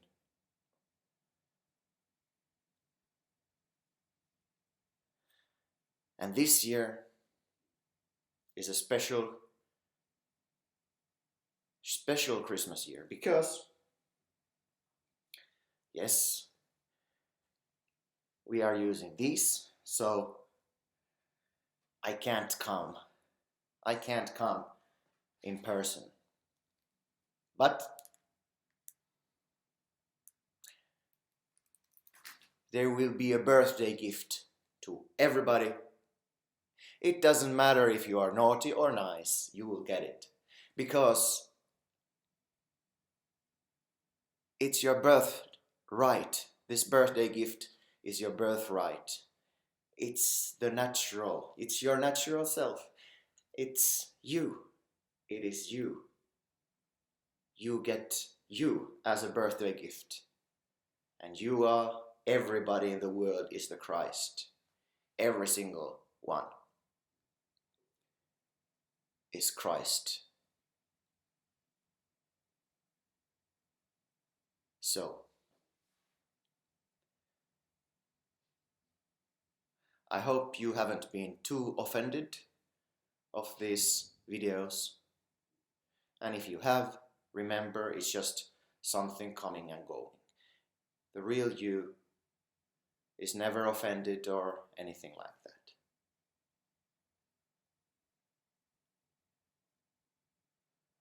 Just all the best and all the love to everybody, everywhere in the whole universe. Peace, love, and joy and harmony to the whole universe. To the whole universe.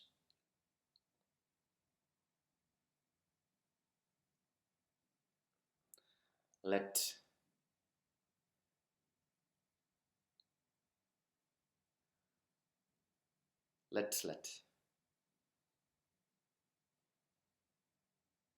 remember, the best gift you can give to this existence is to wake up.